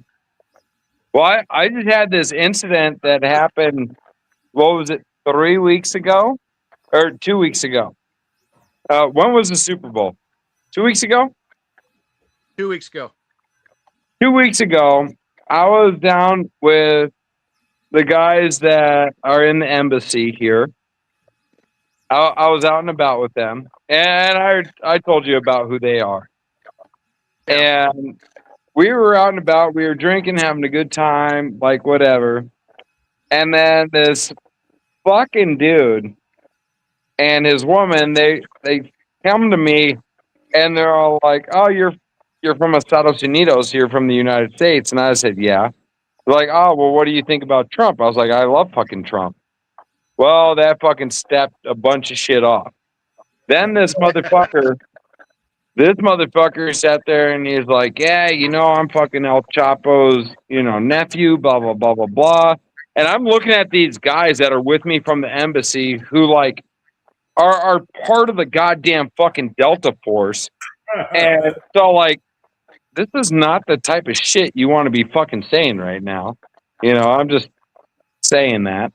But okay, like, whatever. So we get surrounded by this security team from this bar, and I'm looking at this guy who's from the embassy, and they're trying to, like, forcefully move us, and he's sitting there like, "Yeah, don't touch me. Yeah, don't touch me." And I'm looking at him being all like, "Look, like, I'm following your move. I'm going to tell you that right now." And he's looking at me with this fucking, like, shit-eating grin smile, being like, "I'm good." like I'm good. Yeah, he's like, "I'm good." I know what's coming. and I'm sitting there and I'm looking at him like, okay, like, as I'm telling you, like, I'm following your next step. He's just sitting there just smiling at me. I'm just like, fuck, dude. Like, I already know it's coming. And then the other dude that's sitting in the corner, who you can tell he is like, he's the nutty one, right? Like, he's the one that's gonna pop off and He's really the make wired fucking shit motherfucker happen. that wants to create the shit. Right, like, he's that one. And I'm looking at him, he's looking at me, and he has the same shit-eating grin smile on him. And I'm just like, fuck, like, these guys are like, they're itching for it. Like, this is all they want. And I sat there and I looked at the dude in front of me, and I was like, these guys really don't want to ride that pony, right? Like, you guys know that. And they're like, yeah, well, we're going to wait because we ain't moving. And I was like, fuck. Like, okay. Now these guys are going to press their goddamn weight. Like, all right. And then they looked at him, and they're all like, look at me. They're like, what happened to Maduro is just minimal of what we would do to you right now. And those guys looked, they looked at all of us, and I'm not even a part of the military or any of that. And they're just all like, no, it's okay. Like, no problem. Like, you guys are welcome back. Like, let's get you a cab. Let's get you this, like, anything you need. And it was like, yeah, all right, motherfuckers. They realized they had stepped into the wrong fucking trap. Exactly. Like, oh, like, fuck. They chewed off more than they could fucking spit. I'll tell you that. They realize that. But I mean, that's a good part about being here too, is because, I do have them as well. And it's like anything that I need, they're all like, if anything like that happens to you again, they're like, within 30 minutes, red team is on you. And I didn't understand what red team was until you explained that to me.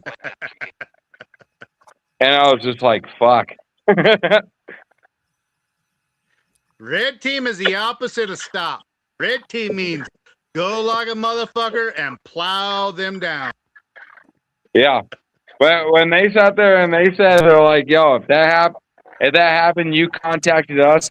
He's like, there'd be 4 bodies laying on the ground, and you'd be on your way back to the United States within 30 minutes. And I was like, damn.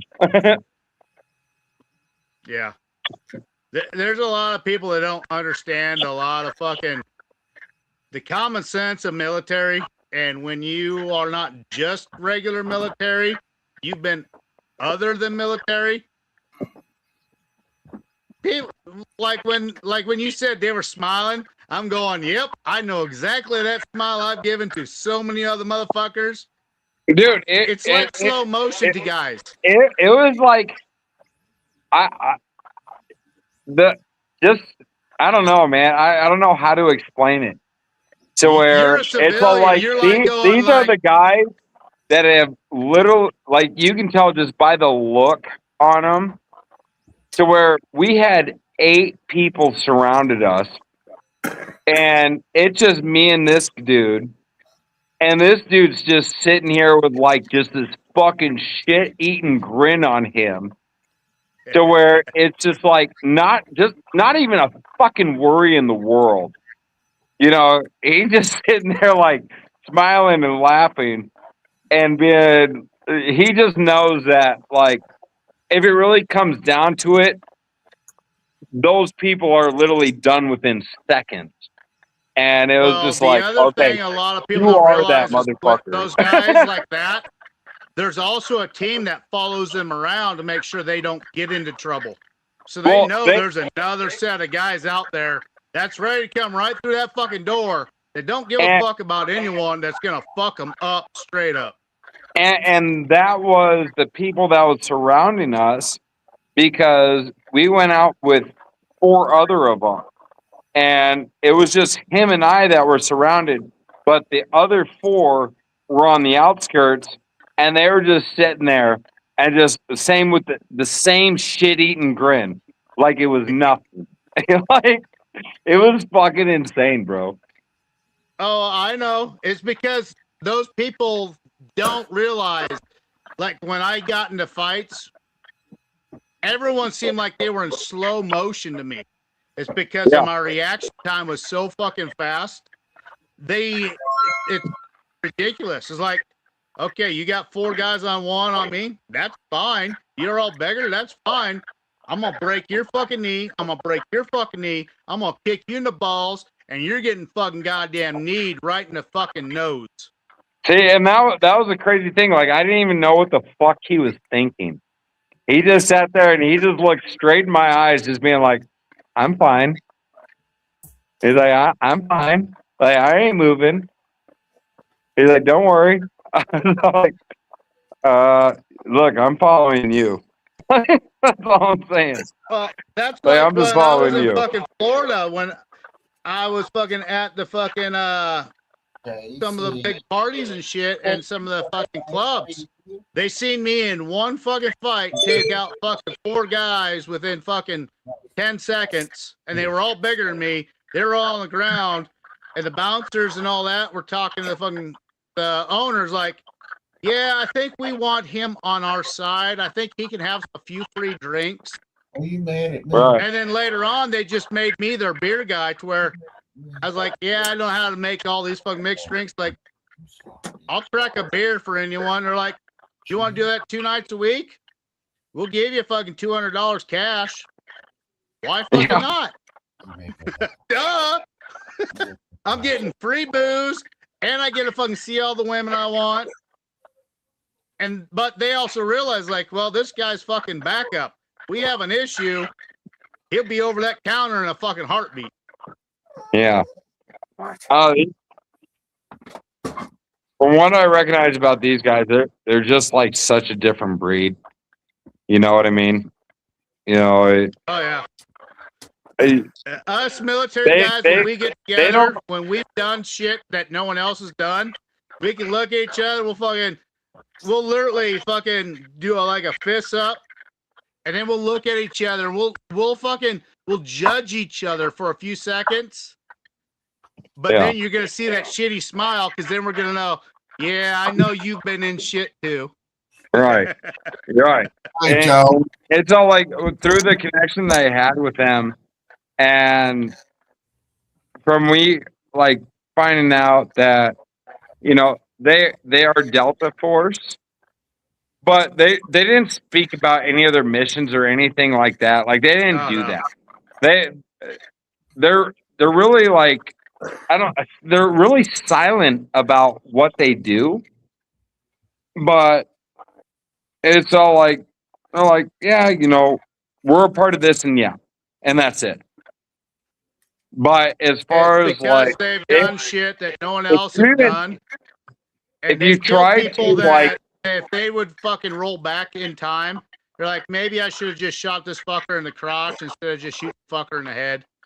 You gotta think Yeah. there's payback, there's moral payback once you're done with the mission, thinking back what you could have done different instead of killing someone, just right. perfect. Their whole MO is literally just react quickly, you know, diffuse the situation and move on. And that's where it just kind of like crossed me to being all like, these are really the people you just don't want to fuck with. like, Oh yeah. if they can calm a situation that fucking fast, like, all right, yeah, you know what? Forget any training or anything that you got. I mean, you were just not these people. Oh no. Like the guy that I fucking trained with at Quantico. The guy was fucking 5'2". He looked like he was just a scrawny little fucker. And the guys were like, "Oh, go meet acquaintance with that guy. Go introduce yourself." I thought they were being nice. They were assholes. Yeah. I was on the fucking ground within a fucking half second. Didn't know what the fuck happened to me. Foot on my fucking throat and a knife fucking right next to my temple. He's like, motherfucker, who the fuck are you? Why the fuck you fucking trying to touch me? Yeah. Like, and then I seen out to the side afterwards, I heard all those guys laughing. I'm like, you motherfuckers. Well, y'all motherfuckers, I'm getting out of here. Same here. Hey, it was appreciate. Great I appreciate girl. talking with Appreciate you. you guys. You guys are awesome. Y'all be good, Patrick. Take care. Likewise, we'll definitely be in touch. You know, I hope to see you in Louisiana. Oh, I'll be there. Oh yeah, I'll be there. I'm definitely gonna be there. And have a good night. I'm literally gonna be the muscle head with a bald head. You know what I mean? Yeah, right. So you say you're gonna be alligator bait? I'm gonna be alligator bait. I'm gonna probably end up fucking with a lot lizard. Who knows? There you go. On that note, I'm out, y'all. Yeah, Earl, yeah. I gotta get off to bed here. It's almost 10:30 where I'm at, so I got an early morning. All right, you guys have a good one. Appreciate y'all. Have a good one. We'll see you. Take care. Take care, Roy. We'll talk soon. Yes, we will. Bill, we'll talk soon. Later, Pat. Laters. All right, I'm gonna send out a couple more links to make this active again, Phil. Since you don't talk so much anymore. Ha ha ha. Ha ha ha. On that part, how about smoke break, Phil? I can smoke to that. I knew you would say that. Let's see. I sent Nick a new guy that's a distiller. A link. I haven't heard from Cody in a while. I know. I sent Cody a fucking link too. Jason, he's taking.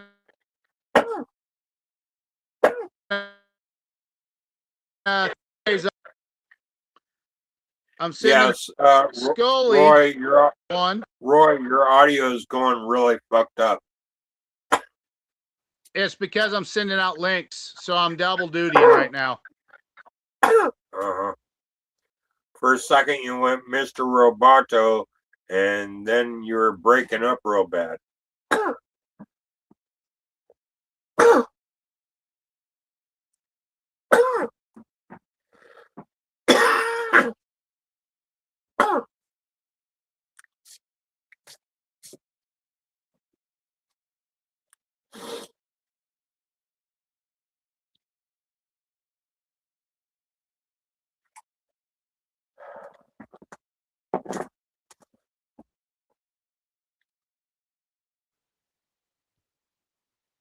Now your camera's not froze. Well, I know it takes the last picture when I'm going to send a link to. It freezes my picture, so because I'm in the background sending out links, Phil. So when you see me frozen up like that, that means I'm sending out links. I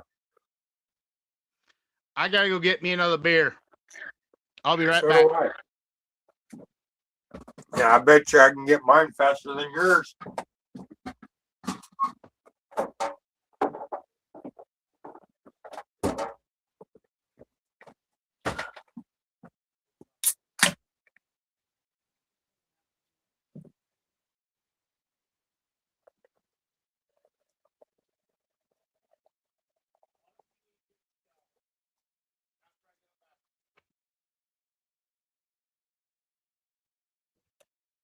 See, I even got mine poured already before you even got yours.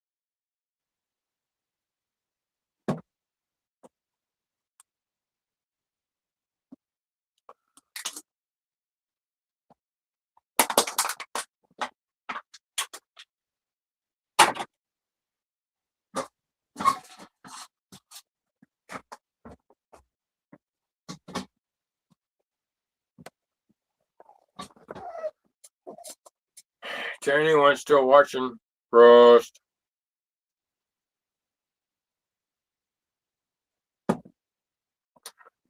Ding ding.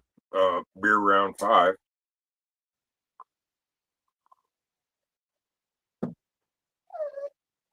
What, Panda? You want to go back out already?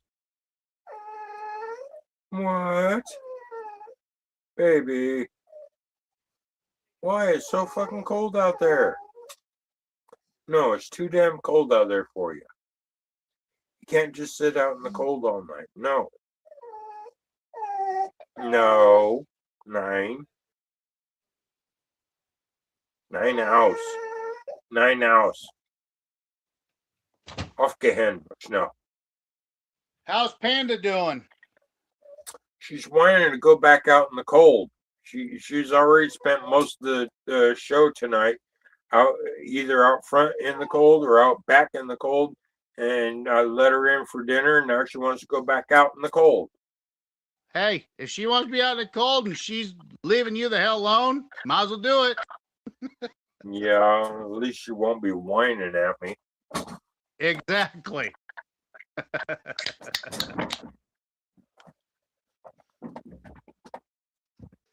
And again, for Sunday's show, we're gonna have Mr. Benson on here. He's from Moonshiners. Mr. Who? Benson. Who's that? Okay, which guy is most likely hated the most on the Moonshiner show?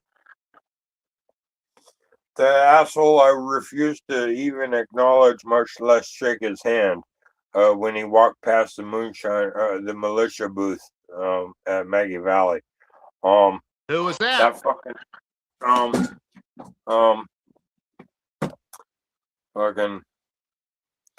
Okay, I'm drunk, I'm stoned, and I'm a senior fucking citizen.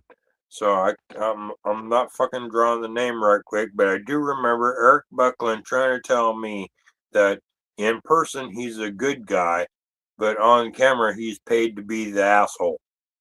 Yes. It's his partner that's going to be on our show. Okay. I've talked to him multiple times. He's like, I'm not really too much into stuff. It's like, but I can talk shop. It's like, that's all we give a shit about. It's like, all you do is talk shop or just bullshit with us. That's all you need to do. Yeah, I'd love to talk to Jerry. The guy that builds all those weird steels and everything else.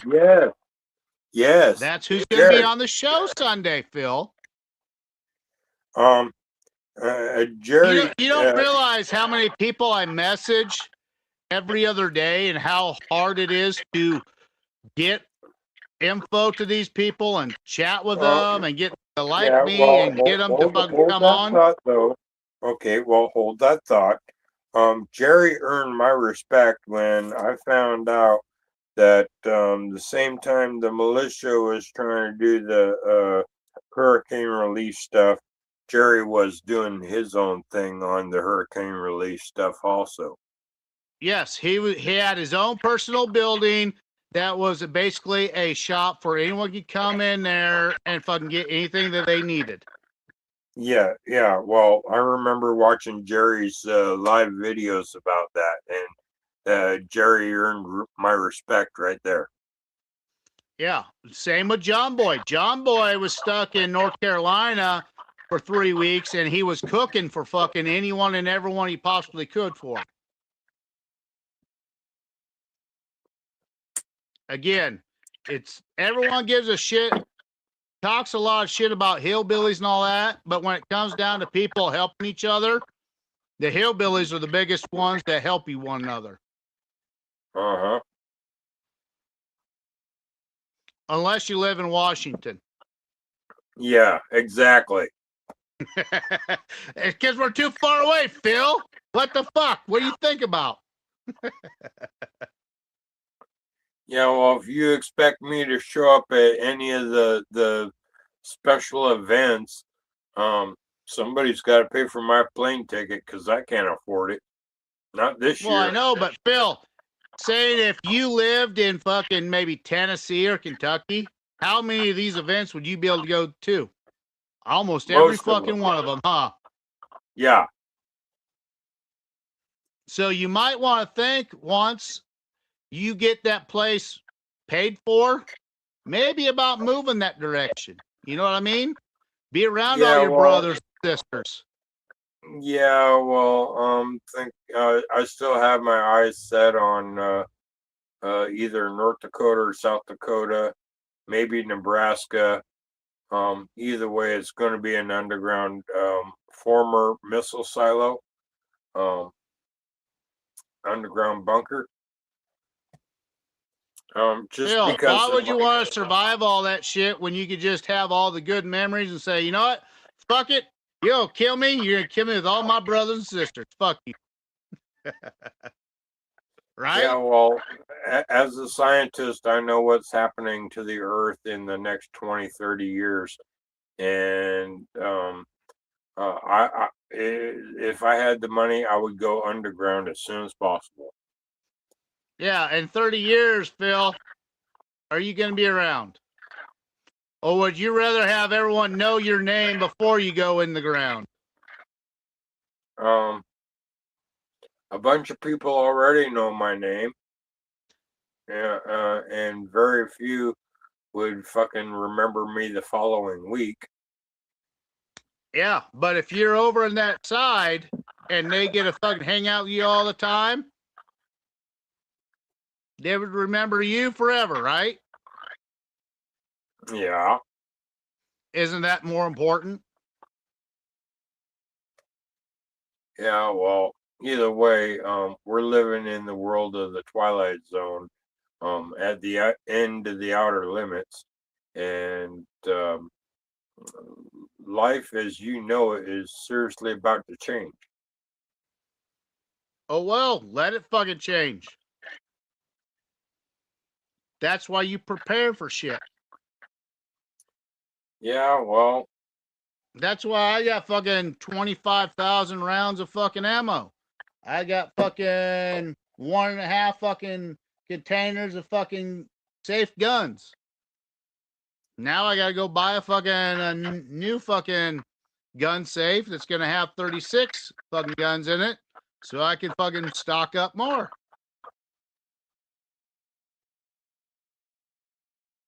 Plus, if everyone knows I'm fucking crazy and I got a shit ton of guns, how many people want to fuck with me then? Yeah, well, my dad, unfortunately, my dad taught me guns are basically savings bonds to pay bills. So exactly. That's how come I no longer have any. Well, that's why I got a shit ton of them. I got a shit ton of fucking ammo. I reload fucking a lot of my fucking ammo. I got a bunch of fucking silver. I got very little gold. But this year I plan on going to a few places and looking for some more. Yeah, I keep my gold on me. Remember Lord of the Rings, Gollum? I have my precious right here. Yeah, but when you can fucking pull precious out of the fucking ground, out of the creeks and shit, how much better does that feel? Considering one of my favorite campsites that I used to live at was once upon a time a gold mining site. And so I think I have, after all these decades of years, I might have a chance of finding more. Well, you don't hear about people finding much in Nebraska, which I ain't talking about Nebraska. I'm talking about elsewhere. There's Colorado that has some. There's Tennessee. There's Kentucky. Anywhere there's fucking mountains. South Dakota. Hell, I've heard people fucking finding fucking gold in Washington. Yeah, we have gold up here.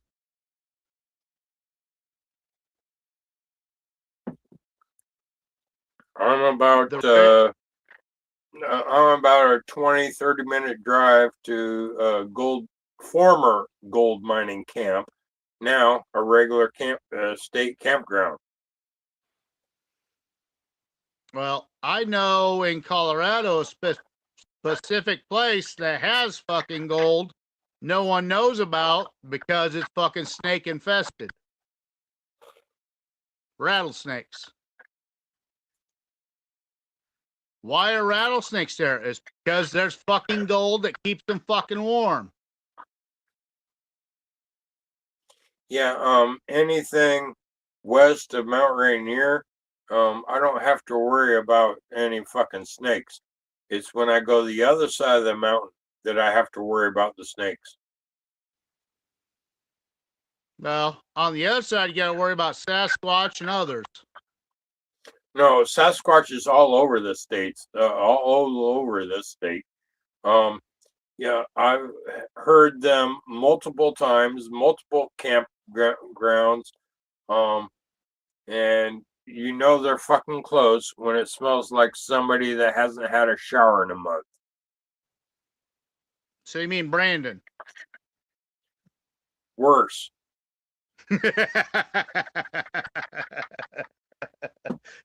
That's funny shit right there. David Dance says, cheers, brother.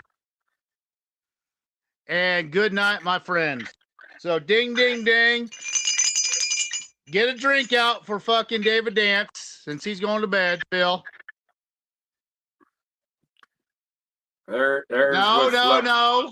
David Dance been on here a long time. You can take a regular sip of something.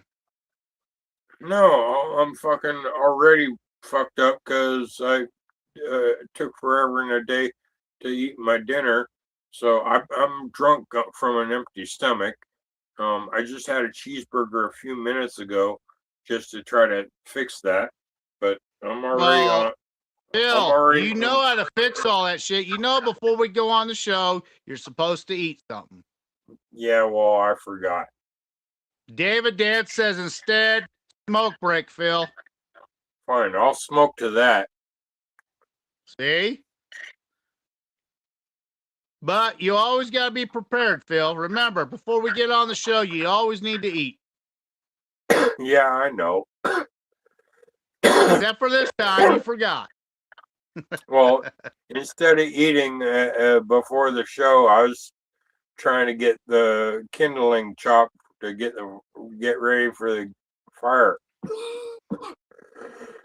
Again, should have been more prepared earlier for all that.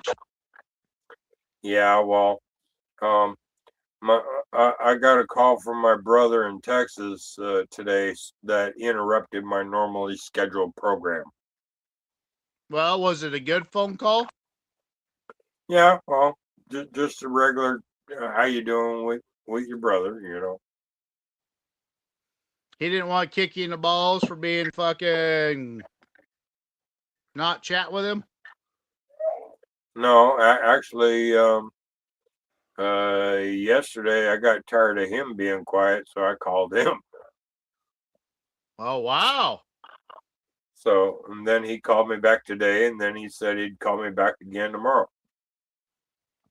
Well, it's nice to have that communication. Yeah. I've sent out Hold some on, links. Yeah, well, hold on. I gotta go get Panda. All right. What do you want me to hold on to? My junk?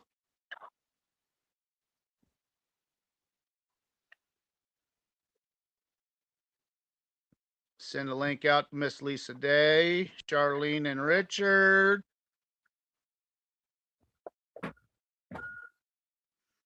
Send a link out to April Parker.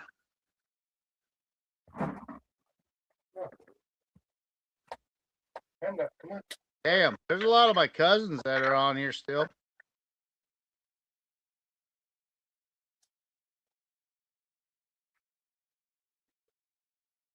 Come on, back out of it. There we go. I sent out some links to Lisa Day, Charlene, and Richard, to Cody. Jason said he's taking a break from drinking alcohol. So that means he must have got too fucked up last night or the night before when he was on with me. Is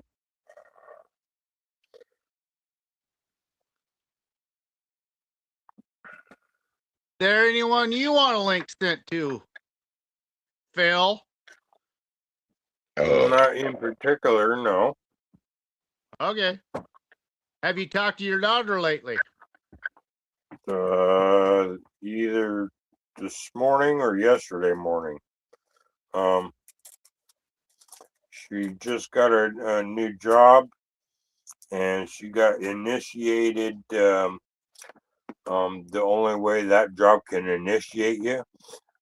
She's like babysitting autistic kids at the local hospital, and her first day there on the job, on the clock, and not 10 minutes into the job, some autistic kid thinks, oh, new face, let's fuck with her. And tried to get her to go outside, and she said no, they're supposed to stay inside. And then the damn kid bit her twice. Yeah, unfortunately, when you deal with special needs people, shit happens. Yeah, well, that's why I would not tolerate that job for a second. Phil, we all know you wouldn't be able to handle that job for even a microsecond. I would not even do it for a microsecond. I've done it in the past. It is a rough and pain in the ass job, but it's something that needs to be done. That's why my daughter someone with a lot of patience. That's why you see a lot of women doing that job compared to fucking men. Yeah, and my daughter said nobody else in the community wanted that job, so that's how she got it. And that's why they pay so much more for that job also. Just like me working at the youth fucking prison. That's why they were paying us fucking $28 a fucking hour. A lot of people like that fucking price, but once they realize what they're going through, a lot of people drop out pretty goddamn quick. Especially the first time you get fucking punched in the fucking face.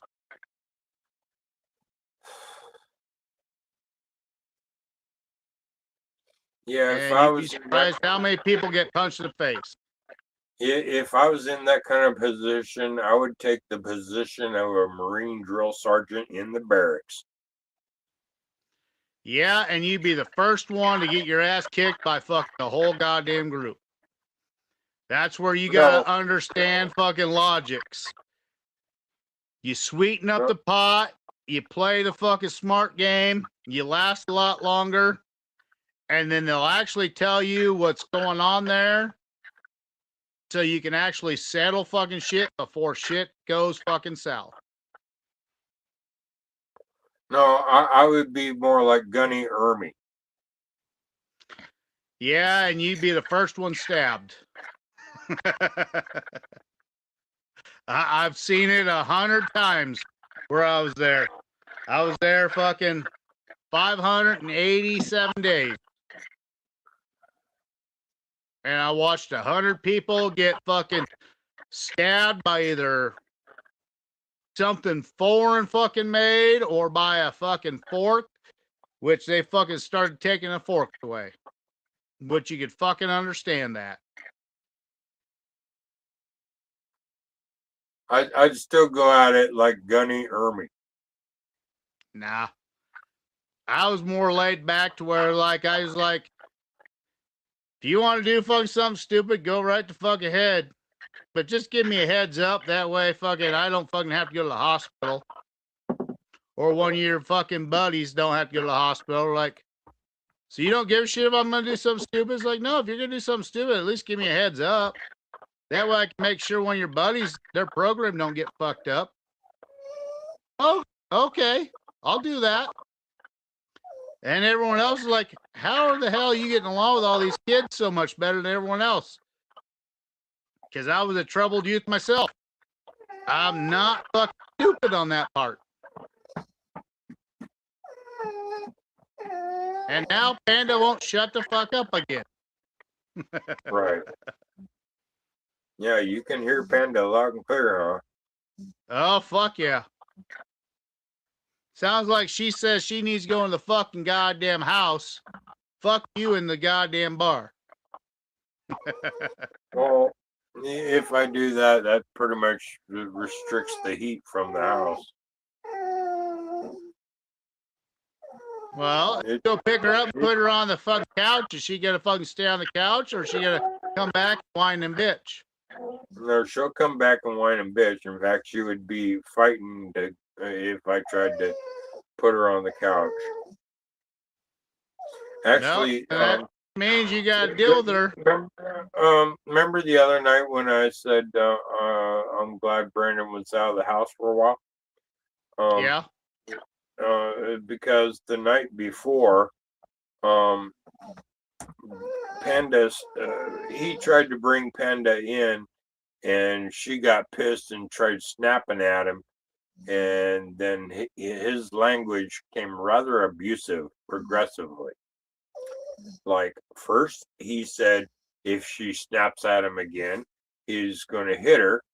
The next time, then she didn't do nothing, and he says, if you snap at me again, I'm going to kick you. And then she didn't say nothing. She just like laying down, and she said, and Brandon says, if you snap at me again, I'm going to fucking kill you. Well, sounds like Brandon needs to be making sure he's on those fucking meds. Are you making sure he's on his meds? Yeah, well, I don't know if he even has any. Bill, that's your boy. You need to make sure he has meds. Make sure he's on those. Hold on. Then comes like a bipolar rubber band effect. 10 minutes later, he's giving her kisses and loving and trying to love on her and all that shit. Well, it sounds like he's not on his fucking meds.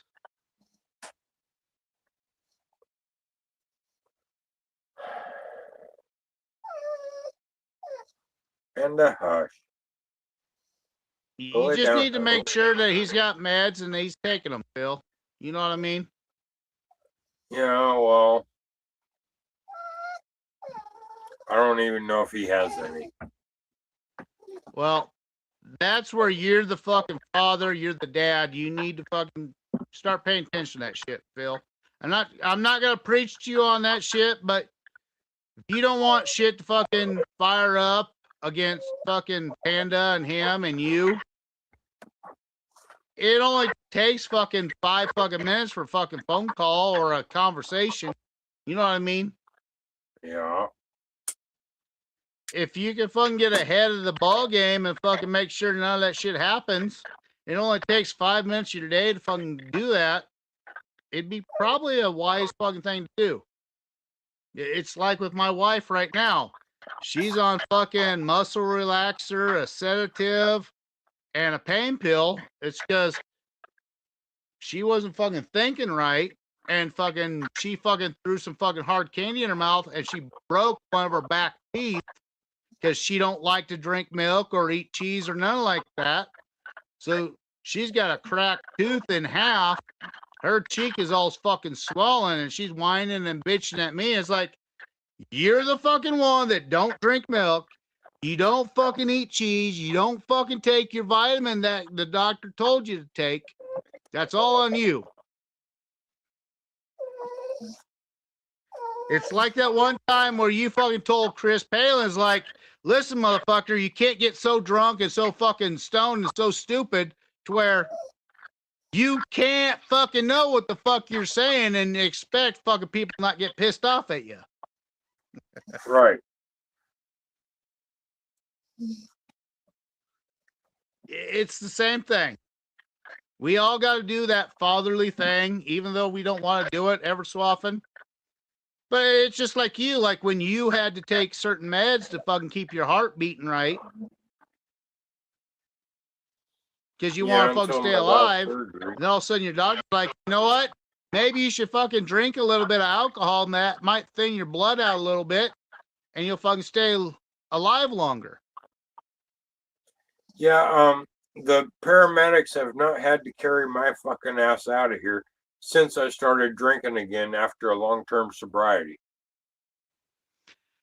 It's because it's thinning out that blood. It's because you had a poor diet and now you're living life. Sometimes you live life a little too much. Yeah, well, it took multiple heart surgeries, but after my last heart surgery, I totally boycotted all pharmaceuticals, and so I don't take any pharmaceuticals, and the paramedics have not carried my ass out of here since my last heart surgery. Some pharmaceuticals are good and some are bad. That's why we like to listen to fucking Mark and Lisa on Mondays. So some of the fucking natural shit is smart to take. It helps out that. But it don't help not taking liquor out. If you take liquor out of your situation and liquor makes you do stupid shit, then maybe you should fucking cut out liquor. But if you're doing it to be proactive, to thin your blood to where you don't have fucking heart issues, there's a smart thing about that. It just, you don't want to go too far. Right. Which unfortunately a few times, Phil has done that a few times. Yeah, well, that's rare. I'll admit, aren't they? in the last couple of years, I've done it twice. Once on the fucking show where I fell back and fucking passed the fuck out. But we've seen you do it a lot more times. Yeah, but it's few and far between. I know.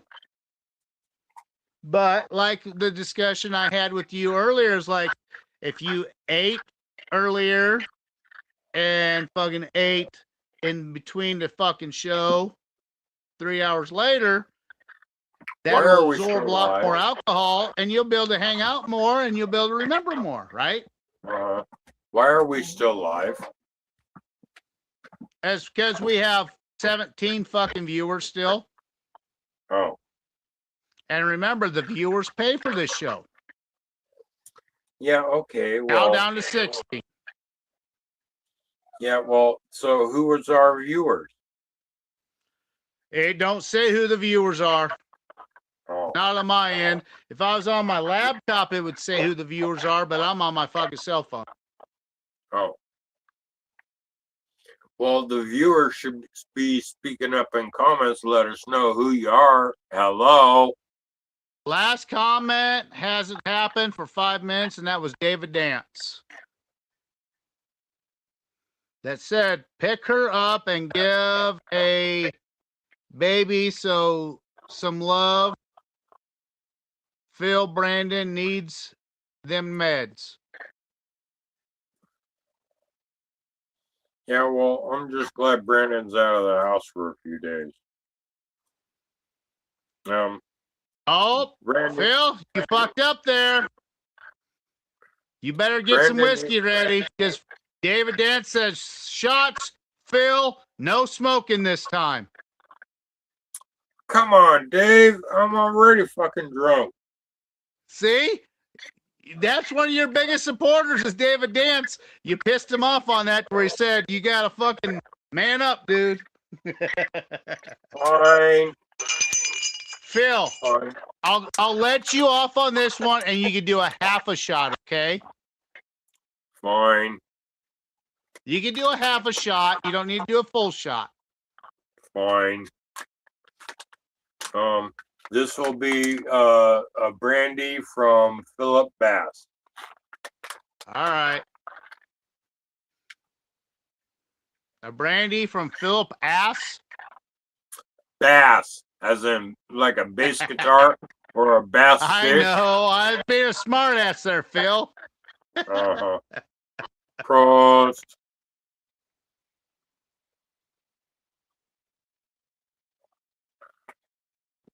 Oh, now he says smoke break. He wants to get you fuckered up, Phil.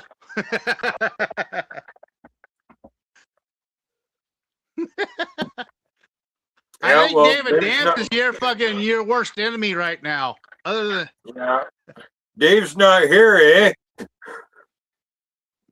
that would be Scott Drake you're thinking of. No, I was thinking the Cheech and Chong movie. Dave's not here. Oh yeah, I remember that now. Okay. Yeah, you really want to get Phil fucked up. First you tell him to fucking goddamn take a shot. Then he drinks a beer. Now he's fucking smoking. I think David Dance wants to see fucking Phil fucking zombied again. He's worse than Scott Drake and everyone else. Yeah, well, I've been in this headspace enough times before. I can just go on autopilot. David Dance says, no, I am his best friend. Laugh out loud. Now, I can imagine you're laughing out loud.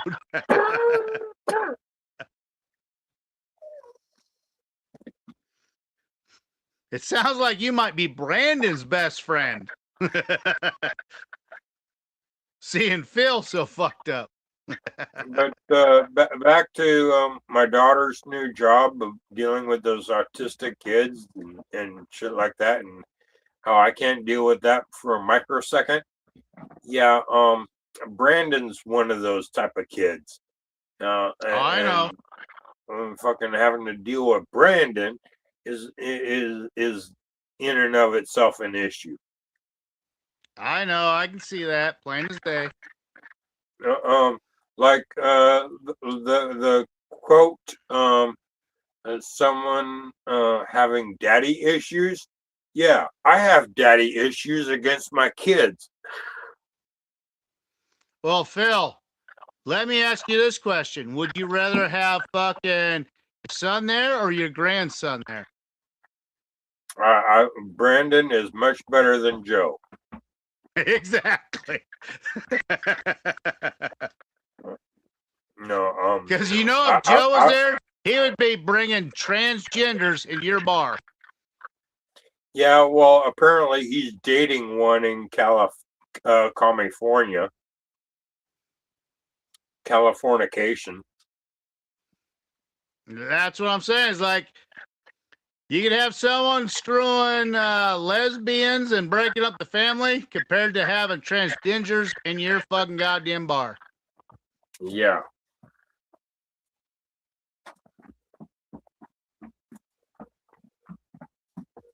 Sounds like your best bet though would be having your daughter at the house. If I was to have a really golden senior years, my daughter would be a better choice than Brandon. Well, because you'd have the grandkids there too. You'd be able to play with them and have all sorts of good fun with them. Yeah, the other two, yes. To which,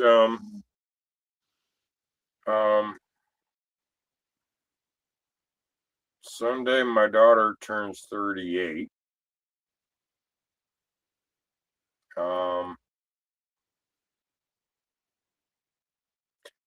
My other grandson Jace is 13 going on 14. What was his name? Jace. Chase? Jace. Jace? Yes. As in a different abbreviation of Jason. Okay. Because my youngest son is Chase. I got a Chase 2 doors down. No, I got a Chase fucking 15 feet from me. Actually, remember the day I made the videos about all the cops surrounding my neighbors and doing a standoff with them? Oh yeah, we can't forget that one. Yeah, it was his son Chase that came over and talked to me. David Dan says he has 10 grandbabies. Sounds like they're multiplying like fucking rabbits over there. I got 2 grandsons and a granddaughter. That's all I need. I got 0 grandkids because I'm not fucking old. Someday you will be. I know.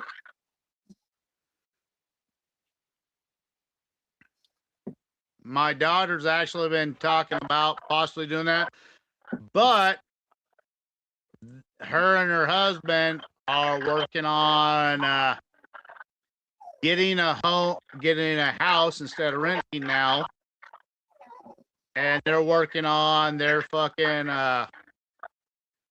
their personal businesses and shit like that. So they're taking 10 steps ahead of shit. Yeah, well, the world's going to hell one way or another, and so good luck to everybody.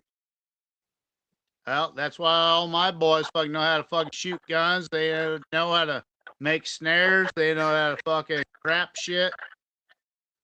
David Dance says, hell, I'm only 54 years old.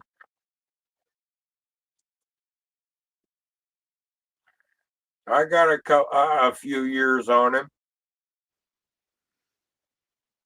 You're 6 years older than me, motherfucker. I waited a little longer to fucking have kids. I wanted to work my fucking wildness out a little bit. Yeah, I realized I was going to be a grandfather, and I wasn't even in my 40s yet. My daughter made me a grandfather when I was only like 38.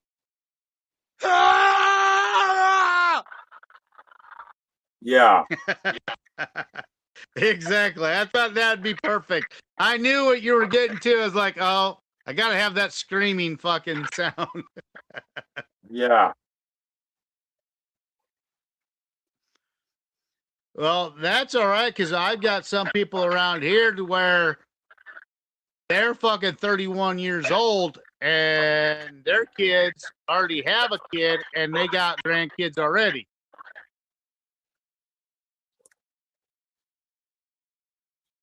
Well, He's 31. His daughter is 16, and they got a 2-year-old, a 1-year-old, and a 2-month-old. holy fuck. Exactly. And he's already been in the hospital 3 times for fucking heart issues. He's only 31 years old.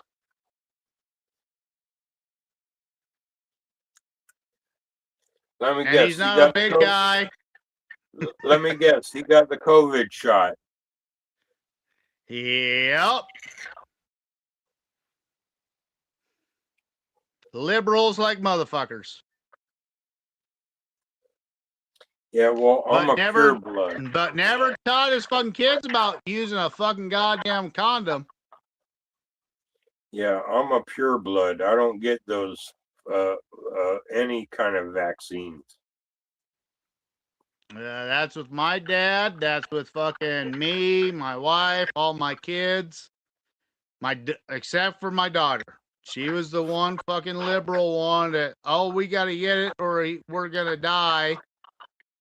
No. Her and her fucking husband got 3 shots, and he's now having heart complications constantly. And he's only 25 years old. Uh-huh. You realize there's a correlation between everybody getting the jabs and everybody that dies so young all of a sudden? Well, that's why he says, like, your dad's in better shape than I am, and fucking he's fucking half my age, or he's twice my age.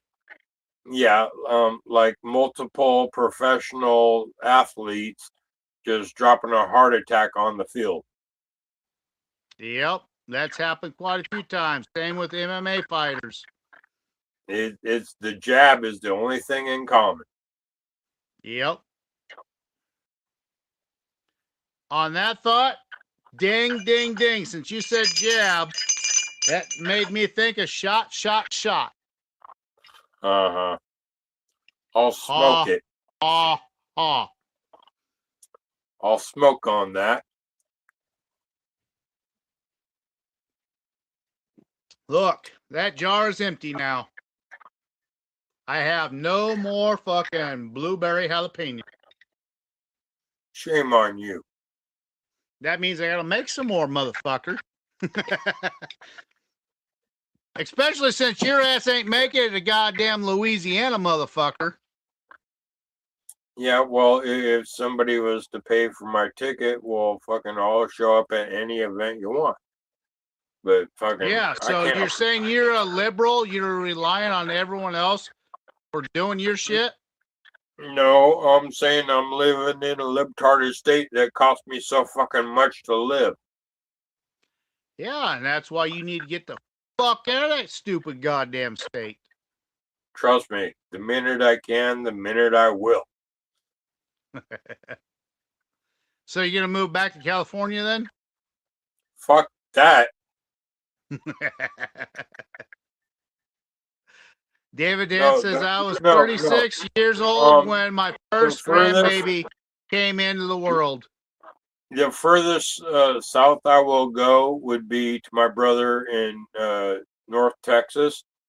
Other than that, I would be pretty much in the same time zone, whether it be South Dakota, North Dakota, or Nebraska.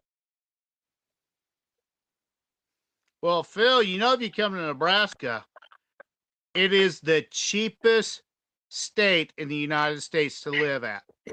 Yes, I did my research, found that out. That makes a big fucking common sense statement right there, does it not? Yeah. That, and we're in the middle of the country, so if you need something shipped from one state to another, if you're in the central of the United States, your shipping is going to be a lot fucking simpler, isn't it? A lot cheaper. Exactly. David Dan says move to Indiana, Phil. I have a long-term internet girlfriend, like for the last 10 years. And if her and I lived closer together, we'd be married by now. But she's in Shelby, Indiana. And she probably has an Adam's apple and talks like this real life. Oh. No. Hi, Phil. I'm a transgender. I'm gonna bend you over, buddy. No, she's a real woman. She's a real I know. lady. I just had to give you shit, Phil. Uh-huh. But anyways, when I went to Maggie Valley, or when I went to Freyd's place, and she didn't realize that I was only an hour and a half from her when I was there at Freyd. And she says that if she would have known I was that damn close, she would have made the drive to come see me. Well, So, next year she needs to do that shit then. yeah, well, fucking, I can't afford nothing for this year. I said next year, Phil. Not this year. I said next year. Yeah. That or unless you get a much better fucking person that can fucking bootleg your fucking alcohol. Hint, hint, hint. Yeah, speaking of which, I tried looking for him and he's not been active on his fake book for well over a month. And I checked the local jail as well as all the surrounding counties jails, and I can't find him. Well, that or someone killed him off. He could have just fell asleep and ended up dead wherever he was. Yep.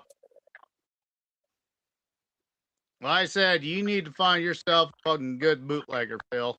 You're fucking yourself. Yeah.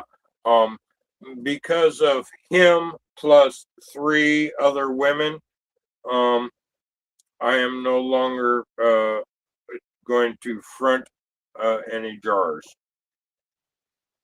Exactly. Except for probably Squirrely. That's the one you probably will because she's promised to squirrel with your nuts. Yeah, well, she better fucking squirrel my nuts, because she's owed me $20 since November.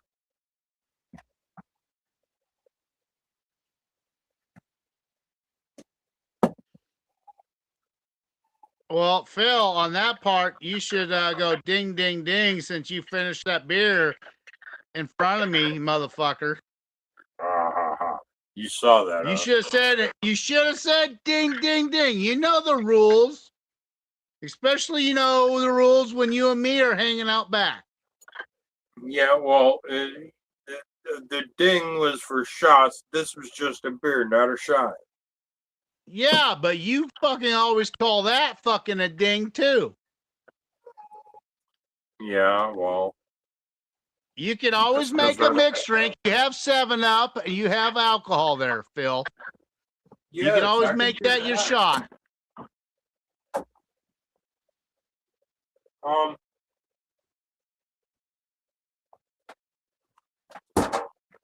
It's my last beer. Well, sounds like you need to make a mixed drink for your shots only, Phil. Drink your beer when you want to drink your beer, but when I say shots, have a fucking side fucking project. You know what I mean? I can do that. I've only been asking that for 2 years, Phil.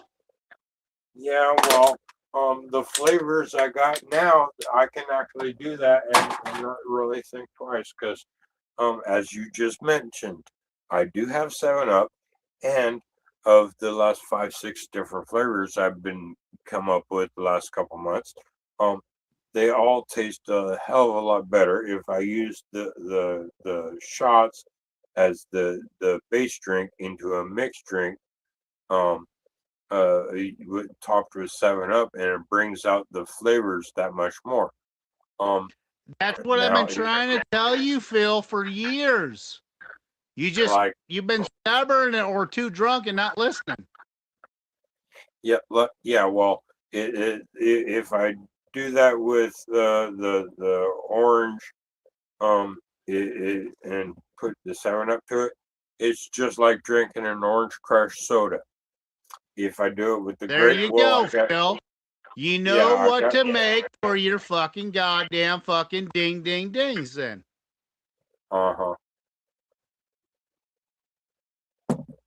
So last night, I hate to tell you this, but David Dance says, "Ding ding ding, motherfucker." ha ha ha. Give me a fucking few seconds. I'm drunk, so. I'm just saying, David Dance is really trying to get you fuckered up, Phil. Yeah, I know that. He always wants me drunk. He's worse than Santa and everyone else. Why is it always our audience wanting to see us all fucked up, and they're not on camera to be all fucked up with us? It's because they fucking find us entertaining as hell, Phil. No. That and probably half of them don't drink as much as we do.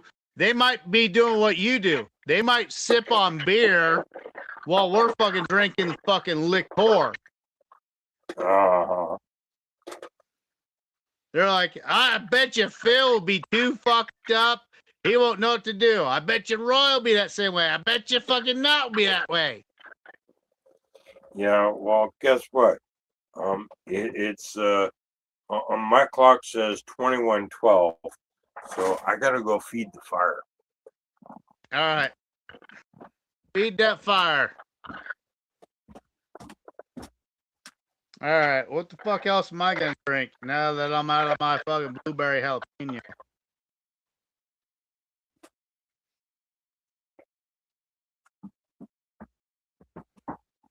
David Dance says, I'm all fucked up too. Appreciate you, David Dance. At least you're not like some of the other fucking fuckers on here that don't fucking respond to fucking a little bit of our sarcasm. They'll say ding, ding, ding, ding, ding, ding, ding, ding, ding all the time and fucking don't say shit. Appreciate you, David Dance. Night, brother. You take care. All right? We appreciate you watching us, hanging out with us, and giving us shit. Except for Phil. Phil needs more shit flung at him than a fucking goddamn 4-H fucking barn. That's where Phil needs to say, ha, ha, ha. It would help if Phil heard what the fuck you were talking about. David Dance says, I'm all fucked up. Laugh out loud. He says, good night, bros. And I told him we appreciate you hanging out with us, getting fuckered up. Good night, and I said, David. Phil would probably really appreciate it if you actually would show up one time out of the night to show that you're actually drinking liquor with us. Yeah. Ha, ha, ha. What's the point of watching the show if you're not on here drinking with us? Well, they also could be in a state where if you make your own liquor, you could go to fucking prison fucking real quick. Are there any kind of states like that? There's 44 states like that, Phil. Because I'm allowed to make up to 300 gallons a year. I know you are. You and Earl are allowed to make that shit. But a lot of the other states are not allowed that.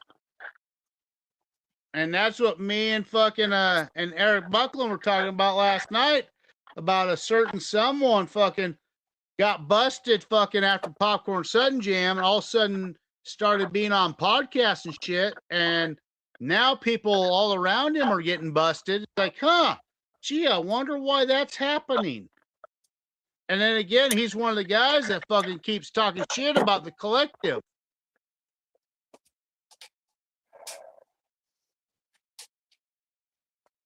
It's like, well, maybe fucking Grant, hint, hint.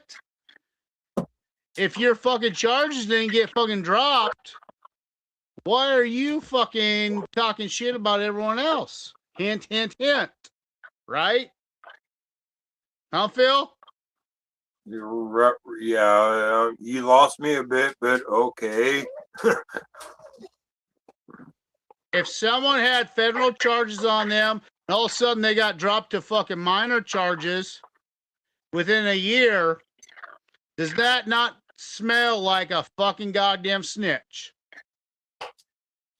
Not necessarily, depending on what state and just how bad the DA wants to fucking make a name for himself. It's North Carolina, Phil, one of the top states of all time.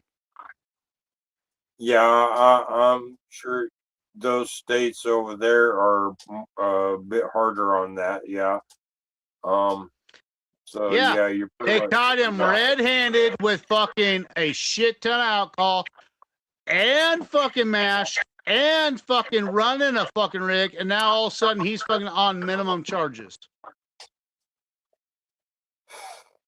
Some kind of plea deal was made. Yep.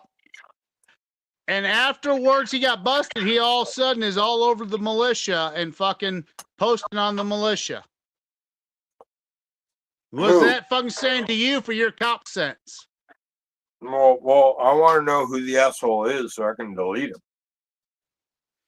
I'm just saying, what would your cop sense fucking be thinking on that part? Yeah, he made would it a be deal. Snitch, snitch, snitch, snitch? Yeah, he made a deal with somebody. Exactly. And he's the guy that's attacked and fucking not.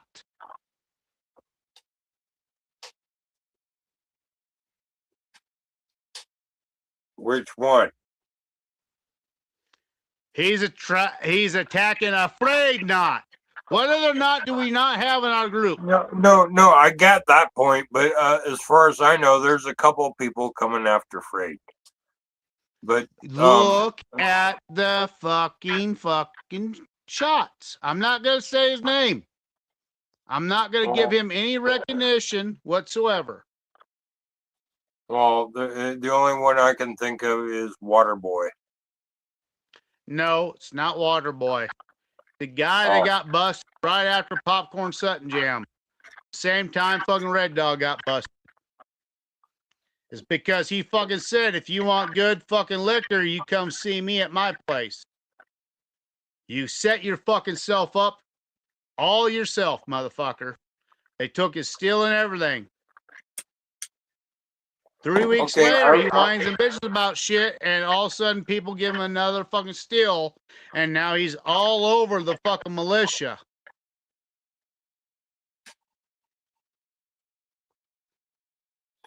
Yeah, okay. I was following you right up until about 3 seconds ago, but I remember all that history. I'm just drawing a senior citizen blank on the name. You'll figure it out, Phil. Basically, I'm putting myself out there, and now I'm going to be a target for that motherfucker too. At this point, I'm drunk and stoned enough. I'm not even going to remember this conversation tomorrow. So, I'm not going to figure it out. That's why, Phil. That's why you should always rewatch the show. Yeah, I don't have the time for that. I'm always busy doing something. Phil, you're retired. You don't do shit.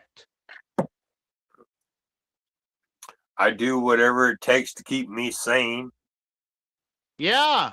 So, like, what I do the next day is I fucking rewatch the show and I take notes so I know what the fuck's going on.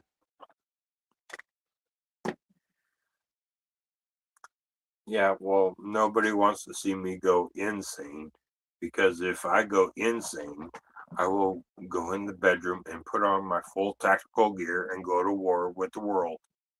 No, you won't. You'll fucking put on a fucking dress and some high heels, and you'll fucking be walking around as a transgender. No, not. I had to say it. You know, you set yourself up for that one.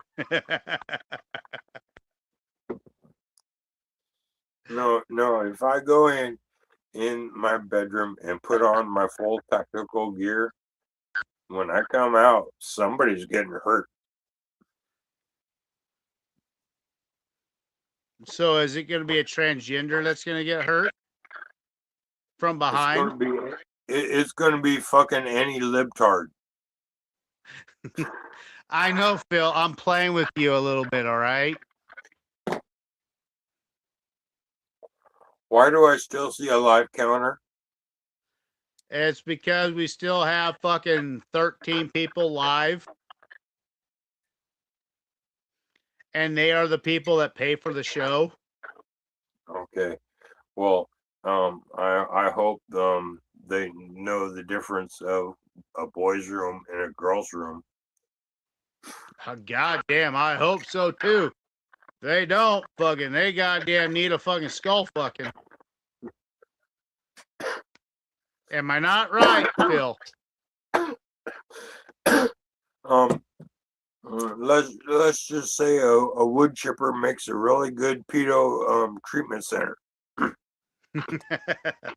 Or some hogs. Or a forest with a cliff and nobody around for miles. Or a bear fucking facility.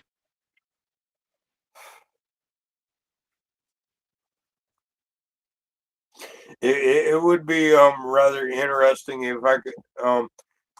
There's actually a prison up in the forest. It's tucked away deep in the forest, and it's like a minimum security prison.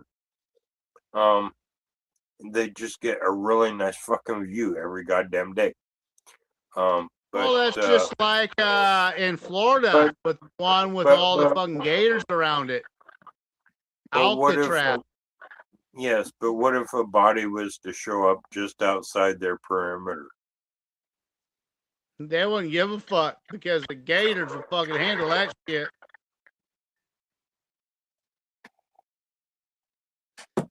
Hell, like if I was in fucking North Dakota, Wyoming like that, my biggest thing that I'd fucking attract around there, I'd be feeding the fuck out of wolves, making them breed like motherfuckers.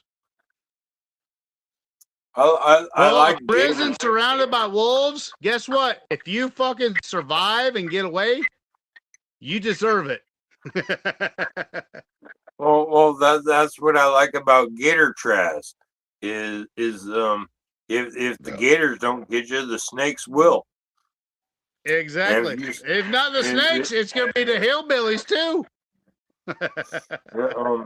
No, if you can make it past the gators and the snakes, you're what you better have the golden ticket to life. Yeah, but the other thing is you got to deal with the hillbillies on top of that. Well, they'll be on the other side of the gators and the snakes. That's what I'm saying. That's that old baseball saying, 3 strikes and you're out. If you can get past the 3 strikes, you're out. Gators, snakes, and hillbillies, you get past all 3 of them, you one smart motherfucker. Or one lucky motherfucker. Am I not right, Phil? Right. No ha ha ha or nothing like that? No, if they can get past the gators and the snakes, they already got a good ticket. If they get past the hillbillies, well, then their ass is fucking an angel guiding off to heaven. Exactly. That's what I'm saying. It's like You can get past all three of them motherfuckers. Good fucking luck. That's what they ought to be fucking doing at all these facilities. They ought to be making fucking mokes. The first fucking place you gotta get away from is gators and crocs.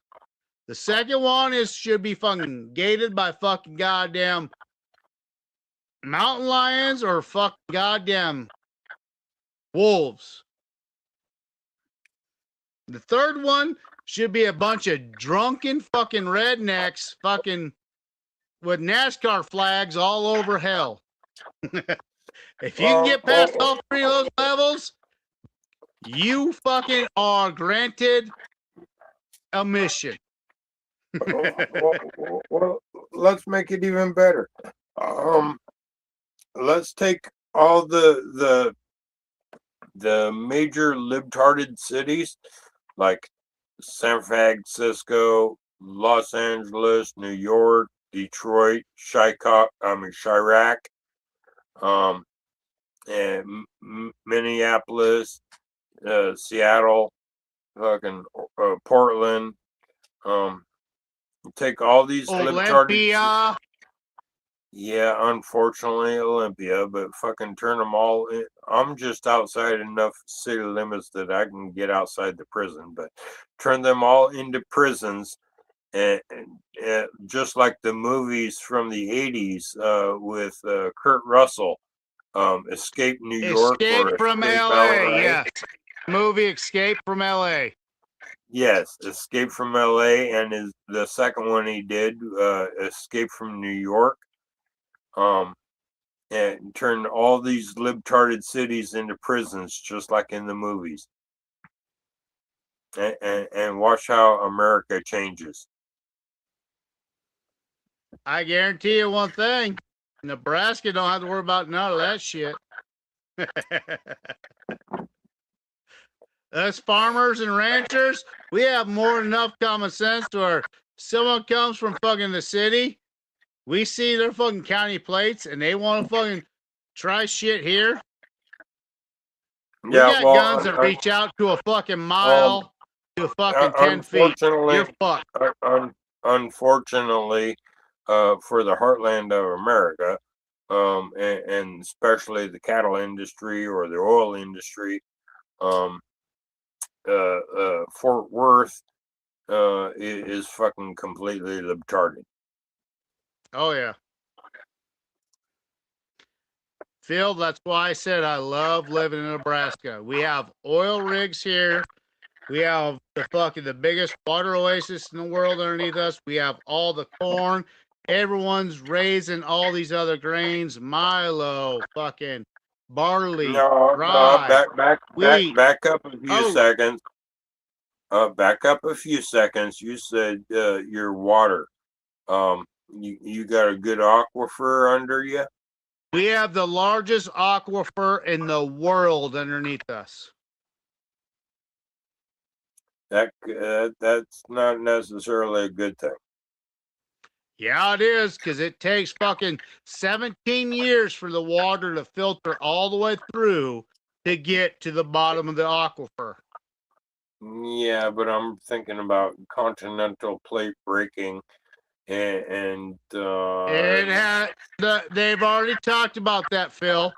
The continental breaking, all that, none of that has any issues with our oasis. It's all off to the west of us and all to the south of us. It will have no fucking issue. Yeah, but I'm thinking more like sinkholes. No, there is absolutely, because of the rocks of how it's built. There is no sinkholes anywhere near us because we don't have that light soils like in Florida. You're talking about 800 plus fucking area of fucking to get to the water. That means everything is so filtered like a motherfucker. That's why the water's so fucking fabulous here. Your water well's 800 feet deep. Almost.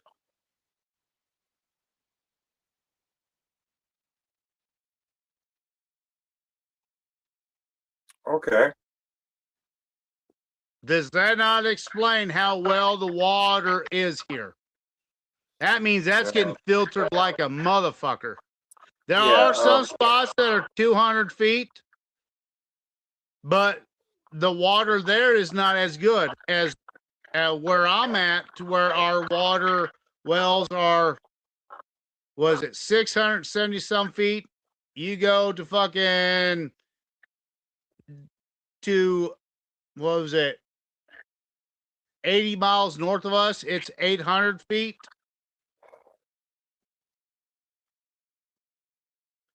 The purifications that goes through all that means that water is perfect.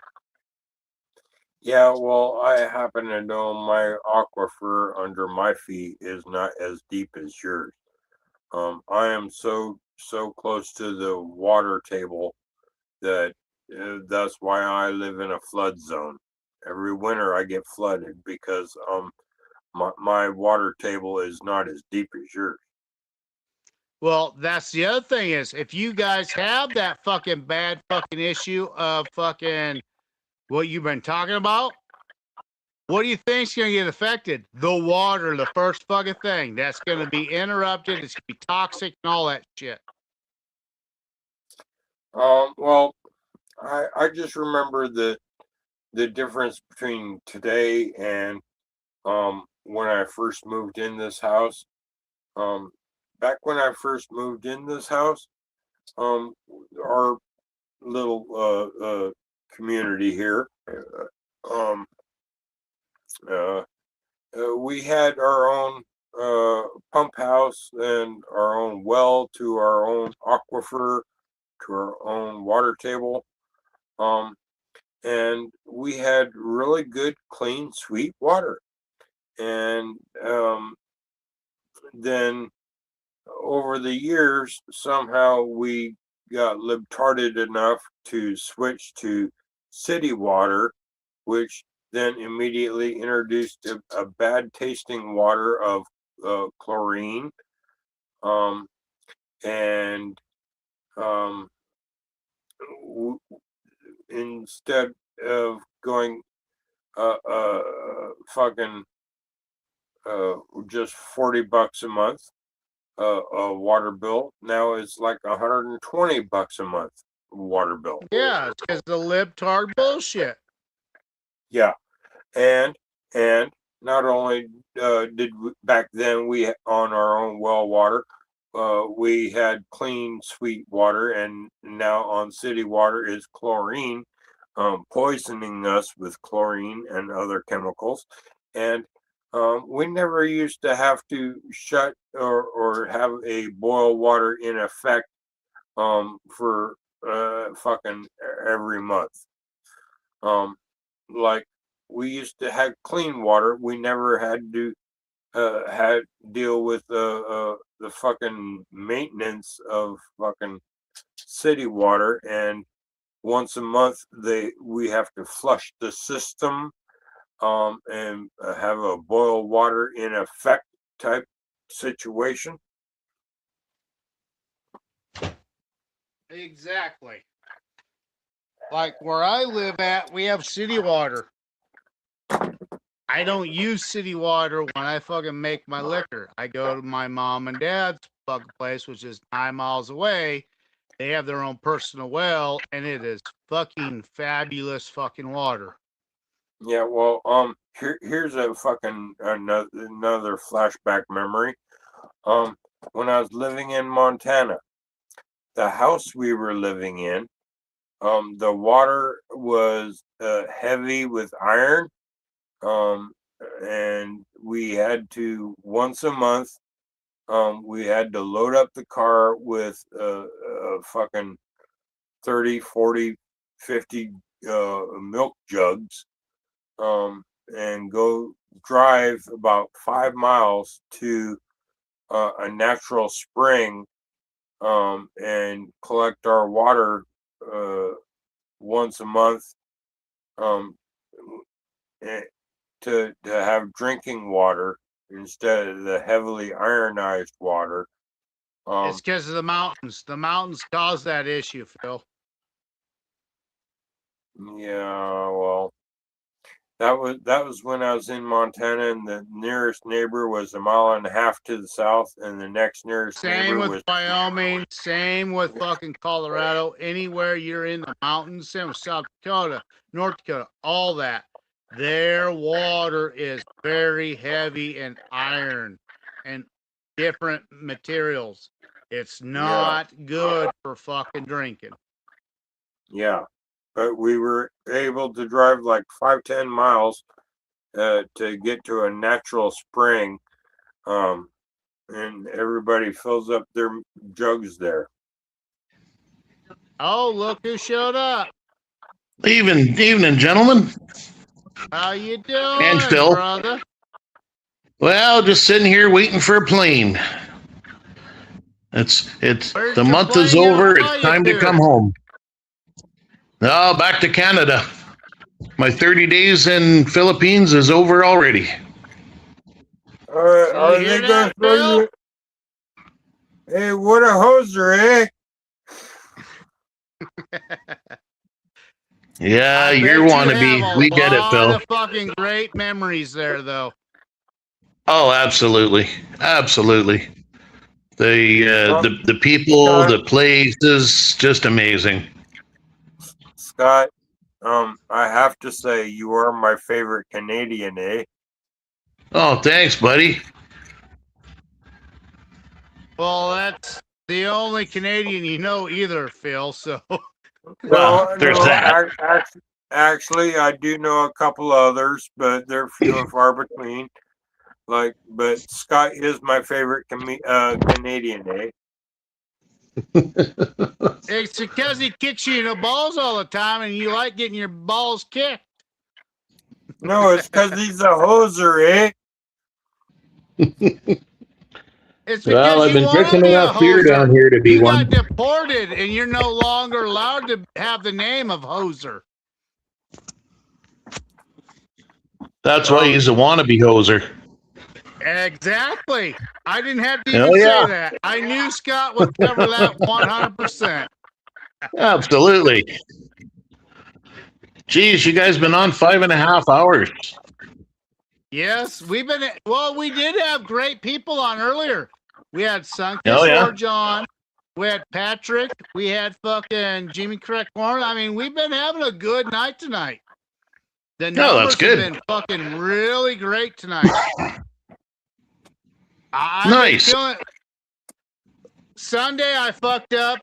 I should have let fucking Prohibition Moonshiner know that we're gonna go on later than normal. Because I told him we'd go on a time that he was friendly with. And I got drunk the fucking next night. Forgot to fucking relay that to the rest of the group. So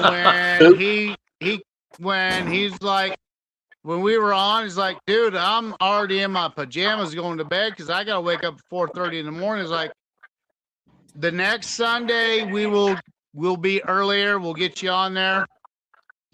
So it's not this Sunday, but it'll be the following Sunday. Prohibition will be on there. But this Sunday we will have Mr. Benson from the show on. Phil, you want to explain who Mr. Benson is? That's okay. I'll find out on Sunday. Yeah, because I'm too drunk or stoned to know who Benson is. That's Jerry from the fucking Moonshiner show. Well, fucking just say Jerry. Fucking, I don't know Benson. Oh, that'd be cool. Cochrane's fucking partner. The guy that makes all the weird distills and shit. Mm-hmm. Yeah, he comes up with some pretty cool things. Yep. So, but yeah, everything will be back to normal. I'll be on. We'll have another master distiller on the show. Like tonight, we had Sunkiss Orange. She got screwed over on the show. Because when they got to the finals, the guy that won it, he owned his own coffee distillery, and that's what they gave him was coffee. Oh, okay. Yeah, And that's a bit of an if advantage. you paid attention to the show enough, you've seen there are several times that they fucking made sure that a certain person was going to win it no matter what. Unfortunately. Yeah. Yeah, that's not a surprise. Yeah. But anyways, I got to get going here. I got a long day at the airport and a longer day on the airplane. So well, 15 hours to fly from here to home. I hope you have safe travels. You get home safe. You sleep like a motherfucker when you get back home, but then jump on the show and have a good time with us, all right? And make sure you give Phil some shit. Always. That's what he's here for. Okay, guys, take care. Yep. Appreciate you. Okay. Take care, Scott. Safe travels, brother. Bye. Don't let him throw you in the boot, eh? We always gotta have someone that gotta give you a little bit of shit, Phil. You know that. Just like earlier, I had a couple people give me fucking shit. Ever so often, we all gotta catch a little bit of shit here and there. That's part of the podcast. You know that. Hey, Phil. What? Yeah, I got a pair of those. I appreciate your fucking humor, Phil. Ding, ding, ding. If you ain't gonna drink it, you better smoke it, okay? Prost. All right. I'm this far through number 6, so I'm almost deep 6 here. I'm on number 4. But I've also fucking drank fucking 29 fucking shots that I know have not drank 29 shots. How are you keeping count of 29 shots? I put a fucking mark every time on this goddamn board, motherfucker. Kind of like me saving beer tabs on the side of the bar. Exactly. I have a little thing off to the side that says shots and beer. I fucking put a mark on each one of them motherfuckers. So anytime someone says I ain't fucking keeping up to shit, they can kiss my ass. On Sunday, yes, I lacked it, but you know what? I was with my family. I was doing family stuff. I'm not going to drink and drive. I'm not going to advertise drinking and driving. That is stupid. That's what gets people hurt and killed. Yeah, you should know that from being law enforcement. Actually, I've had over a dozen of the different county deputies for my area in my bar, and they know that they will never catch me drinking and driving because statistically, most DUIs are caught between the bar and the home. Yeah, good luck catching me. Within 5 miles. Most of them were caught within 5 miles. Yes. But they know that instead of drinking and driving, they're not going to catch me drinking and driving from the bar to my house because I'm already here. Exactly. Just like there was probably 20-some people that were bitching. He's like, well, you can fucking drink at your parents' house and fucking drive home. It's like, I got teenage boys. That is not a good thing to promote to my fucking kids. I'm a responsible dad. I'm gonna drink. When I'm home, I will drink. No problem. If I'm on fucking video and shit like that, like there's been several times where I was in Kearney driving on the way home. Did you see me ever fucking drink? Hell no. I'm not promoting drinking and driving because I got teenage kids. I've seen so many kids around here that have fucking died because of stupidity like that. I'm not going to promote that to my own kids. And Phil, you can also fucking say that too, right? Yeah, that just gave me a flashback to freshman year, or seventh grade, in Montana, and a couple of classmates died drinking and driving on a stretch of the highway called Highway to Hell, and they just happened to be listening to that song when they died. Exactly. My number one thing is it has nothing to do with this fucking podcast. I'm a dad. My number one thing is raising my fucking kid. Yeah, that is number fucking one. In that particular accident, the seatbelt sliced one of them in half at the waist, and then the seatbelt trapped them to where they couldn't get out, and they burned in the fire. Yeah, but the number one thing is, if they wouldn't have drank, they would have fucking died, right? That's why the fucking the section of highway, Highway 2, is called the Highway to Hell. Yeah, and that's why if I'm going to be on the show, or if I'm with my fucking family, I'm not going to drink and I'm not going to drive. If my son says, "Hey, Dad, you can go on the podcast, I will drive you home," I'm not going to get shit-faced, but I will have a few drinks with you guys. But like on Sunday, to where I had to drive home because my kid and my wife wanted to stay and hang out with my mom and dad more, I am not going to promote any type of drinking and driving whatsoever. I have lost too many good people. I've seen too many good people die to it. Yes, in the past, I was stupid and I was stubborn, and yeah, I did drink and drive. There are several times I probably should have fucking died, and I was lucky. That's why I hold it to my heart right now, to where don't do that shit, because I was lucky and it ain't worth it. Yeah, well, after I let Panda in, I have two judicial cases about drinking and driving, but I gotta let Panda in first. All right.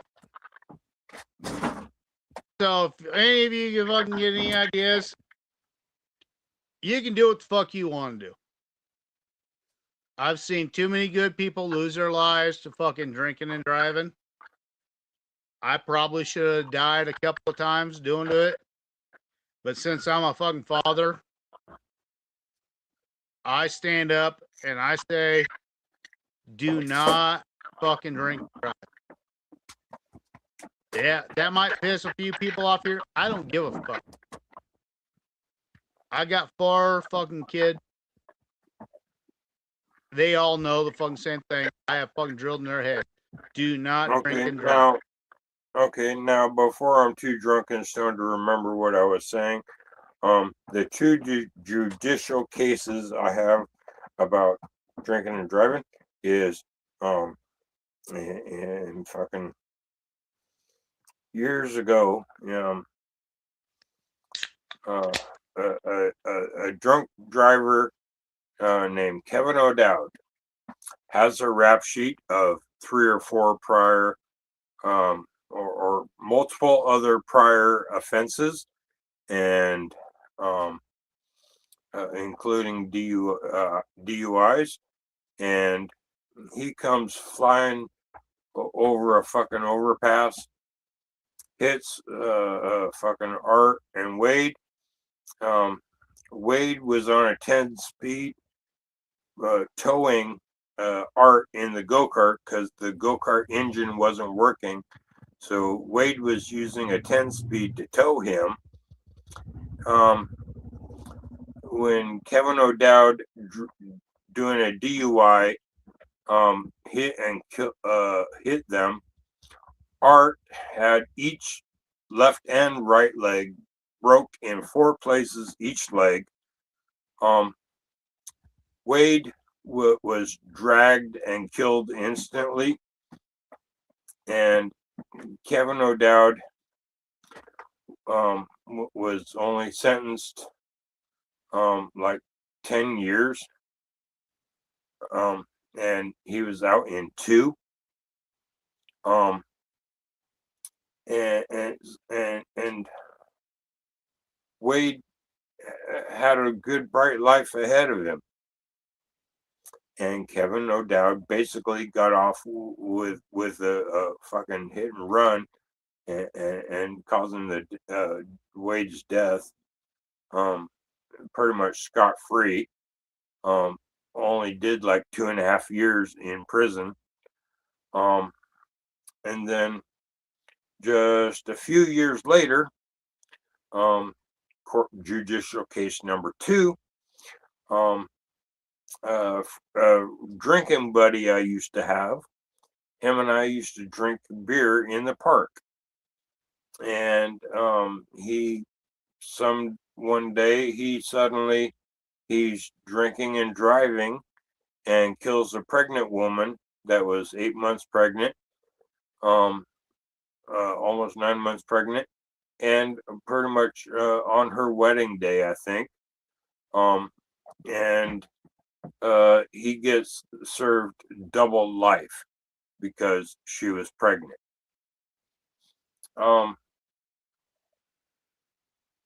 So what's to weigh the weight of a baby's life versus individual life like Wade?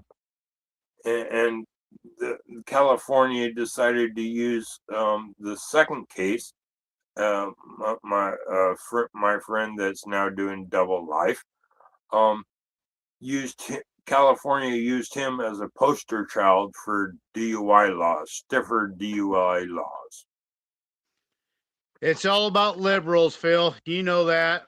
That fucking liberal judge that let that other guy off after 2.5 years, that judge should be fucking hung from the highest tree in the fucking county. Yeah. Hence, that's only part of the corruption I found in Californication, and another reason why I left Californication. Yeah, and that happens all over a lot of these states, and that's why they're trying to fucking go. That's why all these fucking states are fucking flipping out, saying we should not have federal fucking law and shit. It's like, if you kill someone, you should fucking spend the rest of your life in prison unless it was an accident. If you're not drunk and it was just a straight accident, a car accident, someone got hurt and someone got killed, I can understand that part. But if they were fucked up or they purposely fucking killed someone, they should spend the rest of their life in prison. Actually, that would also include an T-bone intersection from a highway pursuit or a high-speed pursuit. If it's not an accidental fucking ordeal, it should be fucking by law. But if it is federal law and you are purposely killing someone and you fucking do something majorly stupid, your ass should fucking be one of the first people on the fucking goddamn line of fucking being hung or electrocuted. I can think of multiple Arkansas, Georgia, Tennessee cases of high-speed pursuits where the suspects blow through a red light at 130 miles an hour and not give a fuck about fucking cross traffic. Yeah, and those motherfuckers should be the first ones fucking hung from a goddamn fucking light pole tree or whatever. I'm bouncing around. I gotta go piss. I got pissed so bad. I'm about ready to piss myself. So Phil, feel free to talk. Yeah. Talk about A, B, C, D, E, F, G, or what else should I talk about? Oh, let's talk about the fact that I'm fucking drunk and stoned and don't know what the fuck I'm doing at the moment. Or the fuck of why are we still live?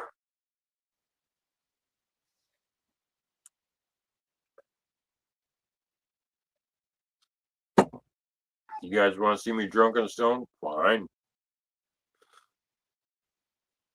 Kind of boring if I think.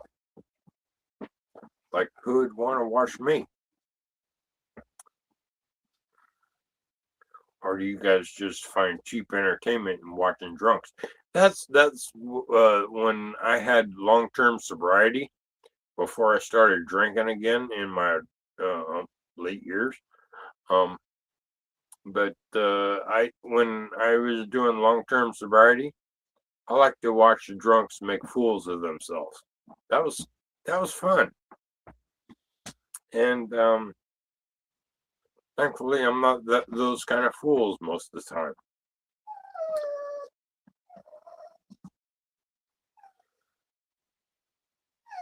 Panda, please stop. 9 hours. It's too cold for you to go outside, baby. You gotta stay in here where it's warm.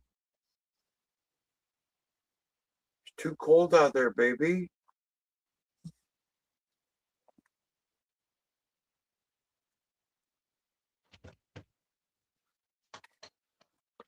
Anyways. Holy cow! I hadn't had to piss that bad in a long fucking time. I feel like a whole different person. Feel a couple pounds lighter? Pounds? I feel a couple gallons lighter. Holy shit. Wow. Well, a gallon weighs quite a bit, you know. I know. Well, I was gone fucking over a fucking minute and a half. Yeah. The bathroom is fucking literally 10 feet away from me, and that's all the fucking I was doing. I'm going, are you gonna fucking stop? What the fuck?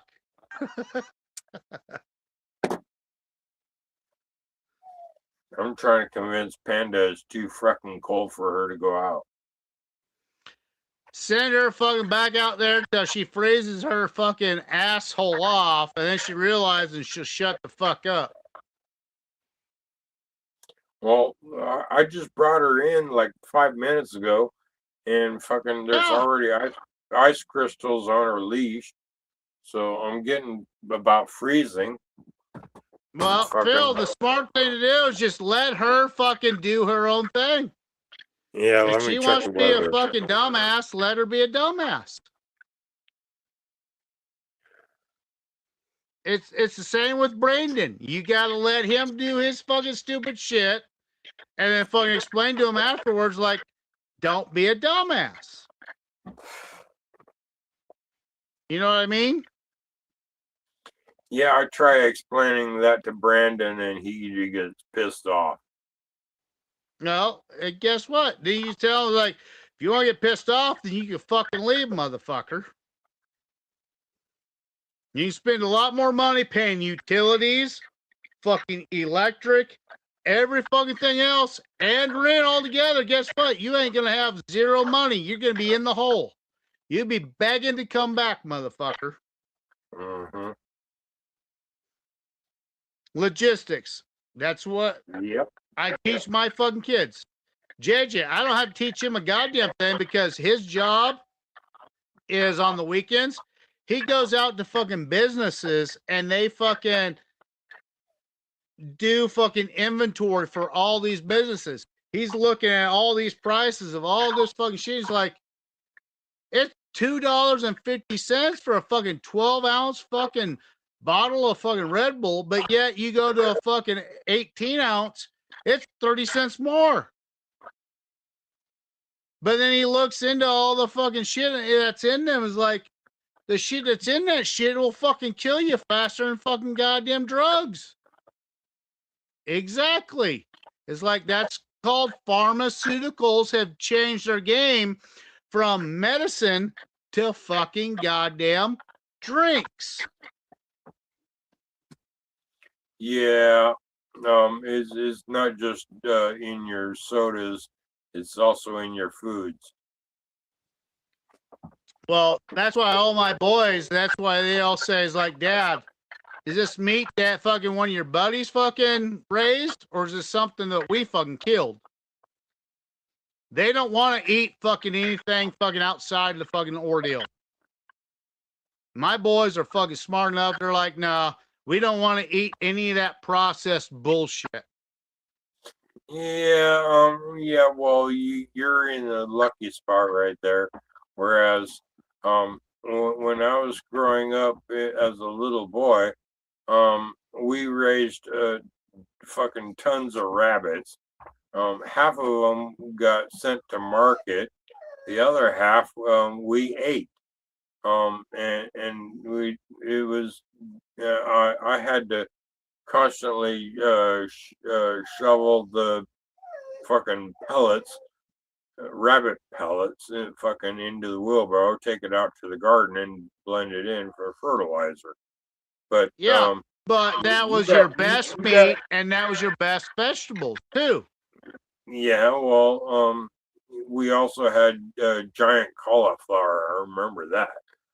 But see, it's because of the rabbit shit. That perfect fucking rabbit shit. Yeah, well, that's where you're lucky is you got a fucking rabbit farm. Fucking, you got your food if you need it. Why do you think I'm in Nebraska, dude? We got all the water underneath us in the entire world. We got all these grains grown around us. I don't have to go nowhere to get that shit. Everyone else is flying that shit in. You know what? And when the fucking, like you said, when all hell breaks loose and you can't fucking buy shit, you can't do shit, how you gonna make your stuff? Guess what? I got corn liquor right here. I don't have to worry about nothing. Yeah, and after you eat enough rabbits, you have plenty of pelts. Exactly. Plus, you don't realize we're the third largest fucking state in the country for fucking fish. I wonder how big a pelt your giant rabbit would be. We quit producing those Flemish giants. When the doctor bill got $500 for fixing a fucking rabbit, I said, fuck those Flemish giants. That's why we're with Rexes and mini Rexes. I haven't had a fucking bill ever since.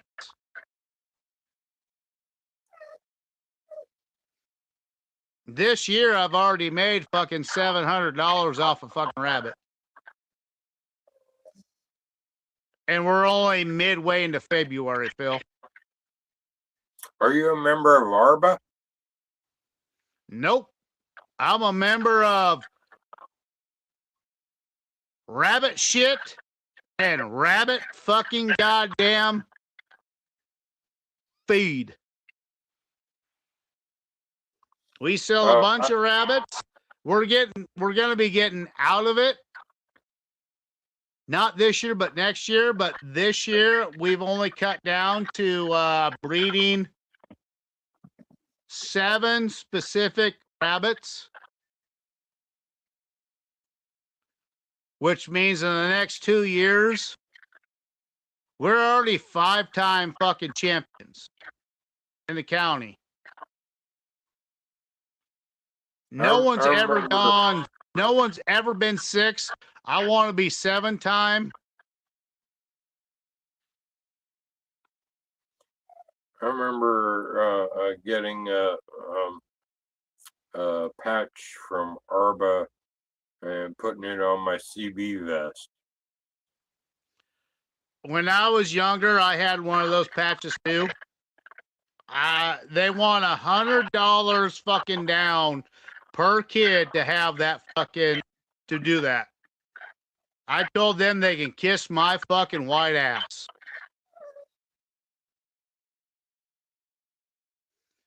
They used to be fucking free and neutral, but now they're nothing but liberals. That's why I told them they can kiss my white fucking ass. When I said that, they tried fucking bring charges on me. He's like, well, that's fucking just racist. How is telling someone you can kiss my white ass being racist? Right. Exactly. And you know what the fucking judge said? We should charge you with being racist because he fucking admitted he's white, he's Jewish, he's fucking Native American, and you want to fucking call him fucking racist? You're fucked up and wrong. It took us paying fucking little over $900 through a fucking lawyer to get fucking that goddamn judgment.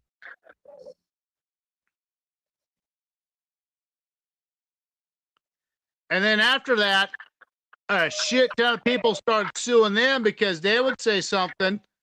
Well, ARBA is basically fucking done because they're broke. The judges do not give a fuck about fucking ARBA. They done fucked themselves. I can see that. And they deserve that. Me and my family for 4 generations worked our asses off raising rabbits, selling rabbits for all sorts of different shit. We're doing it basically for fucking 4-H for my boys to get awards. Our boys and our daughter getting awards and getting scholarships into college. Yeah, well, that's where the gray matter area, the gray area is that ARBA should have close ties to FFA and 4-H. They did, but then they went liberal the last fucking 8 years.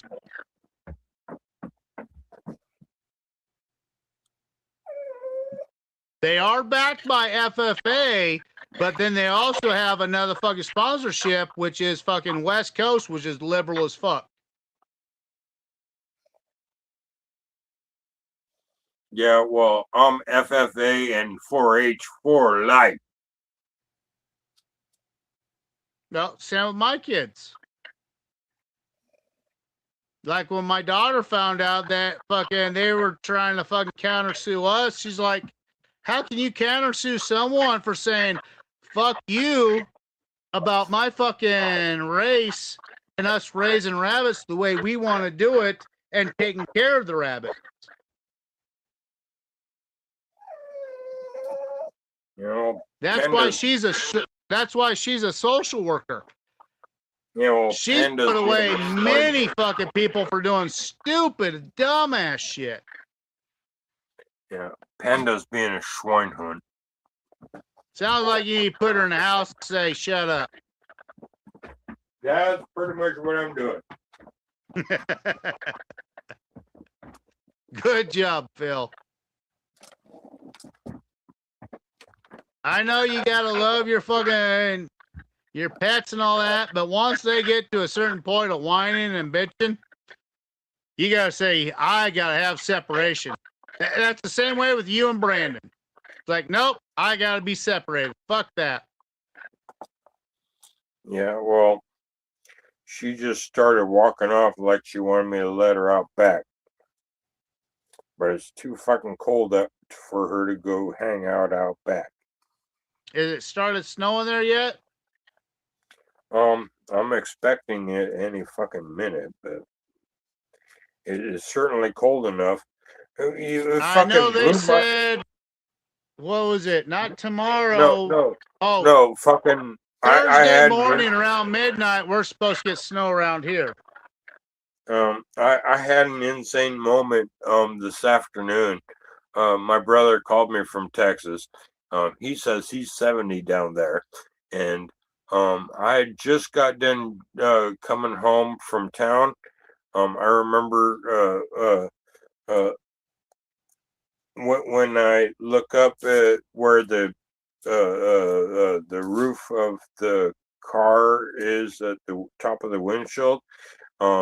It tells me what temperature it is outside, and coming home, it was 44 degrees, and then I started getting my latest weather updates on my phone, and I was at about 42 degrees. And my brother was calling me from Texas, and he asked me what kind of weather I got, and I looked out the kitchen window, and oh, holy fuck, in my 40s, and I'm seeing fucking snowflakes. It was fucking snowing for about 5-10 minutes at fucking 42 degrees. What the fuck? Well, yeah, I think the temperature up above is a lot cooler than it is below. Yeah, well, that would mean it would had to have been giant fucking snowflakes coming from on the high and melting on their fucking way down. And yeah, they fucking melt as soon as they hit the fucking ground at that fucking temperature. Yeah, like right now it's 45 degrees here. This time of year, it has been stupid warm for us. Yeah, well, I'm just hoping fucking March isn't a fucking bitch to us. Yeah, well, the last I checked the weather, it was like in the 30s, but the last time I actually let Panda in, there's ice crystals on her leash. Let me see what the weather says now. 40 oh, that's tomorrow is 40 degrees. Yeah, okay, tomorrow so- for us is supposed to be 45, and then in the evening we're supposed to get snow. So what you got going on right now is supposed to track down to us finally. Yeah, but when I was talking to my daughter yesterday or this morning, she's pointed out that whatever weather I get is like a week behind her, and I also seem to get this about the same weather as Lisa, and you know where Lisa is. I seem to get some kind of weather similar to hers, a week after her. A week before her, you mean?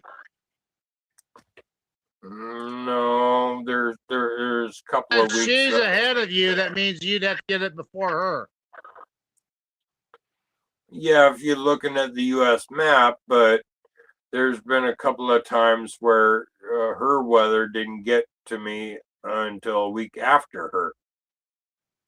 Okay. So But backtrack. either way, I was talking to my daughter about snow, and she says that because I told her since Brandon was gone, I was thinking about going snow camping with Panda up in the mountains, and my daughter says no.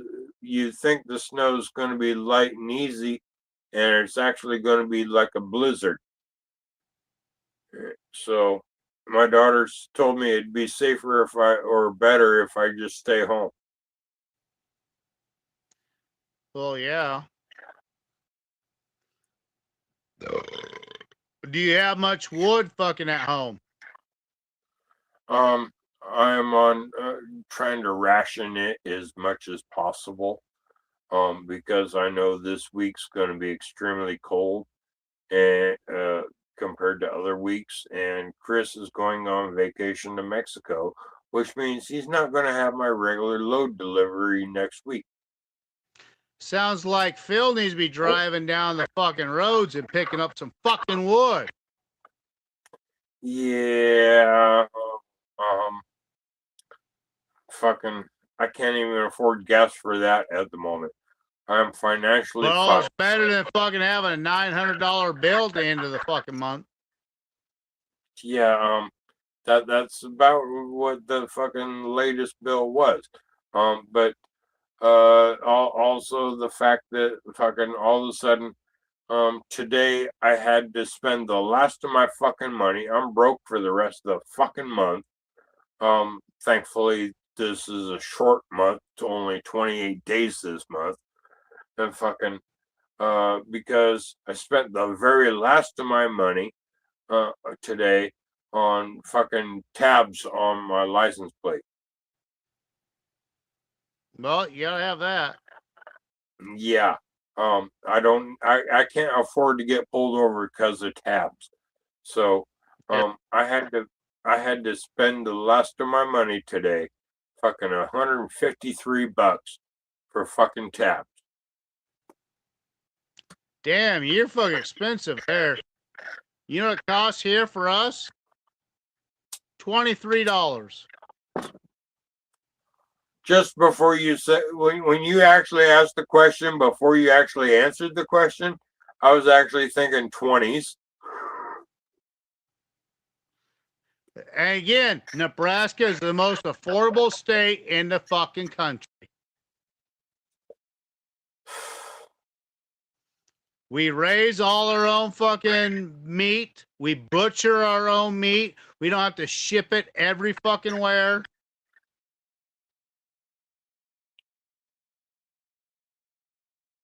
A lot of common sense when you're in the central of fucking goddamn the country. Everything is half fucking price. Yeah, I remember you and I had a conversation not too long ago. The about the same price tag for an underground missile silo bunker as North Dakota or South Dakota, about 25 grand. Yeah, and South Dakota and North Dakota, you realize their taxes are fucking much higher on something like that. Plus the fucking meat product, and their utilities are much higher. If you start calculating a lot of shit, you're going, why the fuck would I want to move there? Yeah, especially with the temperatures. Exactly. The downside I hated about Montana was minus 50 below zero with the wind chill. Sometimes we do get that here in Nebraska, but it's not very often. Usually Nebraska is very fucking mellow, especially the last 2 years. Okay, well that's winter temperatures. Another thing I hated about Montana was the summer temperature of 120 in the shade. We rarely get that temperature, usually around 105, 108, but the humidity level's 110% because of our irrigation and the pivots. Fuck that. To where sometimes it'll feel like it's 140 degrees. Yeah, fuck that.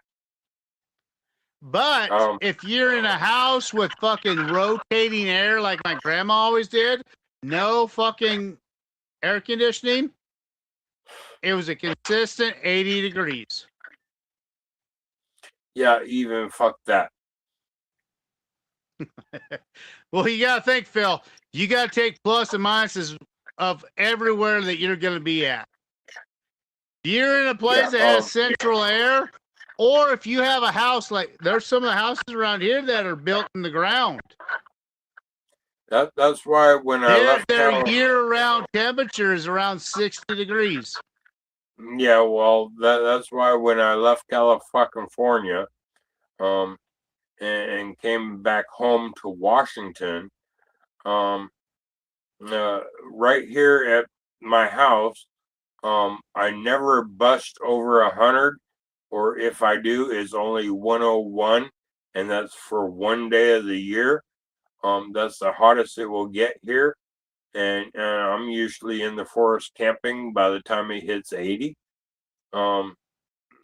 and in the winter, there's only it's been some fucking years, but it only has gotten down to 0, no less than 0. And that is rare. Last 2 years, we have not been underneath 0, which is a rare thing. You go before that, sometimes it's with the wind chill factor, you're 50, 60 below 0. But if you're in a house that is built underground, the temperature never gets under 45. Well, that's why a lot of people have been building houses that are fucking 10 feet underground and don't have to worry about shit. The only thing that's above ground is the roof and the garage. Yeah, well, I look at Earth as a scientific evaluation of what's going to happen in the next 10 to 20 years. And fucking, the sooner I can get underground into a missile silo, the better. Phil, you're not going to live forever. Who gives a fuck? Yeah, well, I could see if you were fucking 20 years old and seeing that shit. I don't see you living another 50, 60 years, buddy. Yeah, true that. If you did, the pain that you'd be going through, you would not want to. Actually, fucking, my grandmother died at 103, just like a month shy of 104. So, and I saw what age did to her. So I would not want to live that long. No, thank you. And that's what I've been telling you the last fucking goddamn hours. Like, live where you have all your friends, where you can have all the fun and all the good memories. Yeah, right? Well, the fucking minute I can get out of this fucking house and move over that direction, the sooner the better. And that's what I'm saying. It's like you're stuck in a place till you got a chance. But once you get that chance, the smart thing to do is be around people that you fucking like being around and have fun. Well, it's not just because the last 20, 30 years of your life, you're not going to be very mobile. You ain't going to be able to do fucking shit worth a fuck. Yeah, well, I am at the last 20, 30 years of my life. So that's what I've been saying, Phil.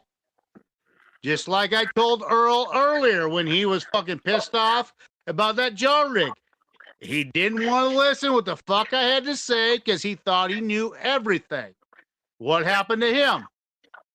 He fucked up and fucking threw his jar rig around and because he didn't want to listen to no one. Same way if you fucking lived in a goddamn hole in the ground, you'd be a miserable motherfucker and you'd be wishing you'd be fucking dead. No. But if you went somewhere and you fucking be around all your friends and have great fucking memories every goddamn day, is that not worth having more fun than living fucking 10 years longer and being a miserable motherfucker? Well, as far as living in a hole in the ground, I can live in a missile silo bunker with communication access to all you to do our podcast.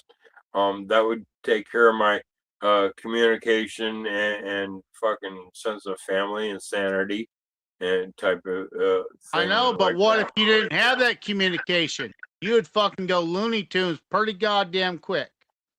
Yeah, I would. That's what I'm saying. It's better to have the good memories with your friends, local, right around you, than fucking going Looney Tunes and wishing you fucking were dead. Uh-huh. Plus, that actually might fucking fix Brandon a little bit by having more people that you get along with, where he could talk with them, and then he gets along with them and understanding, oh yeah, maybe I should fucking be a better fucking person and be a better son to my dad. Yeah, well, somebody needs to have a talk with him about doing shit. house work. Oh shit. Oh shit. Watch you showing up. You got Ride Daddy in the house. Oh yeah, Mixing boy. up this shit. What's up? What's up? Miss you, brother. Man. Are you gonna be going to Louisiana in March? Fuck no. That's like 700 miles. Are I you ain't gonna be make going that. to Popcorn Sudden Jam then in June? Maybe, probably. Good I hope possibility. you will. Good possibility. That's not as far. Yeah, I might make that one. Yeah, I've talked to Chris and JB. JB's thinking about it. Chris is still thinking about it. And I told him, like, could you imagine Chris, JB, and fucking Apple on the ride down there and showing up, and the law fucking, the doors opening, and the law see all three of you going, oh shit, all hell gonna break loose. Oh, I hear you. I hear you. Be a bad situation. Hell It yeah. won't be a bad situation. It's gonna be an entertaining situation. I hear Like, you. don't eat nothing. Just laugh your ass off. I hear you. I hear you. Shit. Nah. I'll send your link. If I lived closer, man, I would haul your ass there in a heartbeat. I hear you. I don't drive, man. I've been out playing I pool know you tonight. don't.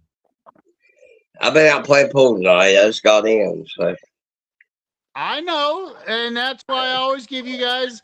I gave you, Sandra, and a bunch of other people the chance to jump in. It's like I do that all the time on every show. It's like, you know what? Everyone's busy. Everyone's got shit going on. But if they want to jump in for fucking 2 minutes, 5 minutes, half hour, or all night long, I don't give a fuck. right. They're gonna have fun. The people that are watching us are gonna have fun. They're gonna be scratching their heads like, could you imagine these motherfuckers be on for 5 fucking hours? How sore fucking everyone's gut would be. I love it. I Or love trying it. to show up to a festival and hanging out with us for fucking 24 hours. Fuck, I went and played pool and I come home and I realized I got a $1,200 stick sitting there for where I left it. I mean, Exactly. I'm like, fuck. I mean, goddamn. I went back twice because I forgot my phone. Come home and I'm like, dude, I left my stick. I got a $1,200 stick sitting up there. Fucking that beer. Exactly. Like tonight we had fucking Sunfish Orange on our show. We had Patrick Dooney. We had fucking Jimmy Crackcorn on the show. We had fucking great people on the show, and a lot of people didn't want to fucking cut off. They're like, I gotta make food for my husband. I gotta do this. I do that. Like, but in the comments, there's still comments like, God damn it, I want to be back on the show. It's like, we're just having such a good night. It's like, I wish everyone would fucking have that same common sense and just all of us hang out like we're at a festival. Right. Listen, I love it. I love all of it. The only part I don't like about any of it, and I mean, we can all be real here, is the drama of any of it. You know? I love it. One of the big things that we've been trying to cut out. Someone tries to start any drama, boom. I hit delete on their ass. Ain't putting up with that shit. Right. No one wants drama unless it's hilarious drama. Right. I mean, you look at me. I got fired from Discovery Channel without handcuffs. That's hilarious drama. that's a whole different shit. But when you go just drama in the moonshine world, I have no use for it. I mean, really, we all should be a brotherhood. We should support one another. If it's drama about saying someone like, did you hear what that motherfucker did to that one? Right. Did you hear that? we like that kind of drama, but the Right. bitchiness drama, no one wants bitchiness drama. Funny You know, drama, yes. here's my pet peeve about, and I guess they're gonna do a podcast about it tomorrow night with Shauna and Jeremy about like if you got issues and address it and this and that. Here's my big issue with the whole thing is, listen, dude, I support everybody. I share everybody's shit. I love everybody, and I promise you, I love each and every one of you. But when you bring drama into the world and try to like crash shit, or I have no use for none of that.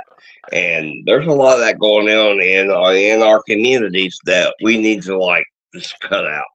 Dude, we all should support one another, push one another, and thrive for one another. Because I'm gonna tell you, I see great distillers in this community, great distillers that sometimes they get themselves in some drama or this and that could have been avoided. And sometimes you maybe sit back and keep your mouth shut, do what you do, and let your still talk. Let you still talk. Do what you do, bring it out in your whiskey, love everybody, support everybody, and all this. But I have another pet peeve, and I'll tell you my pet peeve on this is you can support everybody, you can love everybody, you can do all you want to do. When it comes time when you need help, who's there for you? A lot of times, ain't nobody there for you. You understand what I'm saying? You sit and you support everybody, and you shove everybody's product, and you love everybody, and this and that. When it comes down to it, you're sitting here broken stuff. But who's helping you? Who's helping you? There is my thing with the whole ball of wax. You guys know, anytime you guys post something, who's the number one motherfucker that's fucking? I'm gonna tell you right now. I noticed something today, and I will not lie about this. I will not lie about this. I noticed something today. Everything I ever post, share, like, love, even if I tell somebody happy birthday, I can sit there and honestly say, Roy Warner liked your post, Roy Warner shared your post, Roy Warner. You understand what I'm saying? And I appreciate that because you're doing the same thing I do. As much as I do with Phil, with anyone else, as long as they ain't pulling drama into the shit, I fucking like it. I'll comment on it. I'll try to support it and do whatever I can. But when you fucking start bringing drama into shit, if it's negative drama, no problem. Now, some of these guys that are doing positive drama, like some of these people that are fucking posting shit about people being negative about ice and all that shit, bullshit. Ice needs to be supported. Here's the thing. When it comes to moonshine, I don't bring politics and religion into it. No. You know what I'm saying? This is about our whiskey, our distill, and this and that. My whole big thing is I support everybody around and shit like that. But when it comes to how many people have offered me to do a whiskey label? You understand what I'm saying?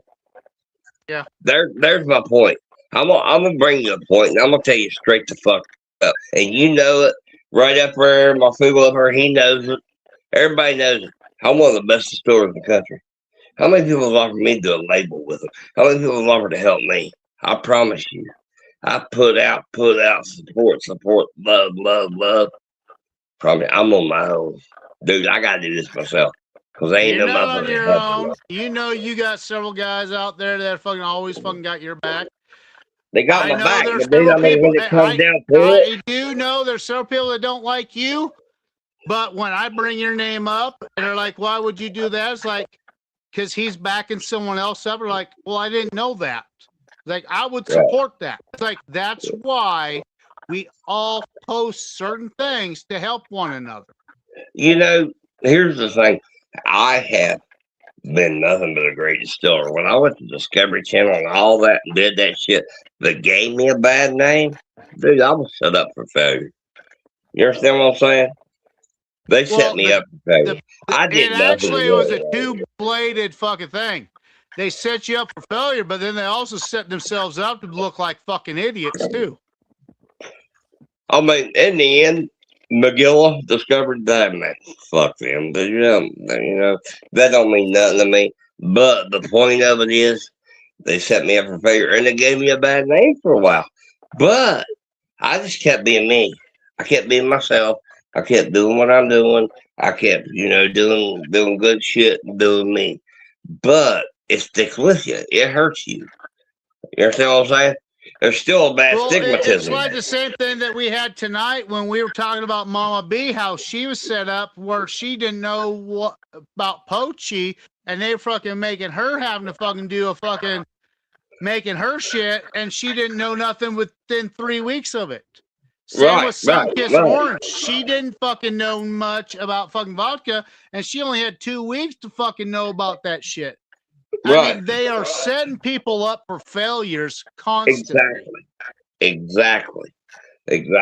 But in that and being that's said, why the show is getting canceled, because everyone has figured the shit out and they don't want a bad repetition. That's why they're canceling the shit. listen, you can set me up for failure. I don't care. I'll still thrive. I'll still pull it off. I mean, I promise you, my match when I done that, they blurred me out with me and Troy and that girl, especially on that episode together. And dude, I had that hands down. That's not here or there. The whole thing was okay. They did it. They set me up for failure, dude. I promise you. But I mean, I thrived. That was the problem. But that don't matter.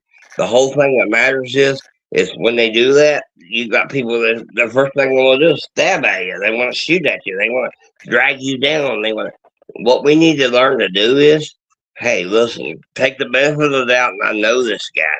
I know what this guy is. I know his heart. He's good for charity. He does this. He does that. He needs to, you need to learn to embrace your brothers and say, hey, let me pick you up. And there's a problem we're missing in this world. We're missing picking our brothers up instead of a failure. That's one of the big discussions that Sunkiss Orange had fucking tonight. Is like they brought a fucking guy that had his own distillery, he had his own coffee company, and they get to the fucking finals, and the finals part is you got coffee and you got chocolate. Well, who the fuck are you setting up to fucking win the whole ordeal for? Right. Same with Mama B. They knew she didn't know nothing about poaching. Okay. Like, well, all figured it out. They fucking set her up. And what was the guy that fucking won it? That was his fucking ordeal. He had a distillery that made that exact fucking thing. There you go. And it is all set up, and you take and you put on. Okay, for example, go to Michael Entertainment, and they do Naked and Afraid. You got guys, they said, oh, it's day 12. Well, they find a dead deer liver is still warm because they want them to eat. And all fucking shit is set up. All that shit is set up. It's fake as fuck. Dude. Fake as fuck. Exactly. Since I fucking got out of the Marine Corps, we had I went to fucking 17 fucking times in a row. I told them, you challenge me, I will fucking survive anything you throw at me. They knew I was fucking a Special Forces Marine. They knew, we're not going to put this motherfucker in there because he is not a liberal and he's not going to listen to what we have to say. We don't want him on the show. They are really, really liberal. They're in New York. They are. You got that right. You nailed that on the head. I mean, it really. Now, let me bring a cat out of the bag on another thing, and I will do this right here on y'all's podcast. And I don't care. It's about Fred and his old lady. I'm gonna bring it out right here, right now with them. I like them, but they've been drama twice. Now, the last drama, I guess it kind of irons itself out. You understand what I'm saying? I'm not gonna say I'm not a fan. I'm not friends with theirs. You know what I'm saying? Yeah. I'm not saying though at this point can I support him or support me?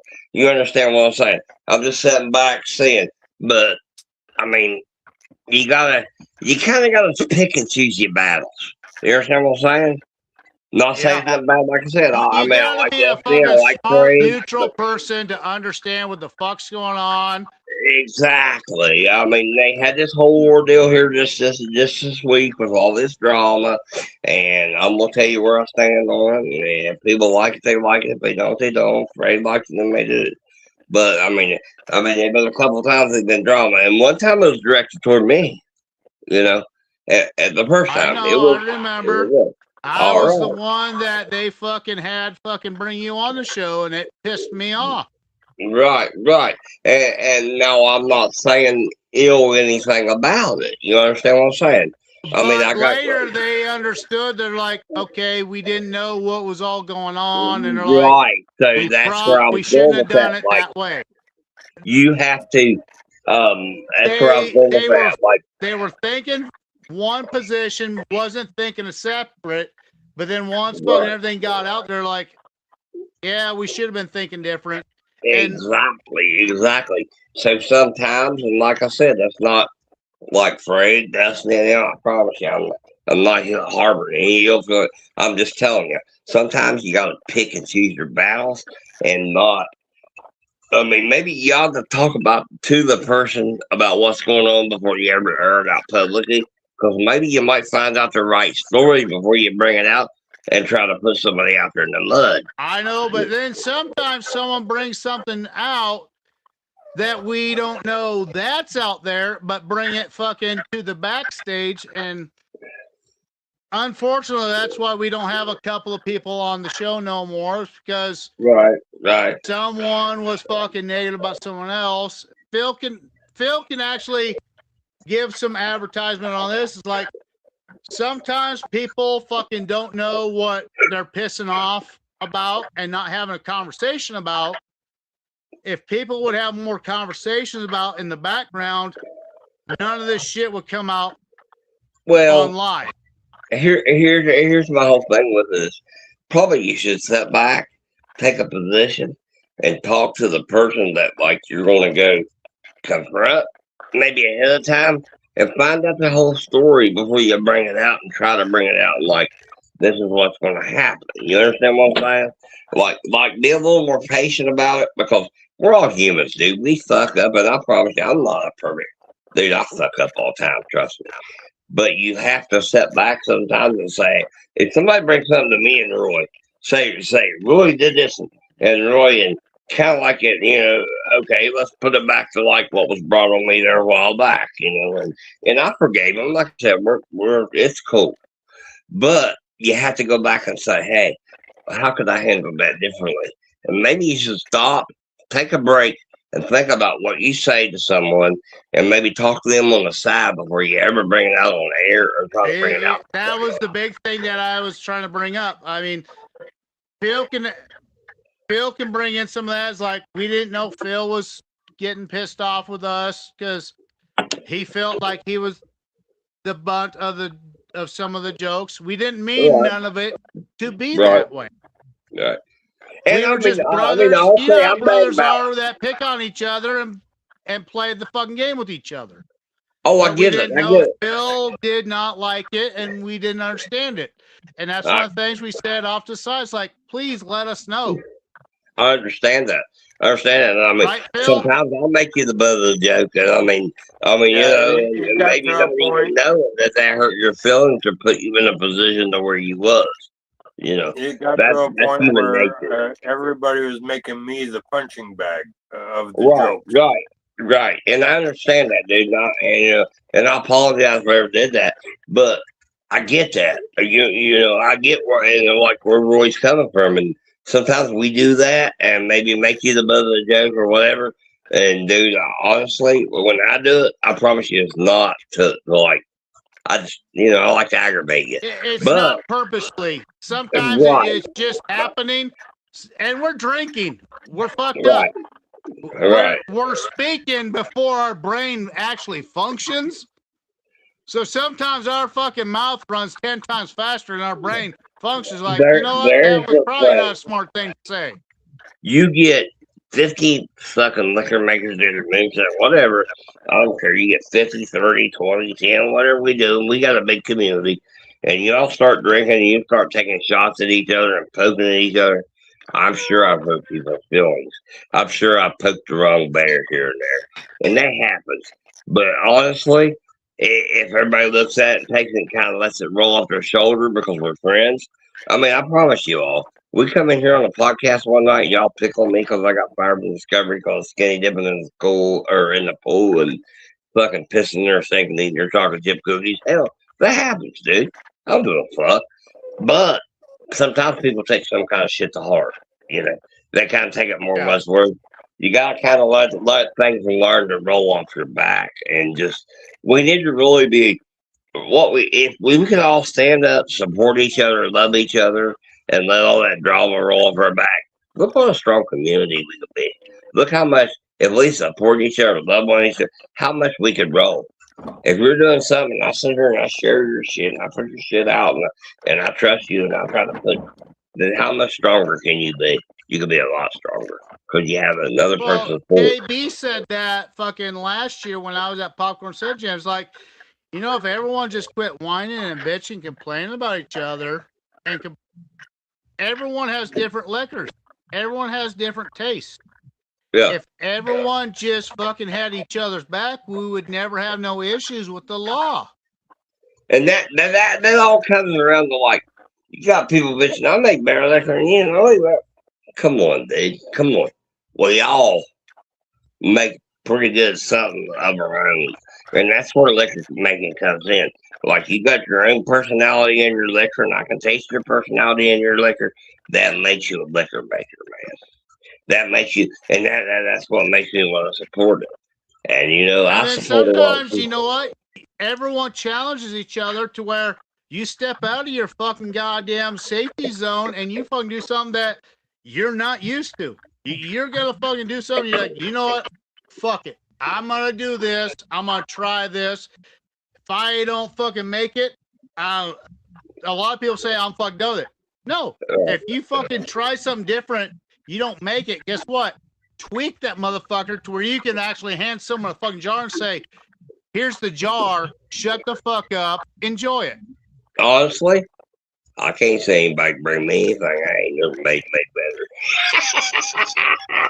I'm sorry, You haven't been with me yet, Apple Ride. I'm sorry. I mean, hey, I've got some grains working now. I got that clear Bloody Mary that I have tweaked now that has clear Bloody Mary with bacon. But then send me some. I'm not sending nothing to no one. You have to show up to festivals, and that's where the handshakes come in.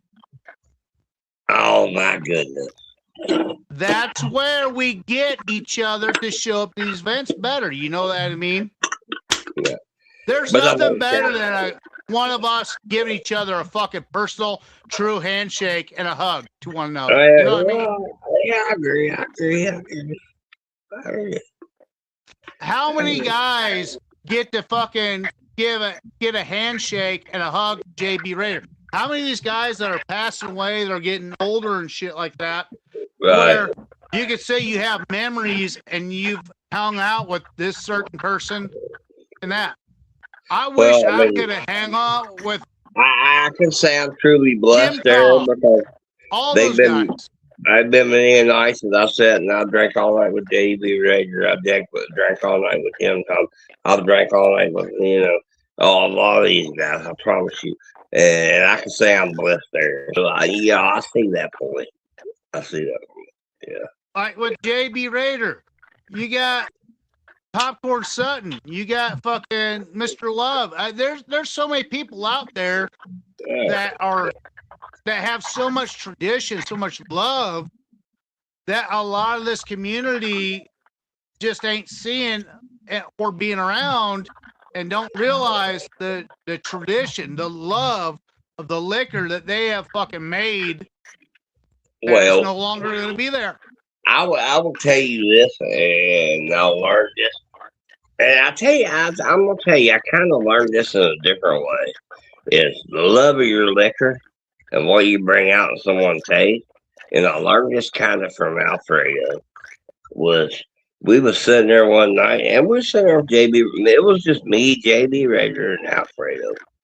And Alfredo started bringing me out some liquor from the island, that kind of shit he did. And when you said you put your love into it, your heart into it, that makes you a distiller.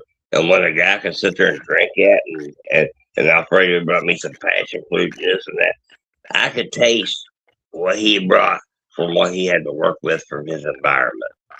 You understand what I'm saying? Like, this is what he had to work with. He's like, we had nothing to work with. Well, I understood that. Dude, I was poor. I was in Appalachia. I mean, sometimes we might have had pokeberries to work with or this and that. We worked with what we worked with. But when we work with it and you drink it in a jar, and you put your love into it and that passion, it comes out. That's what makes you a distiller. That's what makes you a master distiller. No, actually, an addendum to that would be when you take pride in what you make, Right.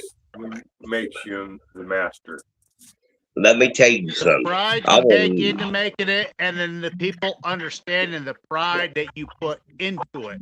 I would never hate There's either a one. lot of people out there that don't give the fucking love to us that put in that hard work into making that liquor. I promise you, you two boys right there sitting in the back of your hand, you a jar of liquor, you're going to taste my love and passion in it. Whatever brand it is, whatever grain, brandy, whatever I'm making, I promise you, you're going to taste that. You're going to say, oh my God, this guy put his love and passion.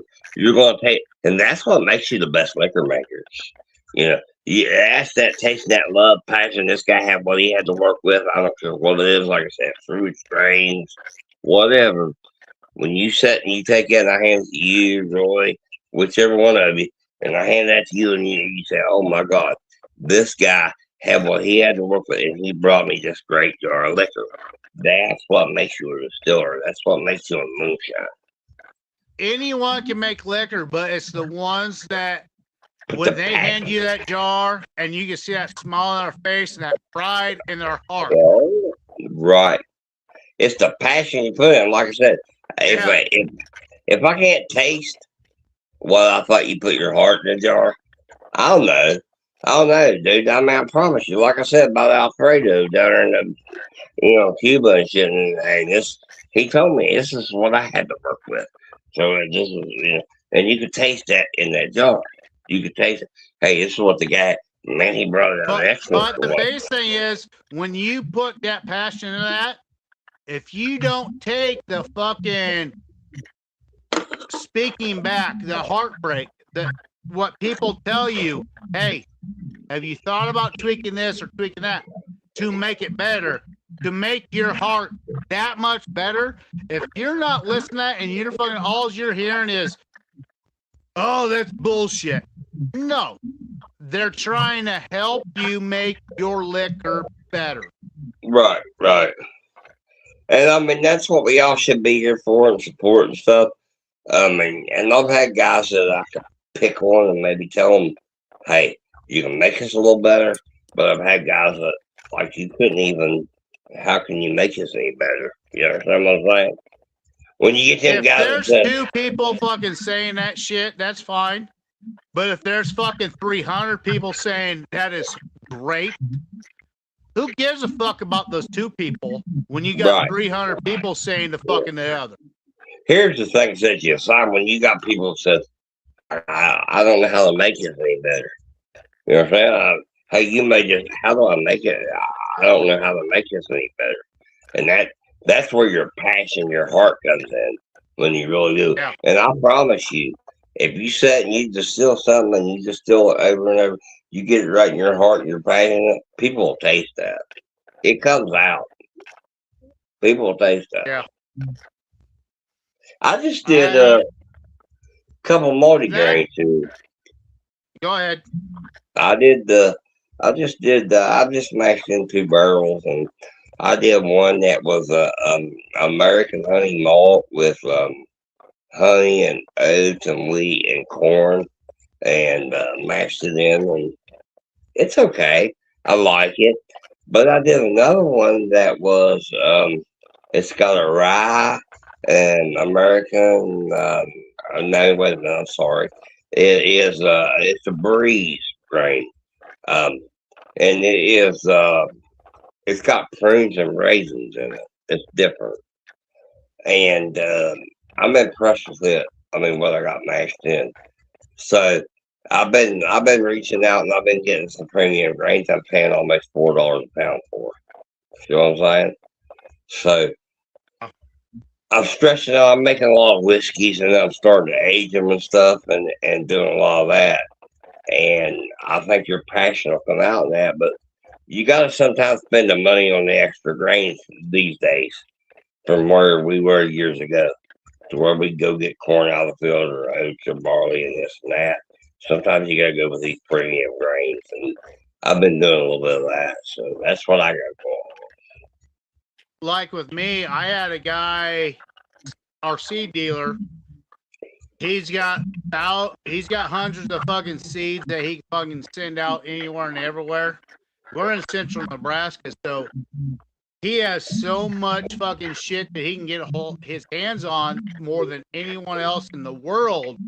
Right. And he's given me a few grains to where a lot of people don't get to play with. Can you get some of that Mexican Milo. red corn? White Milo. Oh, Very yeah? neutral spirit. Yeah. I've paired that up with just regular white oats. Okay. And this is the second generation of stuff that I'm playing with it. You playing malt with it? I mean, is it malted? It has Or? high octane to it. It has a very good wheat to it, and that's where I've got the idea of the last run I did was the honey raisin oat cookies. It didn't come out the best the first time because I didn't put liquor into the mixture of the oats and all that. So Is it mostly malted? I mean, you got any malted grains in there? Or? No. This last batch that I just made, none of it's malted, but I made more of an oat and more of a oat to it and Milo to where when I ran into there, I'm gonna pour some of that fucking liquor that was in and mix with the oats, the brown sugar, and the blended up raisins to it, where it should bring out a great flavor all over. What I fucked up was the first 4 jars is I didn't put no liquor in there in it, and with oats, it made it more of a concrete block. I got you. Fucking blended raisin. So I wasn't getting the flavors I was looking for. But again, if you're not playing and working with different things and trying different things, you're not going to end up with fucking different things, especially if you're wanting something clear. Anyone can make anything fucking dirty. You run straight steel, you run thumper or what? I have no thumper. I don't either. Not right now. I don't use a thumper. I never have. Everyone gives me shit for running a Vever steel. I have a Vever steel with a football above it. And when I do the extra stuff, I have a jar rig that I attach to it. That is very close to it. I leave very little traffic through all that.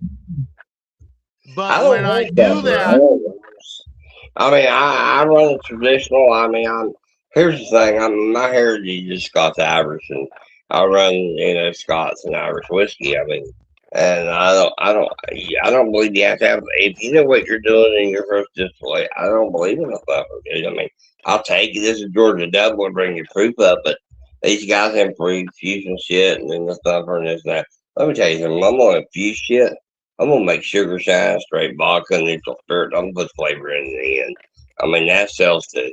I mean, you can take that and you can make your simple syrup and you can go with that. You can fucking put you some extract in the end, like All Nation or something. And you can thrive with that. You can make root beer and peanut butter. And you can make all that shit. But honestly, I know, but I want to do something like the old school people do. That's me. And I make run it from scratch and make something fucking without a jar, like what I want at Popcorn Sutton Jam. Yeah. I'll show you that right now. My clear Bloody Mary. Yeah. How many fucking people can make fucking something that has 11 flavors that come in 30 seconds? You take one drink of it and you shut up and you let 30 seconds go by and you fucking taste every goddamn flavor. I'm a Bloody Mary fan.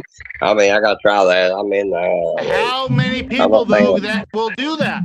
Everyone goes to shortcuts. They want to fucking do the post flavor, Right. all that shit. Right. But when you can make something that is free flavored, that comes out from the steel with nothing in a fucking thumper or nothing, and it comes out fucking where you can taste every goddamn thing. Right. Is that not a true master distiller? I'm a fan. I'm a fan. I'm not lying. I'm a fan. I mean, that's what I'm telling you. Like, I do these grains and multi grains and all this. And dude, I run pot still to worm. I mean, I just had down there. He just won master distiller the other night for second time. That Bruiser sent me a pot, and shit. Just went there 2 weeks ago and got it. I usually build my own, but I still don't fuck with it, dude. I'm tired. I've done this for 37 years now. So I call Bruce, build me a pot. This is what I want. I'm a traditional moonshiner. I run like a Scots Irish. I don't want no thumper. I just want a pot and a worm. Put my worm in my own barrel, And he did, Bruce hooked me up. But you take a pot, you make your liquor. I don't care if it's grains, brandy, shit. Learn to bring it out in that pot. Why should you have to infuse shit? Why should you have to have that doubler? But you shouldn't have to. If you got the right grains, you got the right flavor, and you bring out like. Listen, you put a lot in here. In the end, you might get a little bit out. But when you learn, when you're pulling that out, and you put a lot in here, and you're trying to get a little bit out, maybe you need to up that. You learn that, dude, there's nothing you shouldn't be able to do. Ferment in here, bring out from a pot to a worm, and get your flavors. You should, if you do it right. Exactly. If someone calls someone a master distiller, it should be something that is made only directly from a fucking pot. Let me tell you something. You call anyone can fucking make additives to it, to a thumper, to a jar rig, to a fucking injector. I'll tell you this, and then this is the God's answer. You call anybody a master at anything they do. You know what makes you a master in your own art? If you've done something over 10,000 times yourself. And I promise you, I've mashed in 10,000 runs of liquor. I have run 10,000 runs of liquor. That makes you a master distiller. Like it makes you a master plumber. You said you've done this over 10,000 times in your life. You're probably a master plumber. You understand? Experience, failure, know-how, over. But anytime you do something over 10,000 times, you're a master in your own art. Yeah. Period. I will not disagree with that. But when you I've had people like I run liquor for a year and they go in there and they get different flavors together, and they come together and it's all clear like that. Yeah. Like Jeremy, Sandra, everyone that was at Popcorn Sutton Jam last year tasted this. They all said, and I told them the first thing is like, shut the fuck up, wait 30 seconds, let all the flavors hit you, and tell me what you fucking taste. Right. Everyone was the same thing. Alfredo was the other person. He's like, I love Alfredo. He's like, I can't tell you all the flavors in there. It's like, this is fucked up. I can't believe that all this is coming out of it. Listen, when I went down there and did master distiller and shit, you had three groups of people. 3 groups of 4. My clock says 23:03. The live time is now 7 hours 3 minutes. I'm tapping out. He's tapping out. He done passed out the other night. He was sitting there. I saw your video. You was asleep, motherfucker. You already tapping out. Yeah. You go lay down, old man. You can't hang with us. Yeah, I love it. Love it. And then, when he wakes right the fuck up, he's like, he scratches one side. Like, I know, right? What the fuck you talking about? I'm yeah, you go, fine. Yeah. Yeah, that's good shit right there. Yeah. Yeah. One of these days, you think I'll hang with us. We gotta love you for how you were fucking so particular of coming from a coma to fucking being alive again. Oh yeah, he's built a certain way, isn't he? Oh yeah. Oh hell, he done bailed on us. Look at that. He said fuck us. But I mean, all honesty, dude. I mean, I went down there like Master Store and shit, and they was 3 groups and shit. I could have walked through the competition. I mean, you sit there and you watch the stores and this and that, and they all knew it. I mean, it's you can find a distiller in a group. You pick them out, and a guy's got the passion, and well, let me make this. What if I want to make oranges or I want to do? A guy can sit there and tell you how to do that, and know how to do it. And there's the difference, and I mean, they probably ain't very many liquors I ain't never made, and that makes a difference, dude. I mean, but you also got to have a heart and passion into it. If you don't care about it, you ain't gonna make good liquor. No, that's the same way with the Bruiser. With him winning that second time. Same with Amanda. Right. Same with fucking Richard Landry.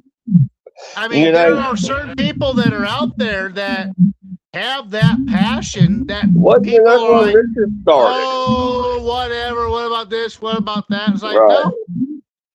It's the same way with you. There are certain things with you that you can fucking make that they're not challenging you to shit.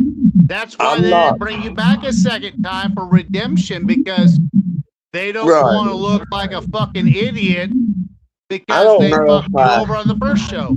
I don't know if I ever told you a story about Richard. And Richard called me. I do know. Richard told me the exact same story. That's why I know the whole full story is like, Richard reached out to you. You fucking told him how to fucking do shit. He's like, don't play fucking games with them motherfuckers because they will fuck you over. Yeah. I mean, I sat and Richard said, I'm going to make this and I'm going on this show. And I said, oh, so you're going for Tim Martindegger. And I know them boys. And then he making that door watching around first time around. And I talking Twisted with Sherry. And we talked on the thing quite a bit, dude. We didn't have like so much social media back then, and we worked together, and I helped him because I liked Richard when he called me and shit. He reached out to me, and I was like, dude, I didn't want to tell him at first I was a distiller because I didn't know him, but he told me he's a black truck driver from Louisiana, and I was like, dude, I don't give a fuck what color you are. Can you drive that truck? We started talking. I really ended up liking the guy, and and I helped him, and he won master distiller. And I will tell you this: when I went down there and we was standing in front of Josh and Tim and all that. He said, I'm going to tell you right now. He said, this guy brought me to dance. He said, every time I called this fat hillbilly, he answered the fucking phone. He helped me. And I appreciate Richard Landry for that, dude. I mean, he gave me credit for where he's at, but, I helped him much as I could. And Richard was smart. Don't take nothing away from Richard because Richard did it. I just helped him. I just helped him because I like the guy. I like the guy. Well, that's the other thing that you kind of fucking lit a fire in me, and I haven't had the yeast. I mean, I'm real dirt ass poor, and I haven't had the yeast to do what I told you what I wanted to do fucking last time that we were talking. Right. I want to do this Danica rye, and I want to do a banana Danica rye. Yeah. Hey, we'll tweak that out. And like you were saying, like I never thought about that fucking shit. Right, but I mean, you want to get together and we'll tweak it out. And, you need something, just let me know. You need some yeast, you need whatever you need. Tax money just came in. I've just ordered the stuff. Okay. So I got it going on, but yeah, I also decided to start my own fucking beard butter fucking company up because I want to be able to go to these fucking festivals more. If I can make a profit at these festivals, guess what? It means more festivals I can go to. I mean, anytime you get in that situation, you got the money to get this or that. I mean, I got hookups, dude. I mean, I promise you. You need something, you call me or I'll make it happen. I never reach out to brothers like that. I will reach out to brothers for information. Right. But I expect you to maybe you need a little help, dude. I can call in a favor and it don't cost me nothing. I know, but I would love to be able to fucking hand you a fucking jar and say, hey, with the information I got from you, I decided to make myself an apple rye beard and oil. Mm-hmm. And that's what my idea is, to hand to you From my heart to your heart. I can't wait. I can't wait. Roy, that touches me. I like that. I can't wait. I like it. I like it. I do. I like it. I know me starting out fucking new. I've been selling it for a year. The neutral stuff. My wife is pissed off that I'm investing $1,200 of our tax money into this other stuff. Like, you ain't gonna make the money. It's like I've calculated everything. I've showed her all the documents whatsoever. It's like, this is how much money I can make on a fucking 2-gallon fucking setup. Right. Are you sure you can do that? It's like, at Louisiana, I already have fucking 97 people saying they'd buy at least one of those. Right. And that already put me in the profit zone. Right.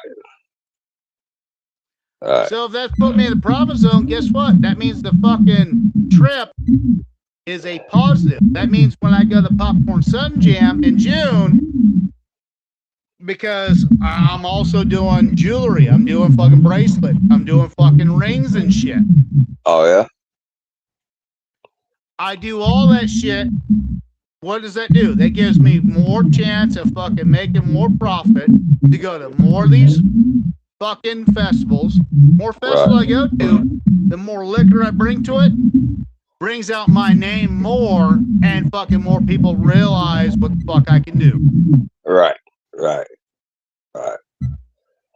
I'm not like some of these guys that have distilleries where I have where some of these guys have $100,000 in the bank, where I can go fucking any fucking festival I want to. It's like, I don't have that.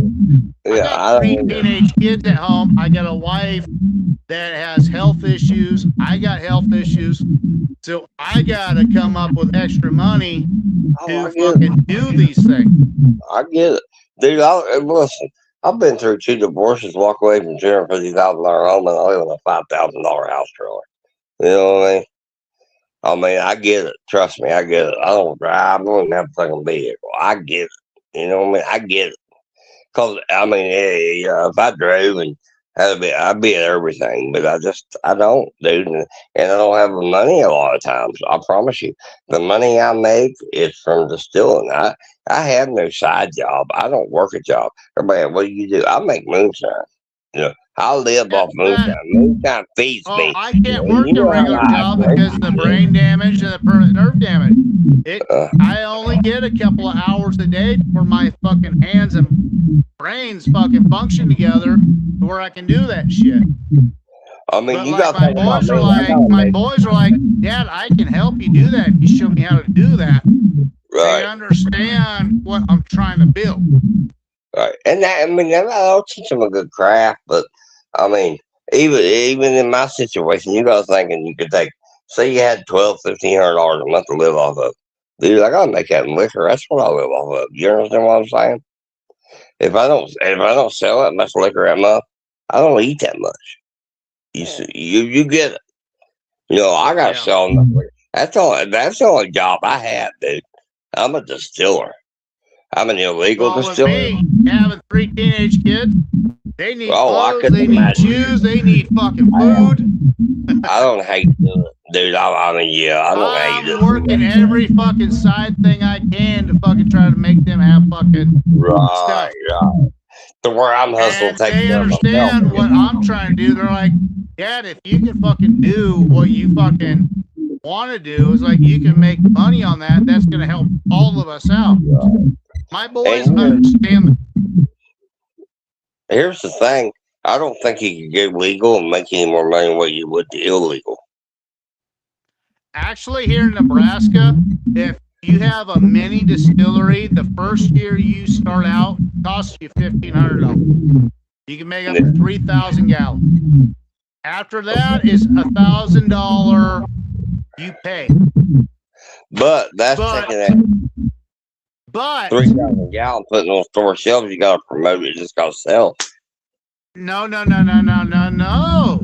You can go to festivals, you can go to fucking all sorts of different things that you can sell it here, like in Louisiana. So kind of like a micro distillery thing, like you could almost sell out a trunk of your car.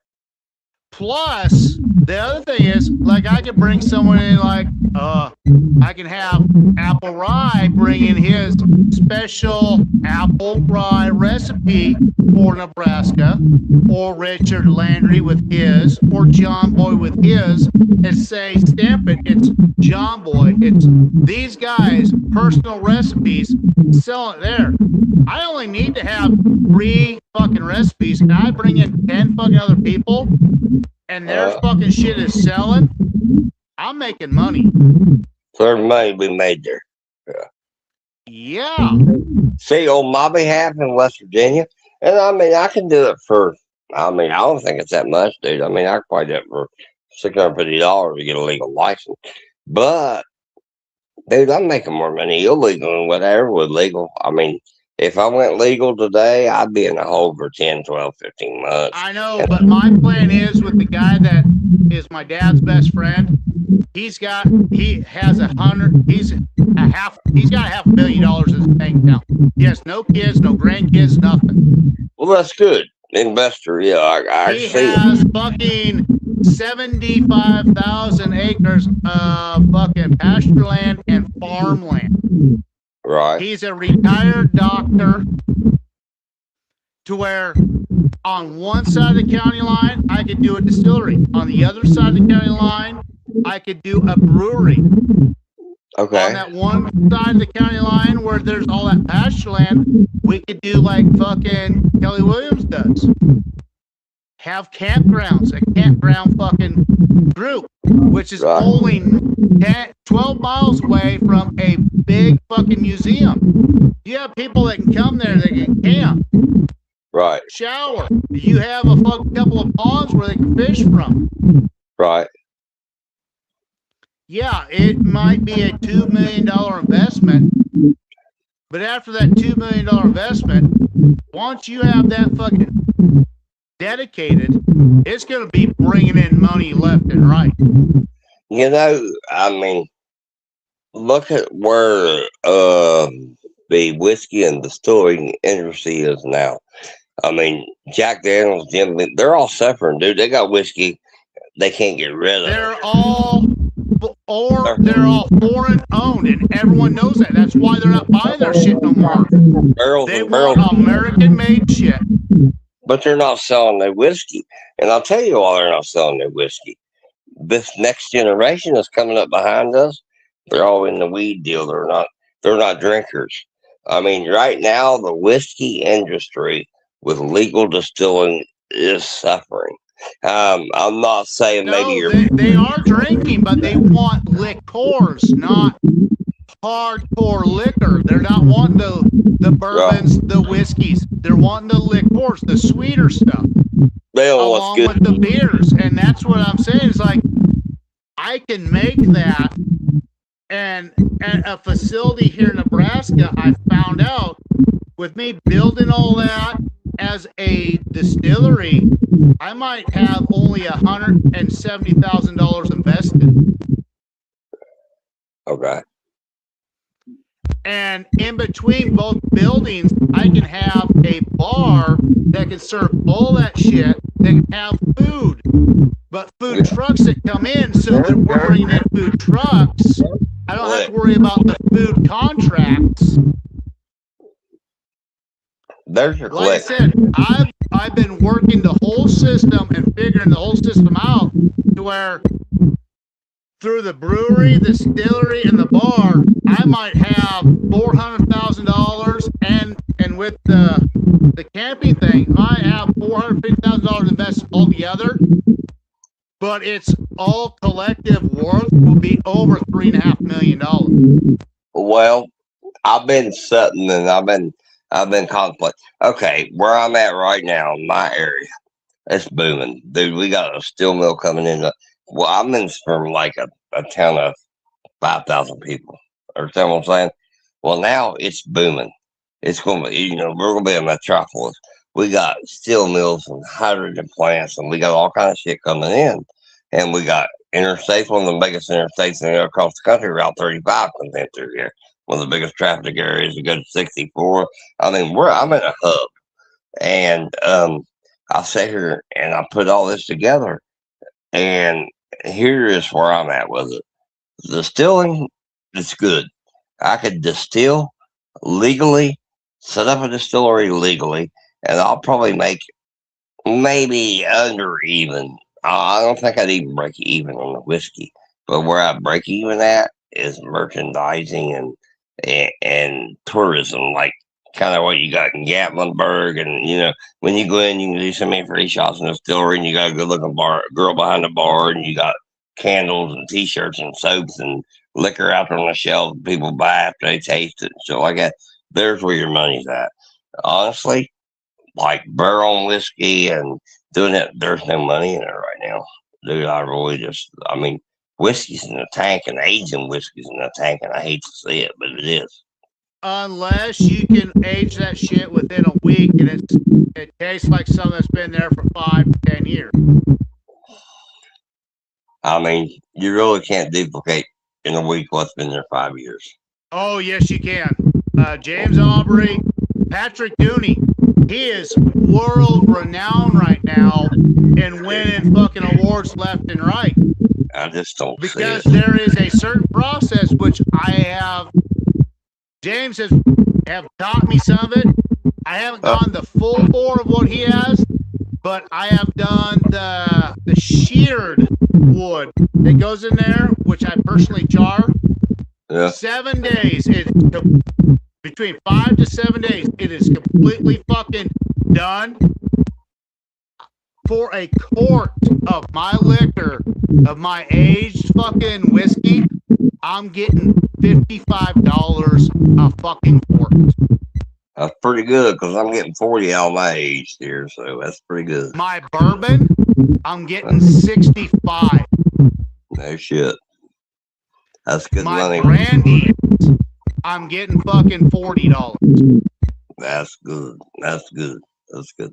Because I'm getting 40 out of my age whiskey. And I mean, it's like in this region, and I'm not far from Kentucky and all that, dude. I'm telling you, it's just like we can't do it. I mean, it's just not. It all also depends on how the markets are going for everyone. Right now, our farmers are hurting, but our ranchers are making fucking a shit ton of money. And right now, it's my ranchers that are buying the living shit out of stuff. Because on one cow in fucking 9 months, they're making $2,200 a cow. Yeah. See, I believe it's regional. I believe a lot of it's regional, dude. I'm telling you. And if you're in the whiskey, but like, and that's why I said here in Nebraska, with all the grains that everyone's growing here, I have the opportunity that most other people don't. Plus the ranching that everyone's doing. We have people now that are raising buffalo here and elk that are making fucking huge fucking money. Oh, I'd love that. And they're the ones that are fucking buying fucking 10, 12 fucking jars at a shot from me. I can't keep nothing on stock. Yeah. Man, I'd love to have some in buffalo steaks. God, dog. And that's what I said. If I had a legal distillery here, a mini distillery, where I could bring in you and other guys where it says Moonshiner Appalachian Rye with your fucking Kentucky name, with your West Virginia name on it, true West Virginia bourbon or whiskey on there, they're gonna fucking say, fuck yeah, I want that. Well, you gotta do like fucking John Boy, true Tennessee fucking whiskey. Right. Yeah, people want you real. Get the fucking names that people are watching on the shows or starting to hear about the fucking shows and shit. Like, I want that guy's fucking shit. Right. I'm not stupid. I know about marketing and all that stuff. Right. And that's why it's like, if I have a mini distillery, all I need to do is have 3 good liquors that's selling. That's that's paying the bills. Yeah. But you go back to that, and you sit back, and like I said earlier, I mean, you support everybody, and nobody supports you. Dude, why ain't everybody in pick me up to have a label? You understand what I'm saying? accept that's liquor. why I'm gonna fucking do that, because number one, I get to sell your brand there, but then all of a sudden, where in your state they're hearing he's selling that product there, that's gonna make your name better where you're at. They're like, why are we not fucking selling this product here? Alfredo told me it's a two-way street. It helps you and it helps me. Right. I mean, and the last one told me, I mean, we talked to her down the phone, and Alfredo told me he might sell some in Florida.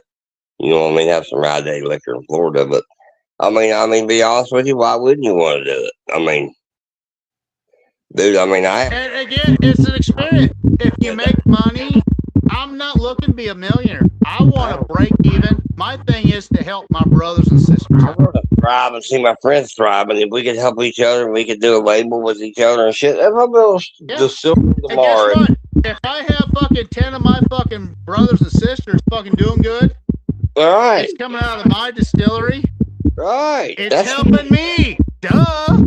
Yeah, if I could get people tomorrow and Roy coming into that. I don't plan on being a millionaire, but you know what? If it pays for my fucking kids' college, yeah. Like I said, if I get to go to fucking 10 of these fucking goddamn festivals and fucking show off my liquor, your liquor, and hang out, that's gonna only advertise more for everyone. Exactly right. I mean, if I could have a distillery tomorrow, and Roy comes to me and he's like, I mean, I like the label here. Well, hell yeah, Roy, come on, what do you want to do? Just like Patrick tonight was saying, it's like, if I'm going to do a fucking rum, I want Roy to come here to Mexico to fucking do rum, because they're throwing molasses away here. I was like, don't say that, because that's stabbing me in the heart. Don't tell me people are throwing molasses away. You got bananas, you got molasses. Right. Oh, hell no.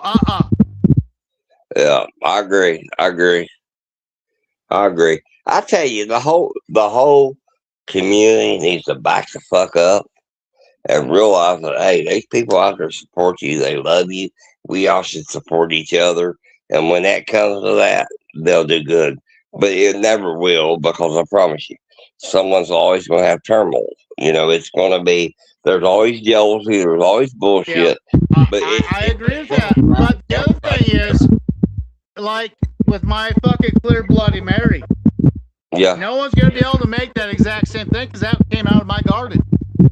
You know, here's the thing. You made it. There's nobody going to duplicate that anyway. And here's the thing. It's up to you to be able to duplicate it. I mean, because if you have variances in it and you don't do it the way you did the first time, you may not ever duplicate it again. You know, well, I've done duplicated it again several times, but this last time I added my jar rig into the system, my double jar rig.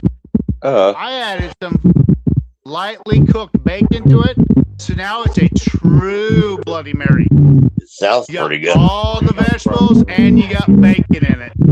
You have me, dude. I'm a drinker I'm a Bloody Mary fan. You have me at that.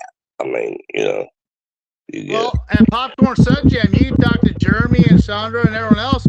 That's what won me fucking at Popcorn Sun Jam. That and that cucumber watermelon ginger. I had the two top jars. I'm from fucking Nebraska. How the fuck is Nebraska supposed to win? Right. They're all scratching their head going, fuck, next year we gotta fucking bring the game up. It's like, dude, you have no clue. I got fucking other shit in the works that's gonna kick this one's ass. Now with me adding that bacon to it, oh my fucking god. I can imagine. Dude, we went out there to High Farm to bottle last year. The only thing I took with me was a half a gallon of 150 proof. You know what I'm saying? I'm like, yeah. We was all out there. I brought me 15 gallons of all sorts of different shit to fucking John Boy's place. Yeah. And we took that up. I took half of that up to fucking Popcorn Sun Jam. I came back with very little shit because, like, John Boy was like, no one comes up with these flavors that you're coming up with. Right. No one's thinking about this shit. You're in a different area. You're coming up with different fucking things, and it's blowing people's minds. That's what I told someone one time. They said, what do you want? And I said, I'm like Baskin Robbins. I got 31 flavors, motherfucker. Whatever you want, I got. I mean, well, there's a lot of people that give my buddy fucking Eric a lot of fucking grief because he makes liqueurs. yeah. Yes, a traditional fucking moonshiner will fucking frown on that. But you know what? If he's selling fucking 50 gallons and you're only selling 2 gallons, you're the dumbass. That's right. And you know, I did a lot of post flavor stuff, a bunch of different flavors for a long time because it's what sold. You know, I made my neutral spirit and flavored it and this and that. And right now, though, I'm in the market, and I tell you what's selling better, and that's blended whiskeys, all grain whiskeys, and multi-grains, and you know, and using malts and shit. And I'm doing double malts, triple malts, and stuff. Right now, that's what's selling. Ain't much else selling, but these guys are buying this whiskey for $40-50 a quart. You know, well, you heard all the fucking prices I'm getting for my fucking shit around here. It's because the ranchers are making so much money right now. They don't give a fuck about it. If they like something, they're buying it. They don't give a fuck. Well, I mean, I got a friend of mine, the Blue Ground. We're partners. We do this together, and he's one of my best friends. We went to high school together. We run liquor together, and he never, before we got with me, he never run no liquor, but he post flavored liquor and sold liquor. So we got together, and he wanted to run still and this shit. Well, he works for an aluminum mill. Well, across the road from that, that's building another company there. Well, one of the women that worked in the office wanted some liquor, and she found out that we were selling our liquor to up here in this aluminum mill. Well, her husband was CEO, and they took a jar of our liquor over on a private jet in London. They loved it. We're selling liquor in England, dude. See what I'm saying? It's went that far. People are well, they love it. Laugh or not, I've got 2 jars. One is my Uncle Jesse sour reserve mash, which is my wild turkey. I aged in 2 different fucking woods. Right. That's been in Australia and in Indonesia. Cool. And Europe. Have you ever used it tastes exactly like wild turkey, but it's 110 proof. Have you ever used any French oak or Brazilian oak? No. Mine was, believe it or not, it's regular fucking oak, but I shave my own oak. It's very thin. It's paper thin. I shave all my own oak, and then the other thing I shave is mulberry. And then I toast all that. Heavy toast. Right. I throw 65% of the oak together, and then the 35% of that together. It has to be together. I've tried it separately. It don't come out right. When you do it together, there's some kind of combination that makes it that much better. Different notes out. Yeah. Well, let me tell you something. Try some Brazilian oak. Try some French oak. I'm telling you. Experiment with it. You want to bring different notes out? Go try some different woods. I mean, I do that, and that's why I shape my own fucking oak. That's why I shape all my own stuff. I used to buy it from other people. Yeah. It's inconsistent because of how thick and thin it is. You shave it every fucking time, you get the same fucking consistency every goddamn time. Well, I tell you what I've really had success with, and I really like, if you're rapid aging and everything, is the spirals, the wood spirals. I've heard a lot of bad things. I tried wood spiral once. It turned out bad. I had to rerun the shit. I can make you a fan. Each type of liquor, each type of grain reacts different to those spirals. Right, but you have to, but maybe I'm making the right type of grain for it, but I'm having success with it, dude. I'm telling you.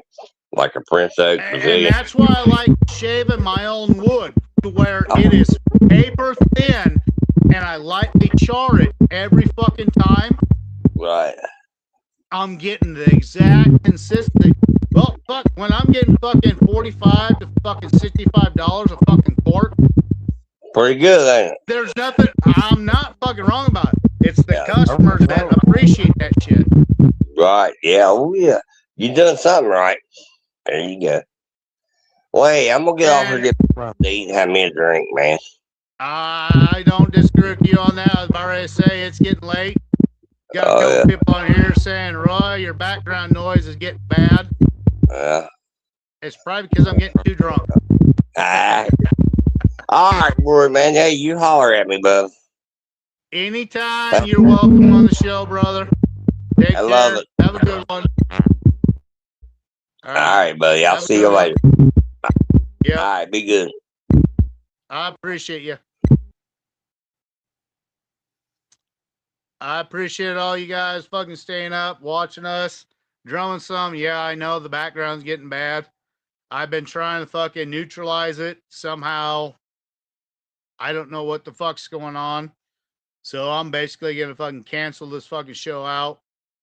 I really appreciate you fucking hanging out with us and let me know what's going on with fucking the noise and all that. Richard, Charlene, appreciate you guys hanging out with me too. Next Sunday is going to be Jerry Benson on the show, from the show.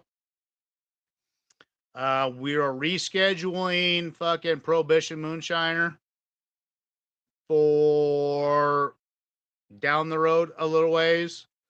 Next Tuesday, I have another master distiller that's going to be on the show. I'll let all of you guys know on Sunday who that is and what's going on. And I'll post on all our social medias about who it is. Appreciate you all watching us, hanging out with me. Holy shit, 7.5 hours. I've been rambling my ass off like a motherfucker tonight. So you all take care. Appreciate it. If you want to come backstage, talk with me, hang out with me, bullshit with me, send me a fucking message, please. You guys are the ones that are paying for this podcast. I appreciate it. I know Knott's not on here as long as like he always said he does, but he also has a day job. I'm physically and mentally fucked up to where I can't work a regular job. So my regular job is kind of this right now. So I really appreciate you, all our followers. Appreciate all you. Everyone in the collective appreciates all of you guys sending your knowledge, your questions, your messages. I apologize if I'm not getting to each and every one of them all the time. I'm trying to let the flow of the show go so we're not interrupting stuff. But if it gets slowed down, I will answer more stuff. That's why I try to highlight stuff so everyone can see it.